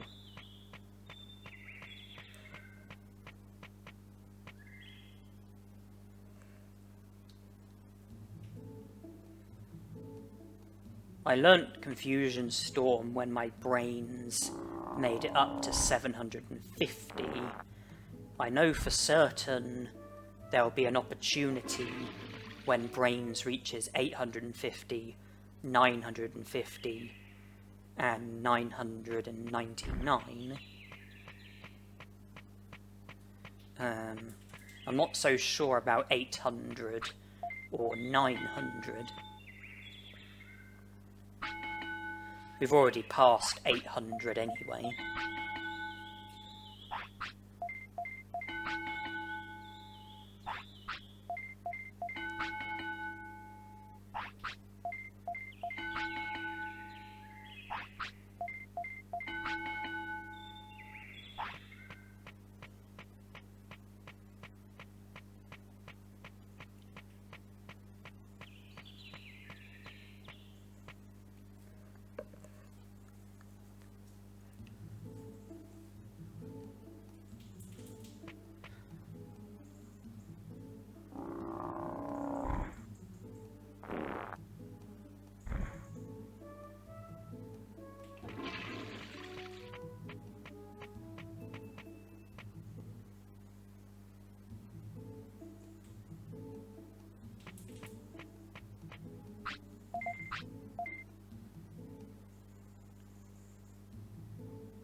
You certainly can learn a technique when your brains reaches 900.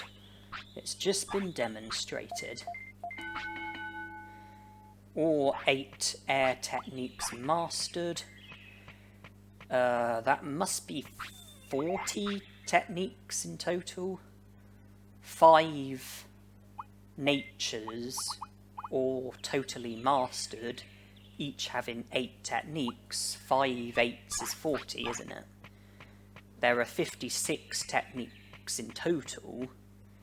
There are 2 natures that I haven't learnt any techniques from. They each have 8 available. That's 16 in total. So I'm 16 adrift of the maximum. The maximum is 56. So if you take 16 from 56, I must have 40 techniques. We don't need Phoenixmon for anything else. Not now we've got all of the air techniques.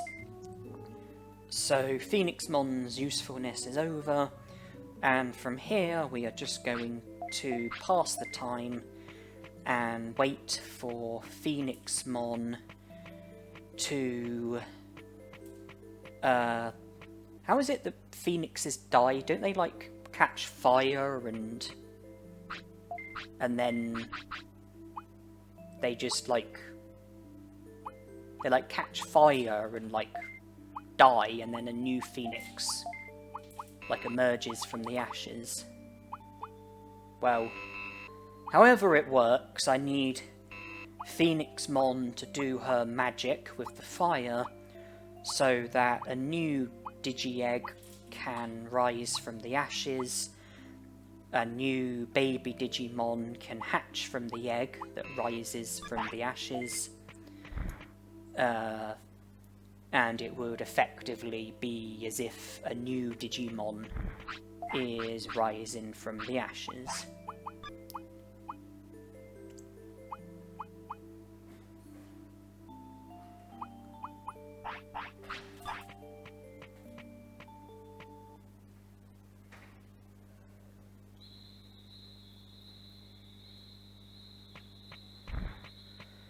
Can't help but feel, though, that we should go to the secret item shop at Gear Savannah.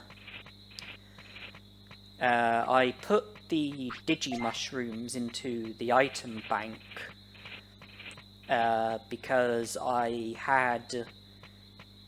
was unable to collect Digimushrooms due to me having 99 of them in my inventory, so I put the Digimushrooms into the item bank.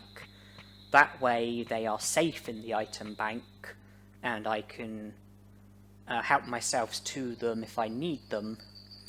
And with them in the item bank, I now don't have any in my inventory, which means that I can now collect Digimushrooms again, and I will have Digimushrooms building up in my inventory as well as having spares in the item bank. I think I did the same a while ago with meats, where I put 99 meats into the item bank so I could continue to be given meat by Tainomon. It looks like we have made it back up to 99 meats again, unless I took them back out of the item bank.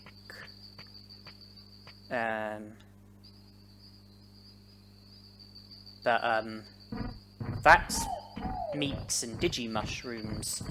Another food item that we've seen quite a lot of in this challenge is giant meat.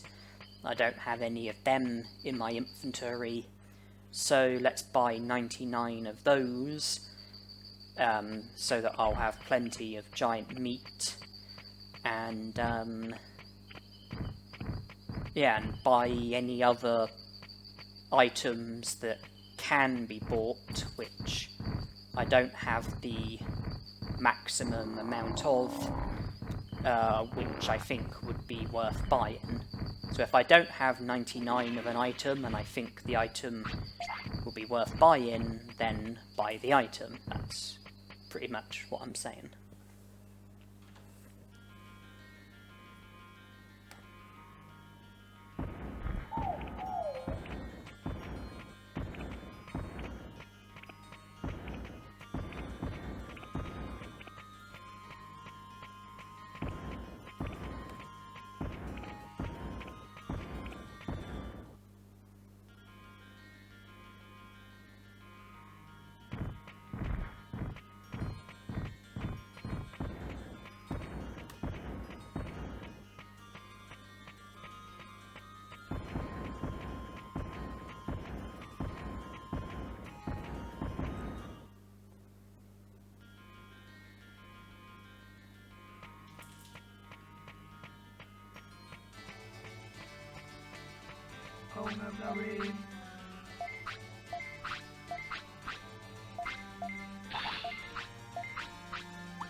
Well,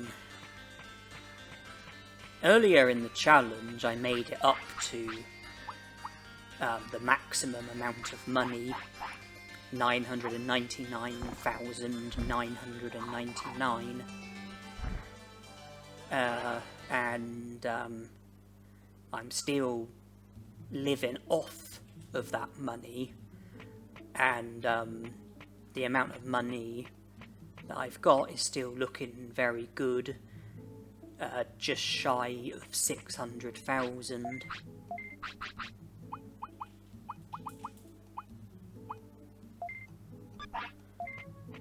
So I can't put meats or Digimushrooms into the item bank because I've already got 99 of each of those in the item bank. I can barely collect any more meat at the moment, but I can easily collect Digimushrooms, because even though I've got 99 in the item bank, I've only got a few in my inventory, and the idea of putting 99 meats and Digimushrooms into the item bank so that I can have 99 in the item bank and also get 99 in my inventory struck me as a good idea. The sort of idea that should also be applying to giant meats. So the giant meats that I just bought, I put them into the item bank, and I'm now going back to the secret item shop to buy another 99 giant meats, which are to remain in my inventory.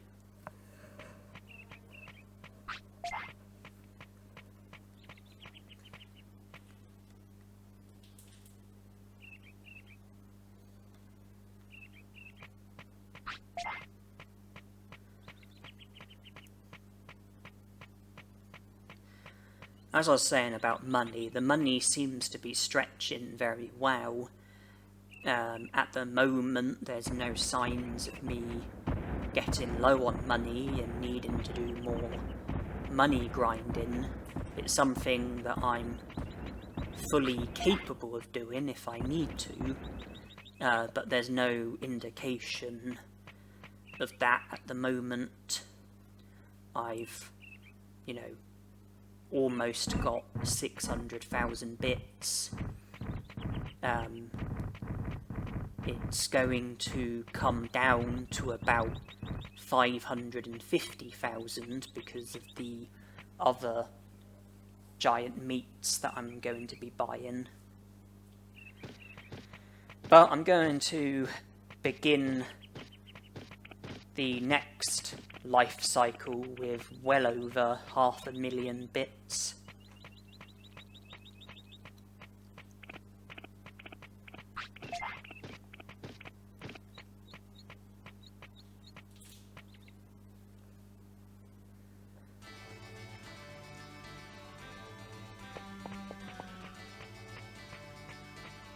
I've possibly made a little bit of money from all the battles that I've been having. Battles that have been necessary for fulfilling Digivolution requirements. Battles that have been necessary for learning particular techniques. But if I'm successful with learning all of the techniques, and if I get myself into a position where I no longer need battles in order to be able to digivolve the Digimon that I want to digivolve to, then it's possible that battles might become a thing of the past. Off the top of my head, I can't really think of any other obvious reason for battles having any kind of significance.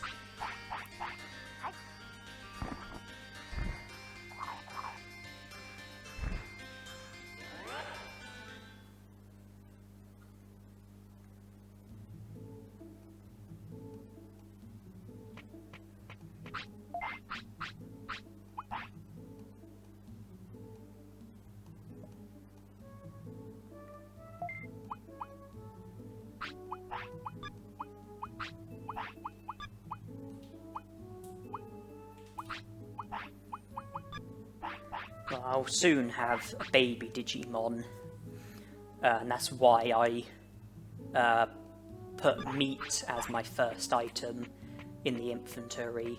That way, when the baby Digimon wants to eat, I'll be able to go straight into the inventory and give it meat. Sometimes I've had giant meats as the first item when giant meats have been a more appropriate food item. And then when I've been not training at the gym and having battles instead, I've sometimes had HP recovery items as the first item, in case I need to heal in a battle. I'll be able to go into my inventory and select the item straight away.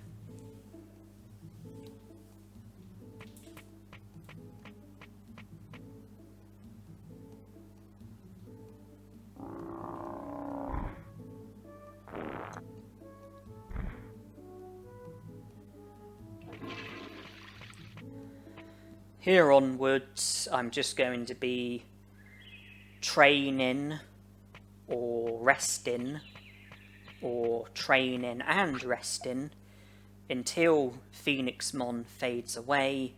For that reason, I've speeded the video up. A feature which has frequently applied in this challenge. I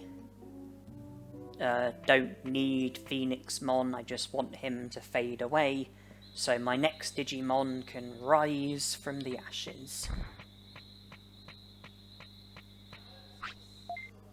Phoenixmon can do what phoenixes do when they die, when they, like, catch fire or burn to death, or whatever it is that they do. My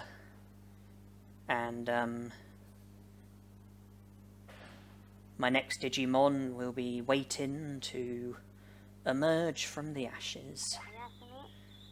The ashes of a phoenix. The ashes of Phoenixmon.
The end for Phoenixmon has come. Now we move on to our next life cycle.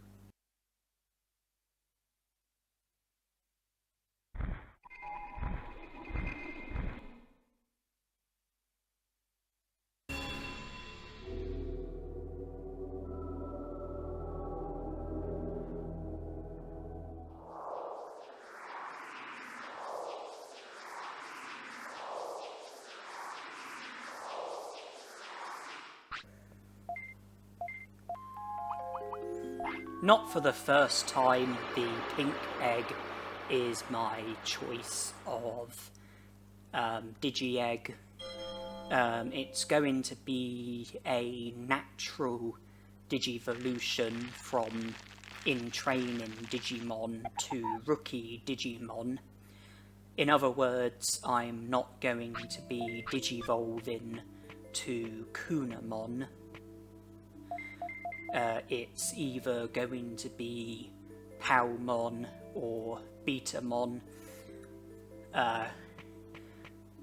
Betamon is yet to feature in this challenge. It's been Palmon every time so far. And if you're hoping for a change and hoping that I will Digivolve to Betamon this time, well, you might be in for a treat. This time I might be Digivolving to Betamon instead of the Digimon that you're probably sick of the sight of, aka Palmon. I might be Digivolving to Betamon this time, but I'm not. It's gonna be Palmon once again.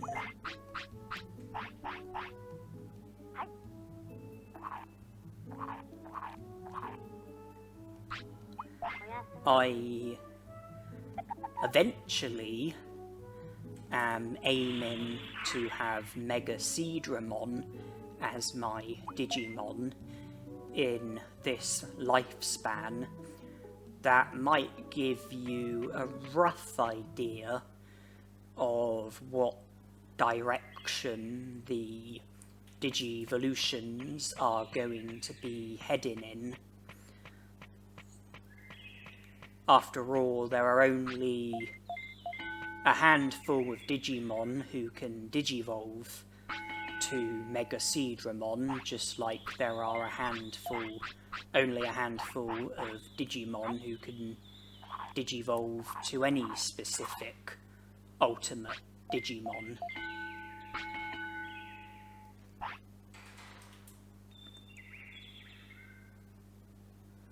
I don't want to give too much away too early on.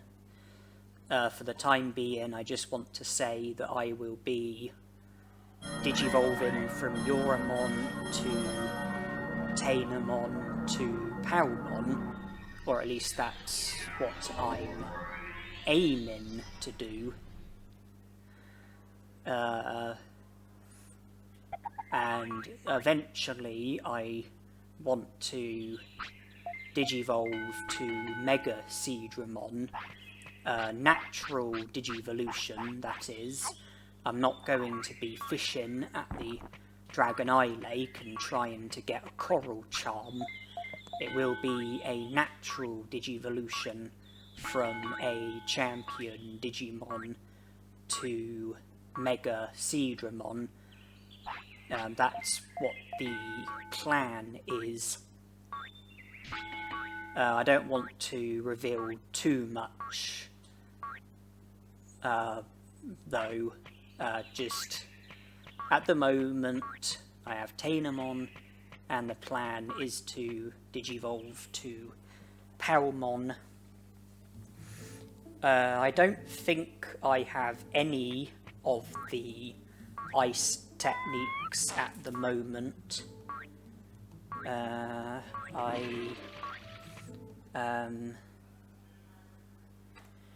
know that Teardrop will come naturally with the champion Digimon that I'm going to be Digivolving into, and unless I'm overlooking something, the other 7 ice techniques will have to be learnt from battles or brain training or a bit of both. Winter Blast is a technique that can easily be learnt. The Snow Agumons in Friesland use Winter Blast.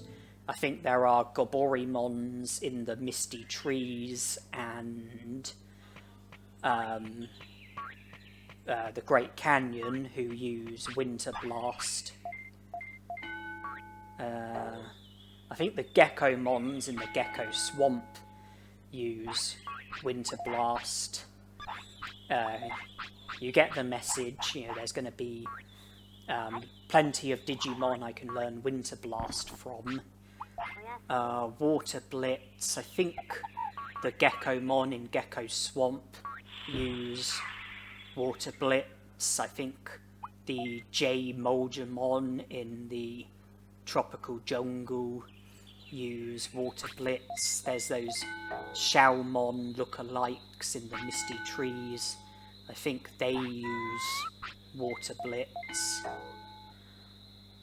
Ice Needle, the red penguin Digimon in Great Canyon, I think they use Ice Needle, along with the Snow Agumons in Friesland. I think the Ice Mons in the Ice Sanctuary use it, possibly the Agumon lookalikes in the Ice Sanctuary and Friesland. Gigafreeze. In Friesland, I think the Ice Devimons and Agumon lookalikes both use it. I have a feeling the red penguin Digimon in the Great Canyon use it as well. Aqua Magic. I know for sure that the Xiaomon lookalikes in the Misty Trees use Aqua Magic. There are other Digimon that I can think of who possibly use it, but off the top of my head I'm not 100% sure. And then that will just leave the final 2 ice techniques, the 2 that are hardest to learn. One of them, Ice Statue. The Xiaomon lookalikes in the Misty Trees use it, as do the Ice Devimons in Friesland. The Blue Miramons and Garulamon lookalikes in the Ice Sanctuary. I have a feeling they might use Ice Statue.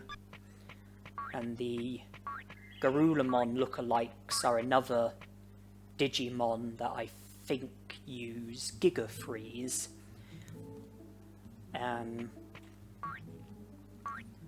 The Rockmon in Greylord's Mansion, I have a hunch they use Winter Blast and Ice Statue. That will be off limits, because Machinedramon I don't think is a virus type. I think he's a data type. That would also mean an inability to enter Ice Sanctuary, but there's the Ice Sanctuary skip that enables you to enter Ice Sanctuary with any Digimon. That just leaves one final ice technique, which I will have to learn by training brains, due to me not having access to any Digimon that use it in battle. Digimon who I could learn it from would include the Rockmon in Mount Infinity, Machinedramon at the secret beach cave, neither of which are Digimon that I will have access to, because they are located at destinations that I'm not going to have access to. Now that we've got Palmon as our Digimon, I would like to talk more about my immediate intentions.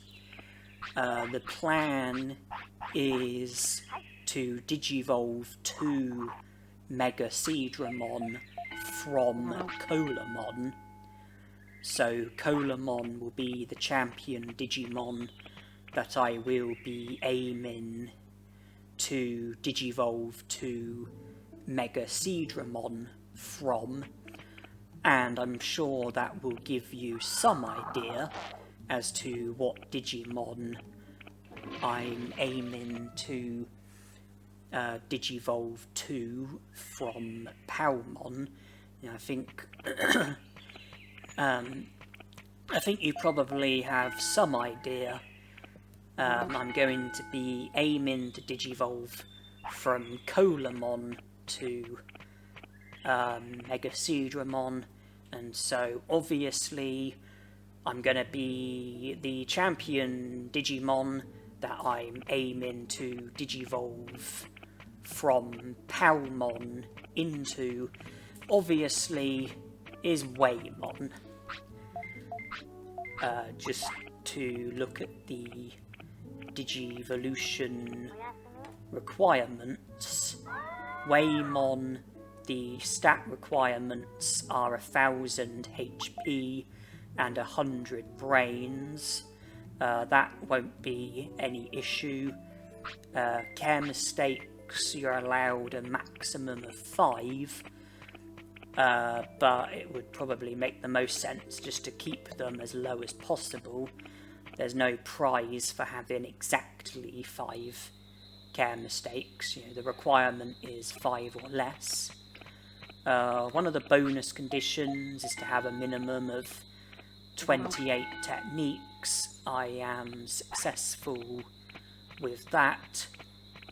There's 3 of the requirements. That shouldn't be a problem. The weight requirement, 35 to 45. I think it's unlikely that I will be successful with fulfilling that. But the Digivolution can be successful with just 3 requirements fulfilled. There are other champion Digimon that Palmon can Digivolve to, who I don't want to Digivolve to. They include Agumon, stat requirement 1000 HP and MP, and 100 attack and speed. Care mistakes is 5 or more, but I shouldn't come anywhere near to having 5 care mistakes. weight requirement 25 to 35. I don't think there's any chance of that being fulfilled. One of the bonus conditions is to have a minimum of 28 techniques. I am fulfilling that requirement, but even if I fulfill the stat requirement as well, that's only going to be 2 of the requirements, with me not fulfilling the weight requirement or care mistake requirement. Digimon, the stat requirement is just 1000 MP. The care mistake requirement, same as Agumon, minimum of 5 care mistakes. One of the bonus conditions is to have 21 techniques. I am fulfilling that requirement. Weight, the requirement is 5 to 15.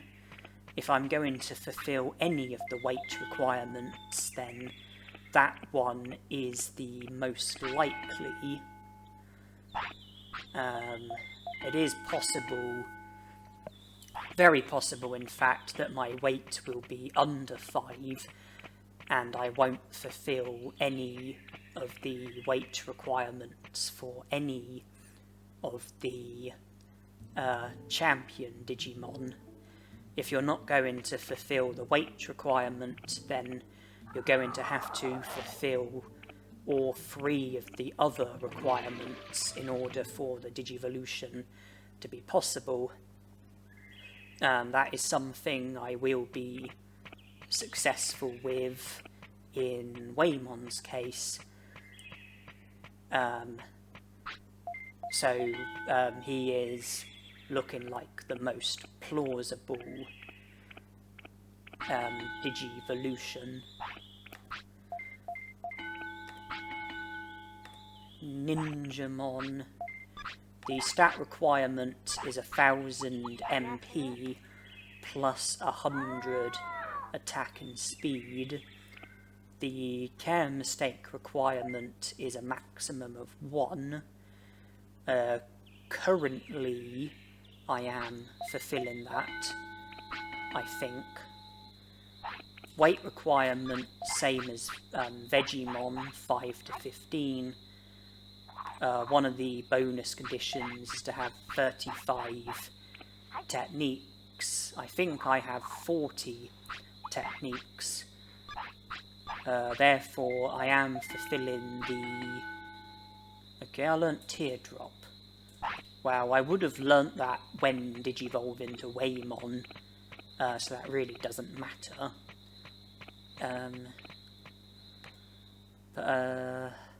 So it looks like I will fulfill the bonus condition for Ninjamon, and am currently fulfilling the care mistake requirement as well. By having my weight under 5, I won't fulfill the weight requirement for Ninjamon. I'm not currently fulfilling the stat requirement for Ninjamon. So not fulfilling the stat requirement or the weight requirement would be enough to avoid Ninjamon.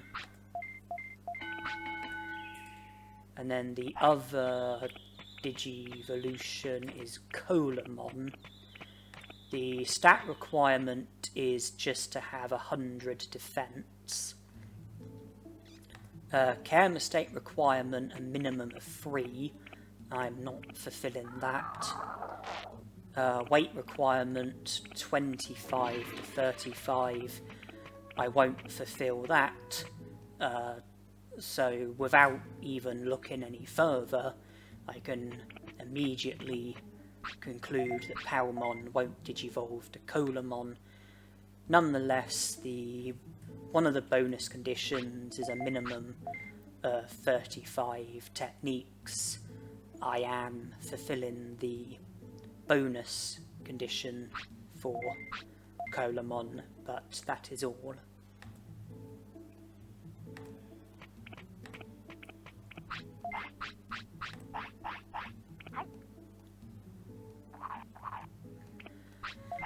So, how is it that I'm going to be digivolving from Palmon to Waymon, or at least trying to digivolve from Palmon to Waymon, and yet in the same lifespan I'm talking about digivolving from Colamon to Machinedramon? The answer to that question is that there's a special Digivolution where you can digivolve from either Waymon or Xiaomon to Colamon, and I will be aiming to naturally digivolve from Palmon to Waymon, and then using the special Digivolution to digivolve from Waymon to Colamon, and then naturally digivolve from Colamon to Machinedramon. The special Digivolution is not the easiest in the world. You are required to praise or scold your champion Digimon. Well, it has to be either Waymon or Xiaomon, and you have to praise or scold them once 200 hours have elapsed, and that's 200 hours of having the champion Digimon as your Digimon. So 200 hours starting from when you digivolve to the 200 hours starting from when you digivolve to Waymon or Xiaomon, and the counter can be a bit inaccurate at times. 200 hours is 8 days and 8 hours.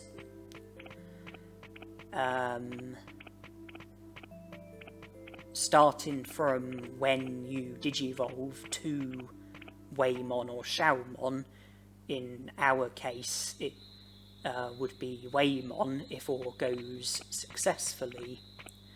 But the counter isn't hugely accurate. I think it's the way it's calculated, the way it adds up. It's not always 100% precise. And when the you have to praise or scold Xiaomon or Waymon on the 200th hour, but what seems to be the 200th hour might not actually be the 200th hour due to the way the counter works. When you do praise or scold, I think there's a 30% chance of the Digivolution happening.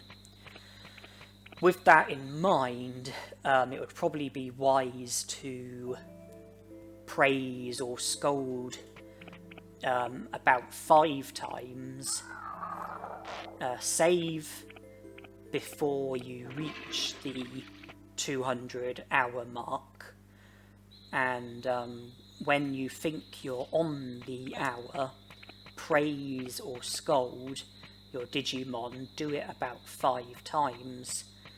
If it doesn't work, then go forward to the next hour and praise or scold about 5 times. If it still doesn't work, then go forward to the next hour and just keep going like that.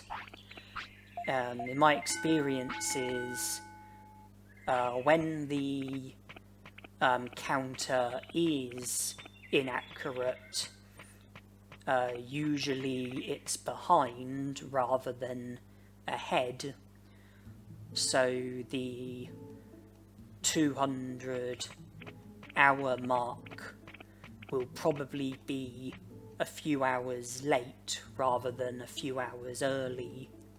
So I don't think it would be necessary to praise or scold prior to the 200-hour point. But you might have to go forward by 5 or 6 hours, depending on how the counter has worked.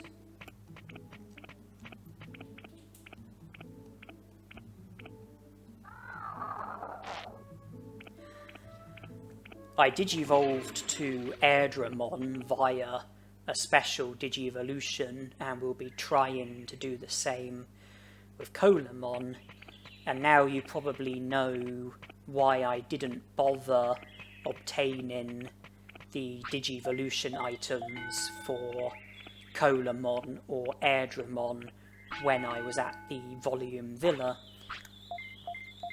The reason being that I had planned to digivolve to both of those Digimon by using special Digivolutions, Agumon from Birdramon, Colamon from Waymon.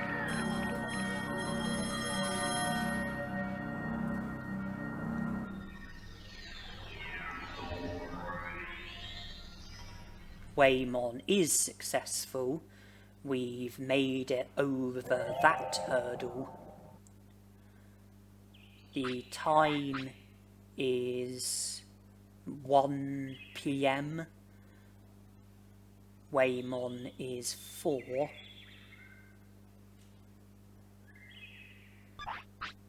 It's day 9.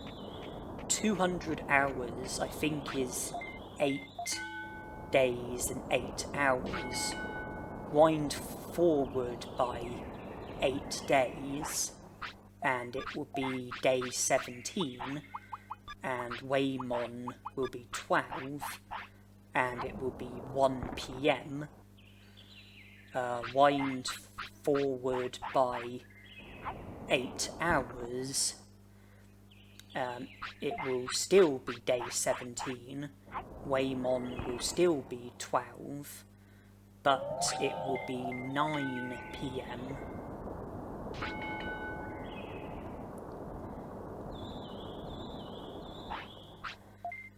That's when we seemingly should reach 200 hours, but it wouldn't surprise me if it is out by several hours.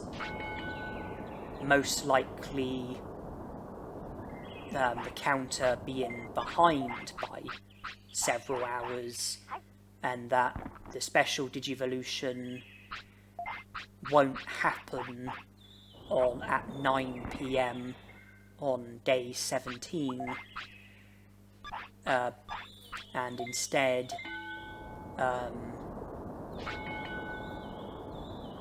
it might be later on day 17, or possibly day 18 either.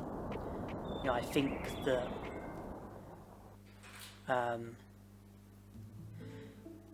If it doesn't work at 9 PM, then I think it will be later when it does work, not earlier.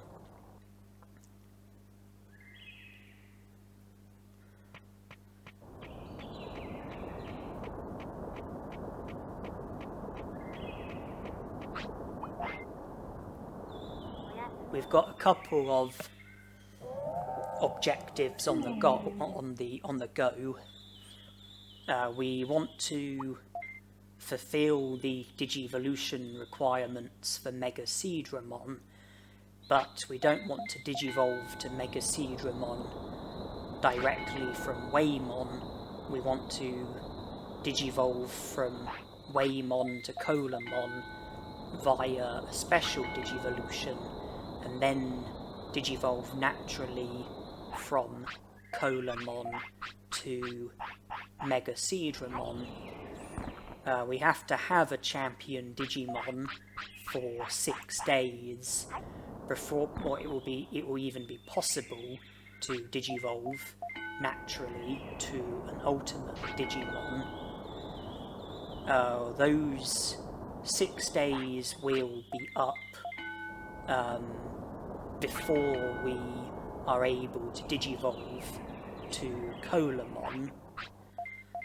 This means that we have to not be fulfilling 3 of the requirements for Machinedramon, because if we are, then Waymon would Digivolve to Machinedramon once it's been 6 days or more.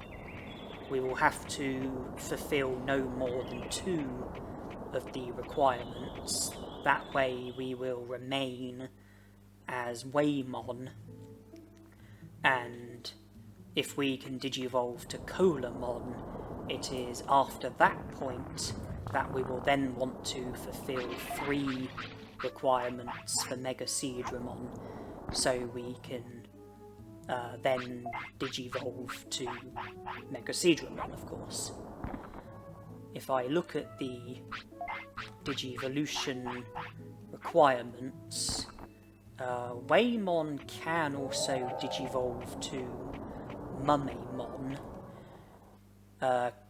but the care mistake requirement is a minimum of 15 care mistakes, and the weight requirement is 0 to 10. That alone makes Mummemon an impossibility. The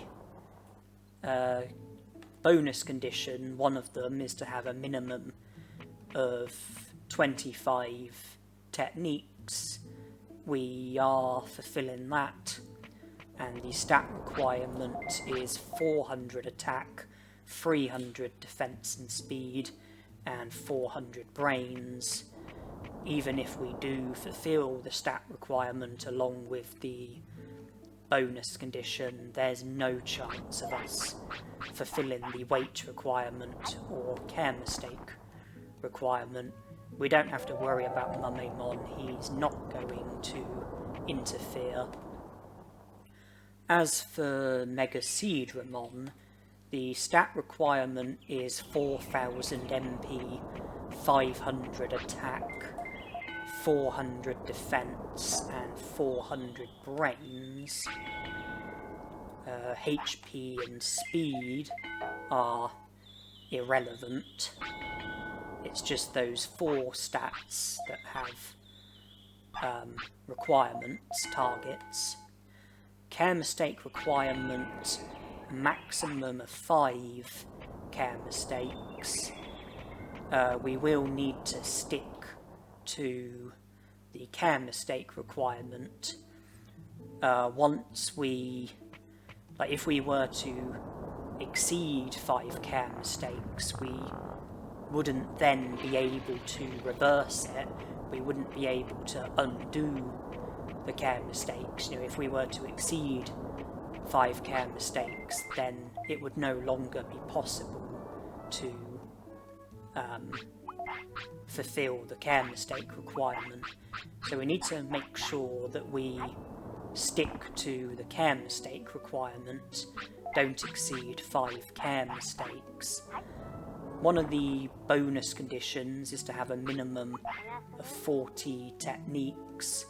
Another is to not have any battles. I think that we are fulfilling the bonus condition because I know for a fact we haven't had any battles, and I think we do have 40 techniques. So it looks like we are currently fulfilling the bonus condition and care mistake requirement, and I would like to keep it that way.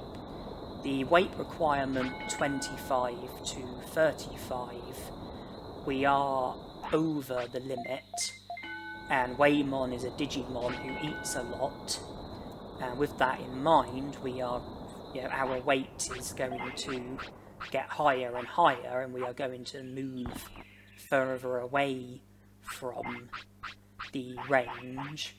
But when we digivolve to Colamon, I think our weight will change.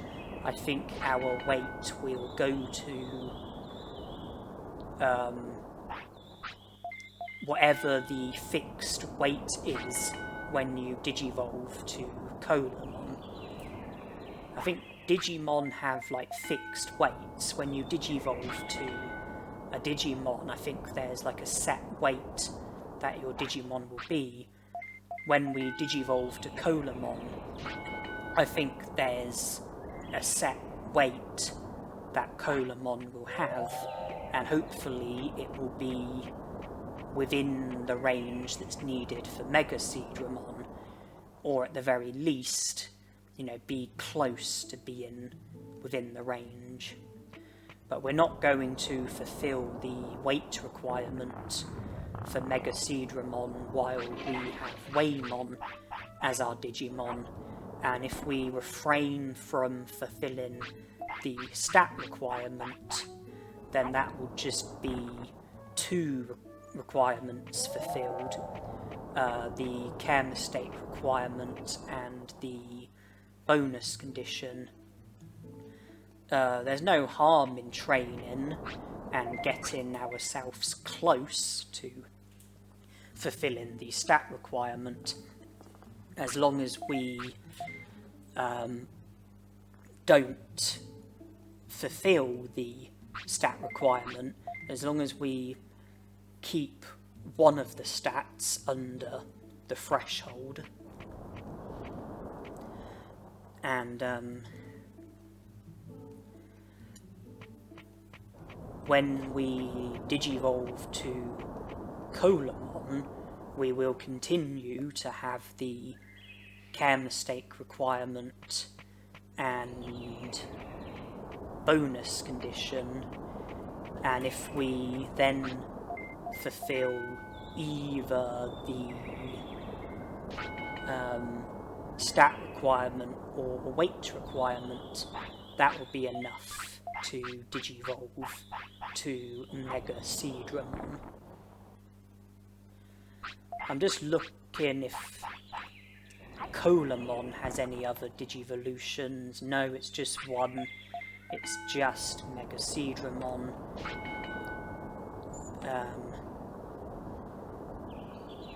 There's no Digimon that can get in the way. Machinedramon is the only Digimon that Colamon can digivolve to. In Waymon's case, Mumemon in theory could get in the way, but that's not going to be how it is, because our weight is staying up and our care mistakes are staying down.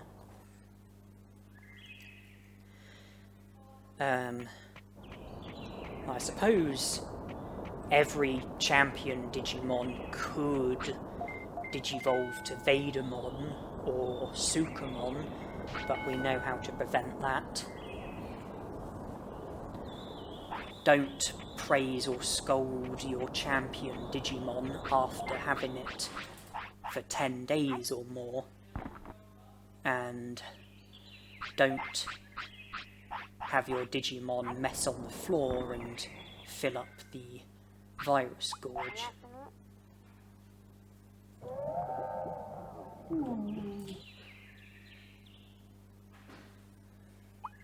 It said day 11, I think, which makes it day 12 today.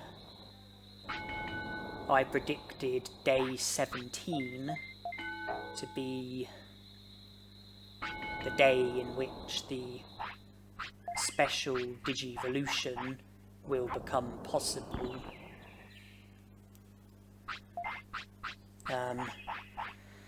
That's 5 days away, still got a bit of a way to go yet. My MP is 4,000, and that's the requirements for Machinedramon. Defense is about 250. The requirement for Machinedramon is 400. HP doesn't matter, speed doesn't matter. I need 400 brains, and I think my brains is close to that. I think it was 300 and something, but I think my attack was under 100, and the requirement is for attack to be 500. So MP is there, brains is close, defense is heading in the right direction, but attack is way off. We only have to keep one of those stats under the limit in order to not be fulfilling the stat requirement.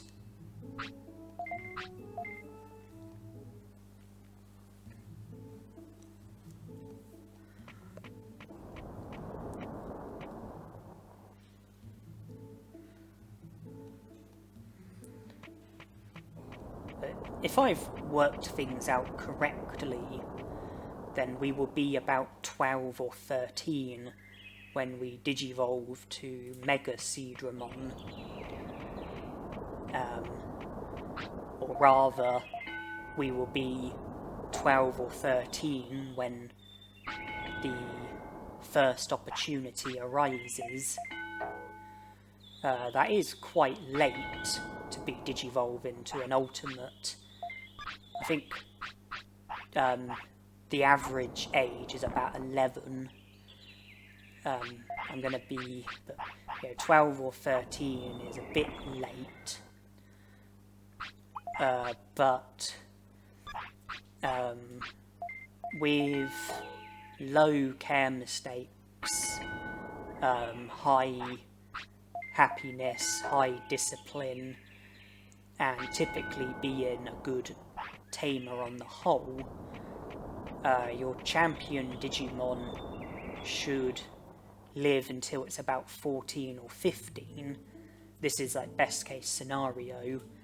When you digivolve to an ultimate, I think you get a 4-day extension, so that would make it 18 or 19. So if we, avoid the sweat bubble, avoid injury, avoid sickness, avoid care mistakes, rest accordingly, let your Digimon sleep when it needs to sleep, let it eat when it needs to eat, take it to the toilet when it needs the toilet, or stuff like that, then we should have a decent lifespan, a good lifespan.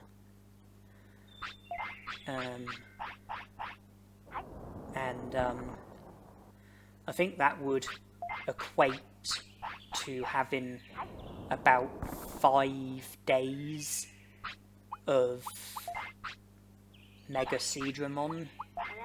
You know, having Machinedramon for about 5 days, 5 or 6 days before he fades away. That should be ample time to learn the ice techniques if we continue to be a good tamer. But if we were to go down the road of butterfly brain training, then his lifespan would shorten, and the more we use the butterfly and have like low happiness and low discipline, the more of an effect it's going to have.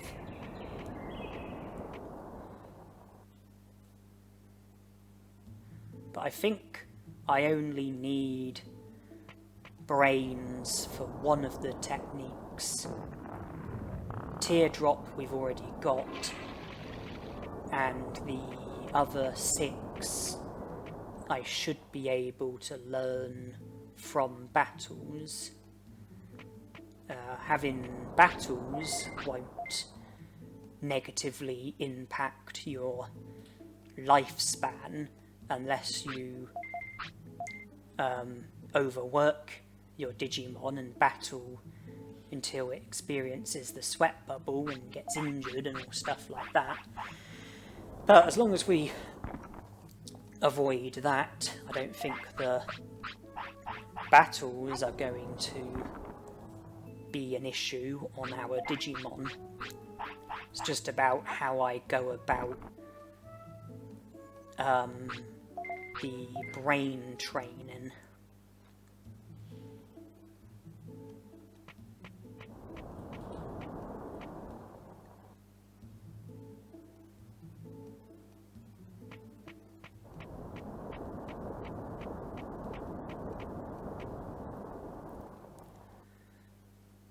Defense and brains are both virtually there. I'm training my defense, which is boosting my brains as well. Brains has reached the target. Defense has reached the target. That just leaves attack. Attack is the only stat that is lacking. Attack is the only reason why I'm not currently fulfilling the stat requirement for Machinedramon. The requirement is for you to have 500 attack. I'm a long way adrift at the moment. There's no harm in training attack because we are nowhere near reaching 500 attack. But nonetheless, it does have to stay under 500. And if our attack gets close to reaching 500 before we have the opportunity to digivolve to Colamon, then attack will have to stay under 500, and I would have to pass the time either by training something different or resting instead of training. We are entering day 14. The prediction for the Colamon Digivolution was day 17, 9 PM. Day 14 is 3 days away. But it's going to be late day 17, so we are actually more than 3 days away. It's day 14, 7 AM. Is that, how many, 7 AM, 12 hours would be 7 PM, 14 hours would be 9 PM.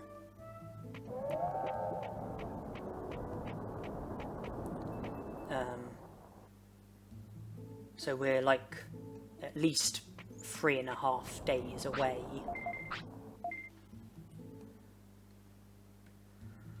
Waymon typically wants to sleep at about 6 PM. If we were to let him sleep, then we would miss 9 PM, and he would sleep until the early hours of the following morning. And by that point we probably would have passed the 200-hour mark. With that in mind, it looks like we will likely have to keep Waymon awake against his will if we make it up to when he wants to sleep, and then it would probably be best to pass the time by resting. I think that's like the friendliest way that we can keep Waymon awake without doing too much damage, without harming our happiness or discipline too much, and without harming our lifespan by too much.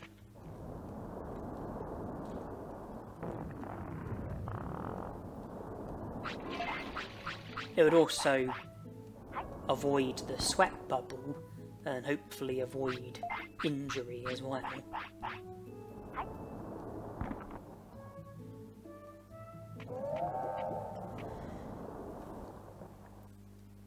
Day 17, 9 PM, that was the rough prediction. I don't know if it might be a good idea to go to sleep on day 16, save while you sleep, wake up early on day 17, and don't save again. Make it up to 9 PM. Try praising and scolding, and if you don't have any joy, rest once more to cut forward by an hour, and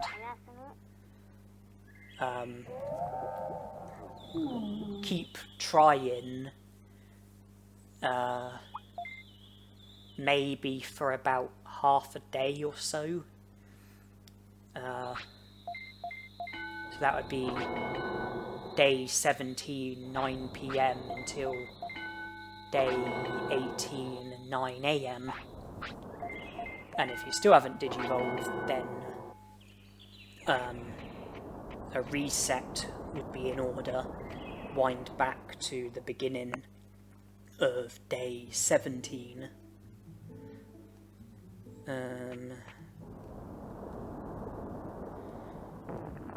And I guess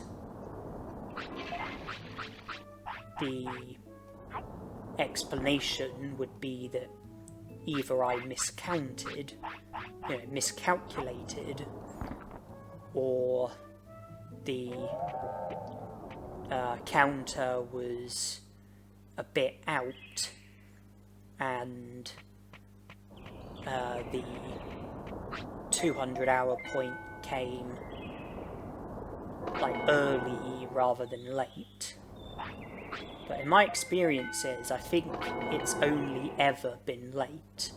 When it hasn't been spot on, I think it's only ever been late and not early.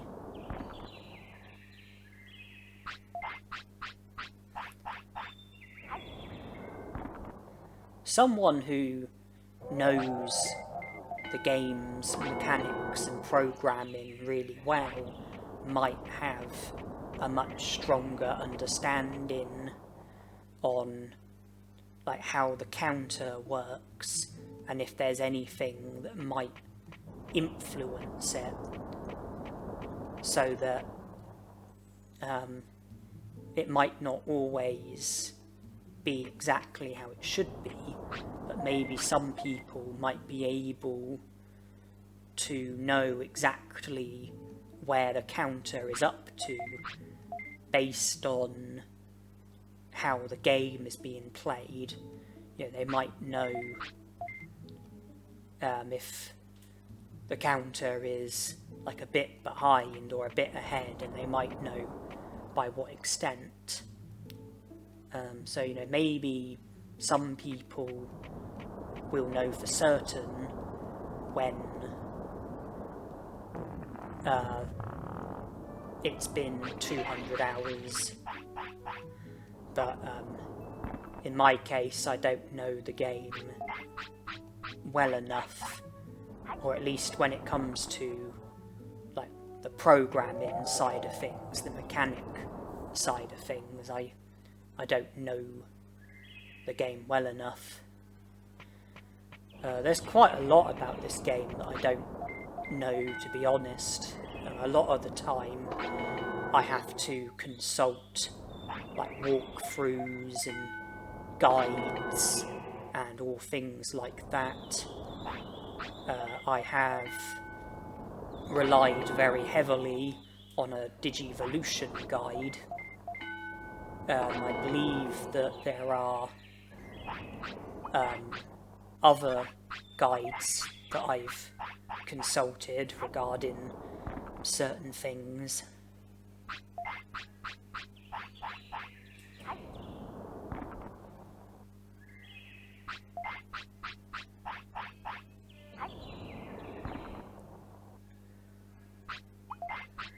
So I'm really not somebody who has all the knowledge and information stored in my head.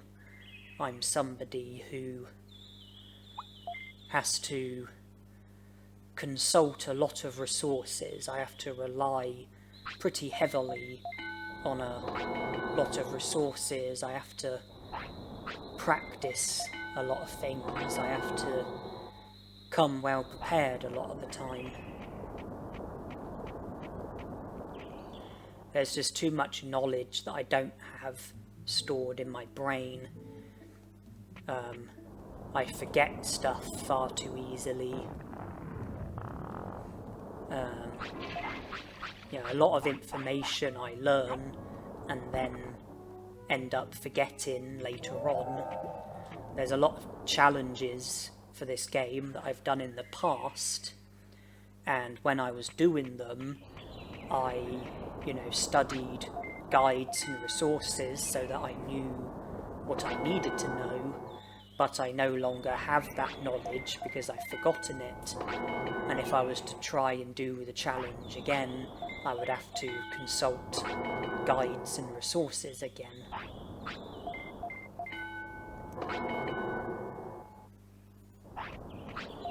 A lot of the stuff that I,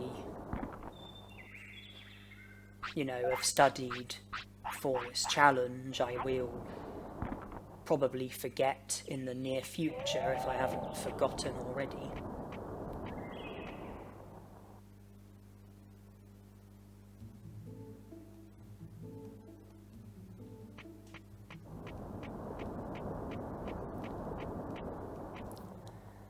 I don't think it's possible to encounter Machinedramon at the Dragon Eye Lake without recruiting Shalmon first. I think you have to have Xiaomon recruited, so that there's the article about a lake guardian. There might also be a requirement regarding your number of prosperity points, but in this challenge I don't think it's going to be possible to get Machinedramon to show up at the Dragon Eye Lake, which is a bit of a shame, because from him I could have learnt Aqua Magic, Winter Blast and Giga Freeze on top of already having Teardrop, and I could have gotten a water bottle from him, which would have saved me from having to buy one from Shogun Gekomon.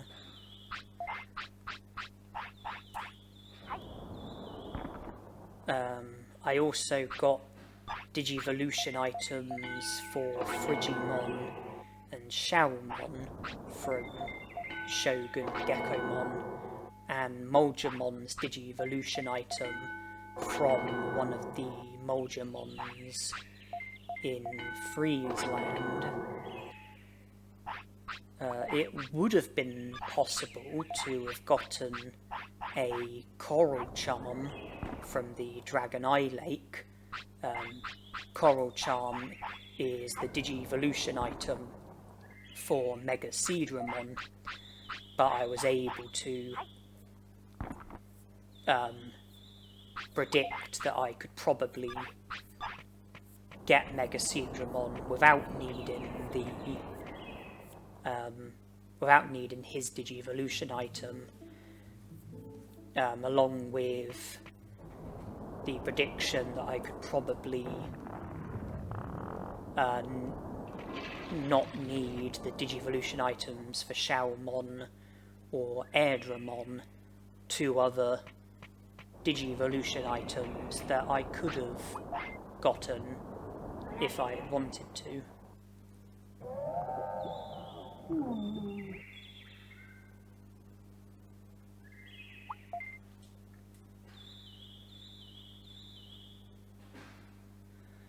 A lot of the Digivolution items are prizes that can be won from the arena tournaments. All of them are out of the question. I know you can get Leomon's Digivolution item, Miramon, Greymon, Garulamon, Centauramon, Tyrannamon, Devimon, Angemon, Phoenixmon. That's just off the top of my head. Metal Greymon, Skull Greymon, Megadramon, Nanimon, Vegemon, Agumon.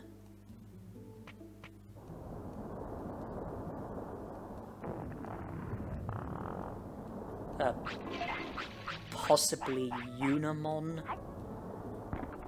Waymon you definitely can.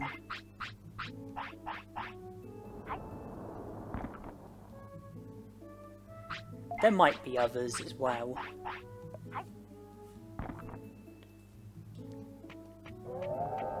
You need Penguinmon for Kokotorimon's Digivolution item. You need Metal Mumemon for the Digivolution items for Mumemon, Metal Mumemon, Guromon, Pixiemon. You need Dremolgemon for the Digivolution items for Barkamon, Birdramon and Ninjamon. Dremolgemon is another Digimon whose Digivolution item comes from the tournaments.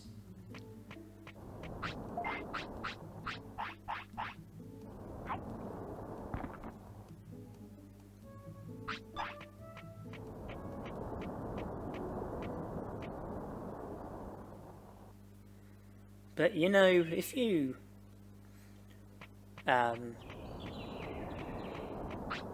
closely follow resources such as Digivolution guides, and you are successful with fulfilling the conditions for the Digimon that you are targeting, then I imagine that it would be possible to Digivolve to every Digimon without the need of any Digivolution items.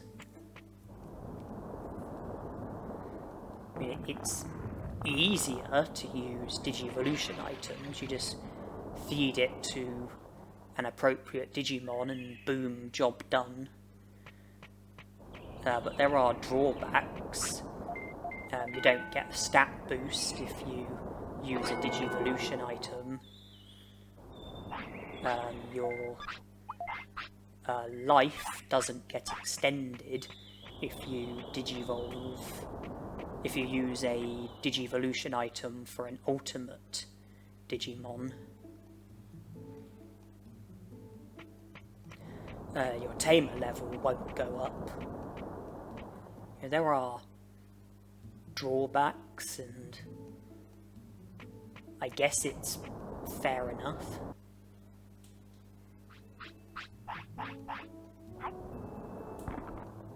"7 PM, 2 hours until 9 PM, 2 rests until 9 PM.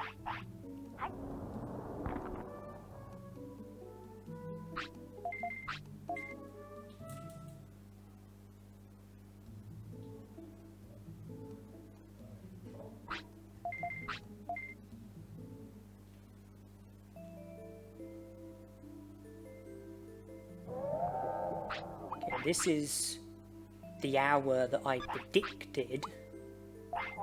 Scold. Nothing happens.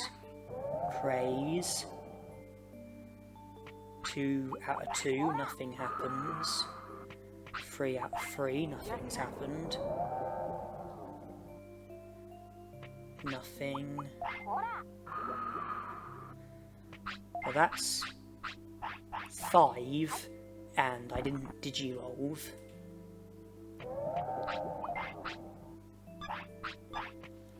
So let's go forward by an hour.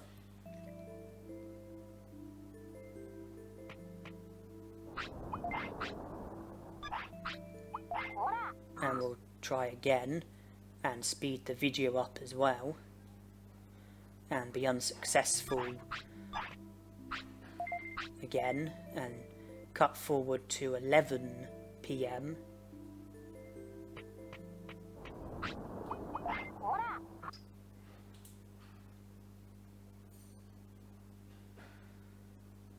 Same outcome. It's now midnight.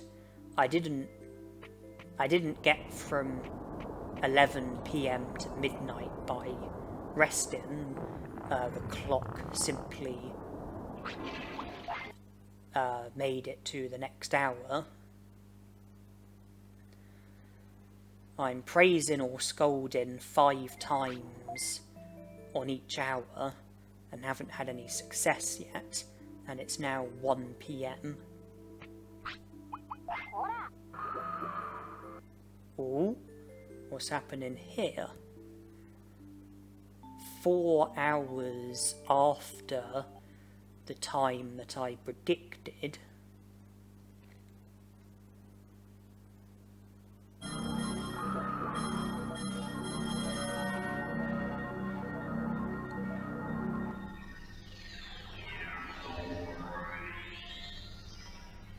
We've gone from being a wow to being a fish.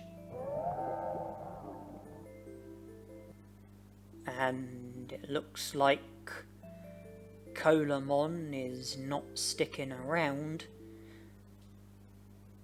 We have a second Digivolution in the space of about 60 seconds or less. We went from a wow to a fish. Now we're going from a fish to a sea dragon.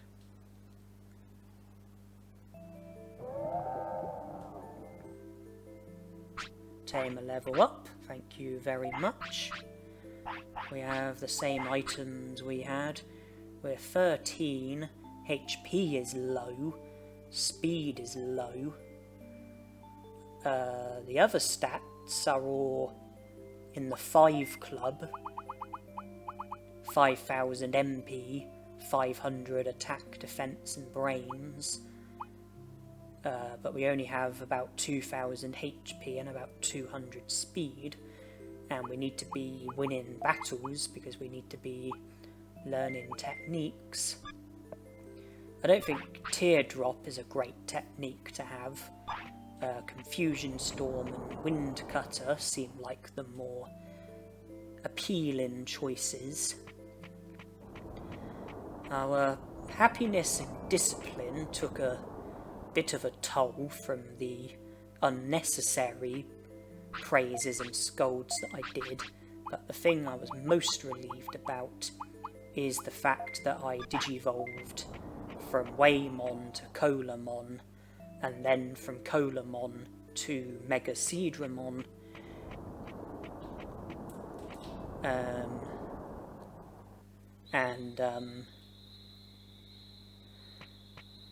I have a Digimon who can learn every ice technique, which is what needs to be done. To try and solve the issue with the happiness and discipline, I took an ice mushroom out of the item bank, and I praised Machinedramon to maximise my happiness, and when his appetite kicks in, if I feed him the ice mushroom, that should put my discipline to the maximum, along with happiness. Okay, his appetite has kicked in.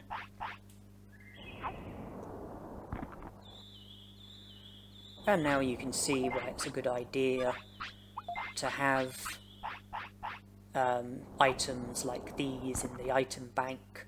Ice mushrooms, happy mushrooms, blue apples. They all come in handy for occasions like these. And before trying to learn any techniques, I thought that I could do with making my stats better. My MP, attack, defense and brains are fine. It's HP and speed that aren't looking very good, or weren't looking very good.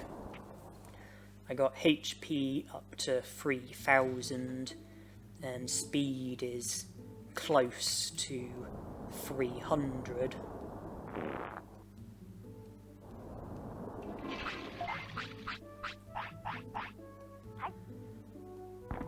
Well, 500 brains means I've got the enabled technique and all of the commands. 500 attack and defense means that I should do reasonable damage and should be able to not lose too much HP from attacks. MP is fine. HP isn't great, but I suppose with the items I've got in my inventory and 500 defense, I'll hopefully make do.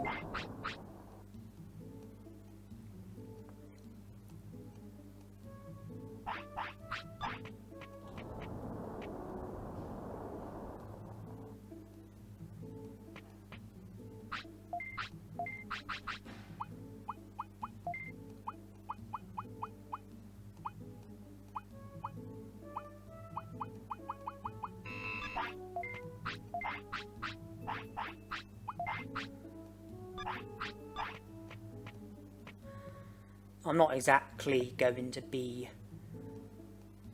up against breathtaking opposition. I'm going to be up against Digimon who might be quite tough. And with the stats that we've currently got, they might be a bit of a challenge. But you know, I don't think we're gonna have a horrendously hard time.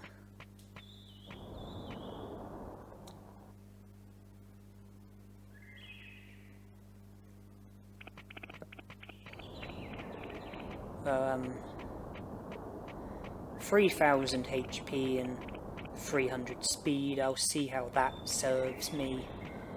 I'm on my way to Freeze Land from here. Machinedramon will want to sleep soon.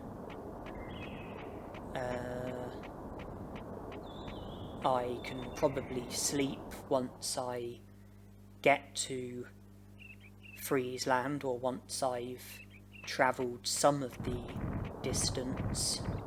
But I want to go to Freeze Land.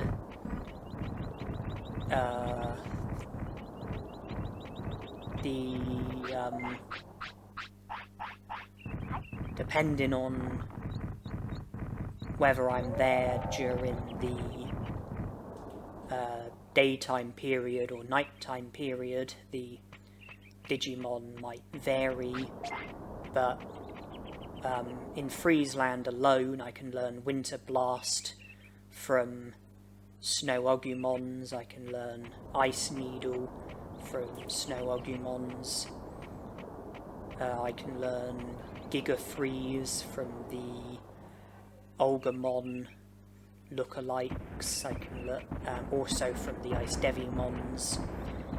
I can learn Ice Statue from the Ice Devimons, and Freeze Land is close to the Misty Trees, where I would be able to learn Water Blitz and Aqua Magic from the Shaomon lookalikes, and that's all of the techniques that I've set out to try and learn from battles.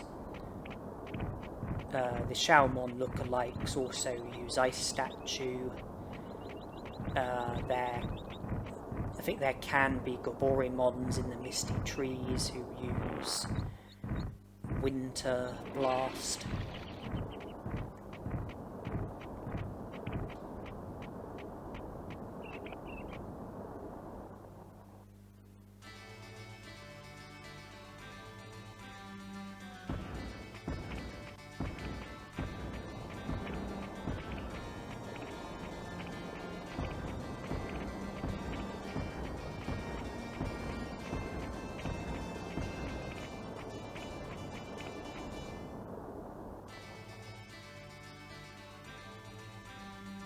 Trying to work out what the time is. 8 PM, possibly?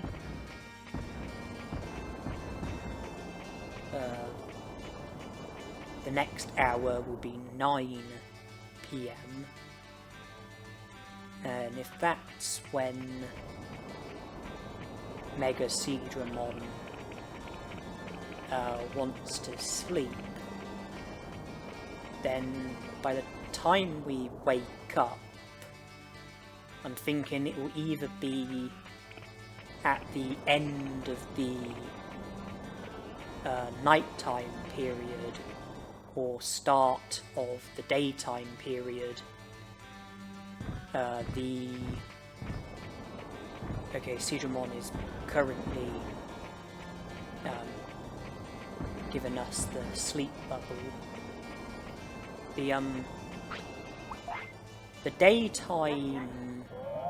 The nighttime period ends at 7 AM, and obviously that's also when the daytime period starts, and the daytime period ends and the nighttime period starts at 7 PM. If we if Machinedramon wakes up at 7 AM or later, then it will be the daytime period.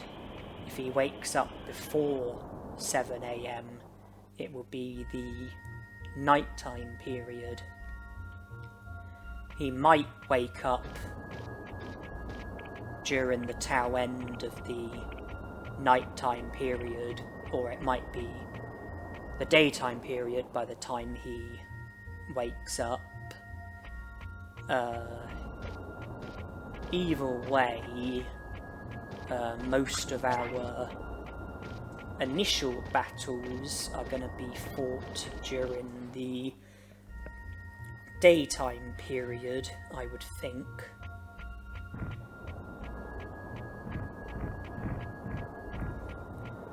I know the Ice Devimons are nighttime Digimon, but the Agumon lookalikes are daytime Digimon. I think the Snow Agumons are as well.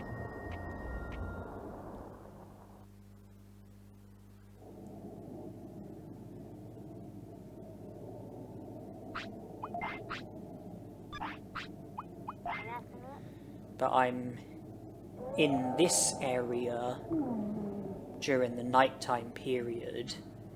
I'm not sure if Garulamon is going to be present or if it's going to be random Digimon. It's Garulamon. I don't want him. And it looks like it's 7 AM. In other words, the daytime period. Therefore, it's going to be daytime Digimon that are going to be roaming around. Snow Agumon's in here, and from them I can learn Ice Needle and Winter Blast. And let's get down to business.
Ice Needle learned.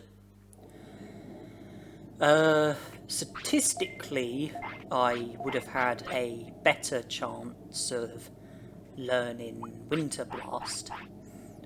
And I'm a bit surprised that I learned Ice Needle before learning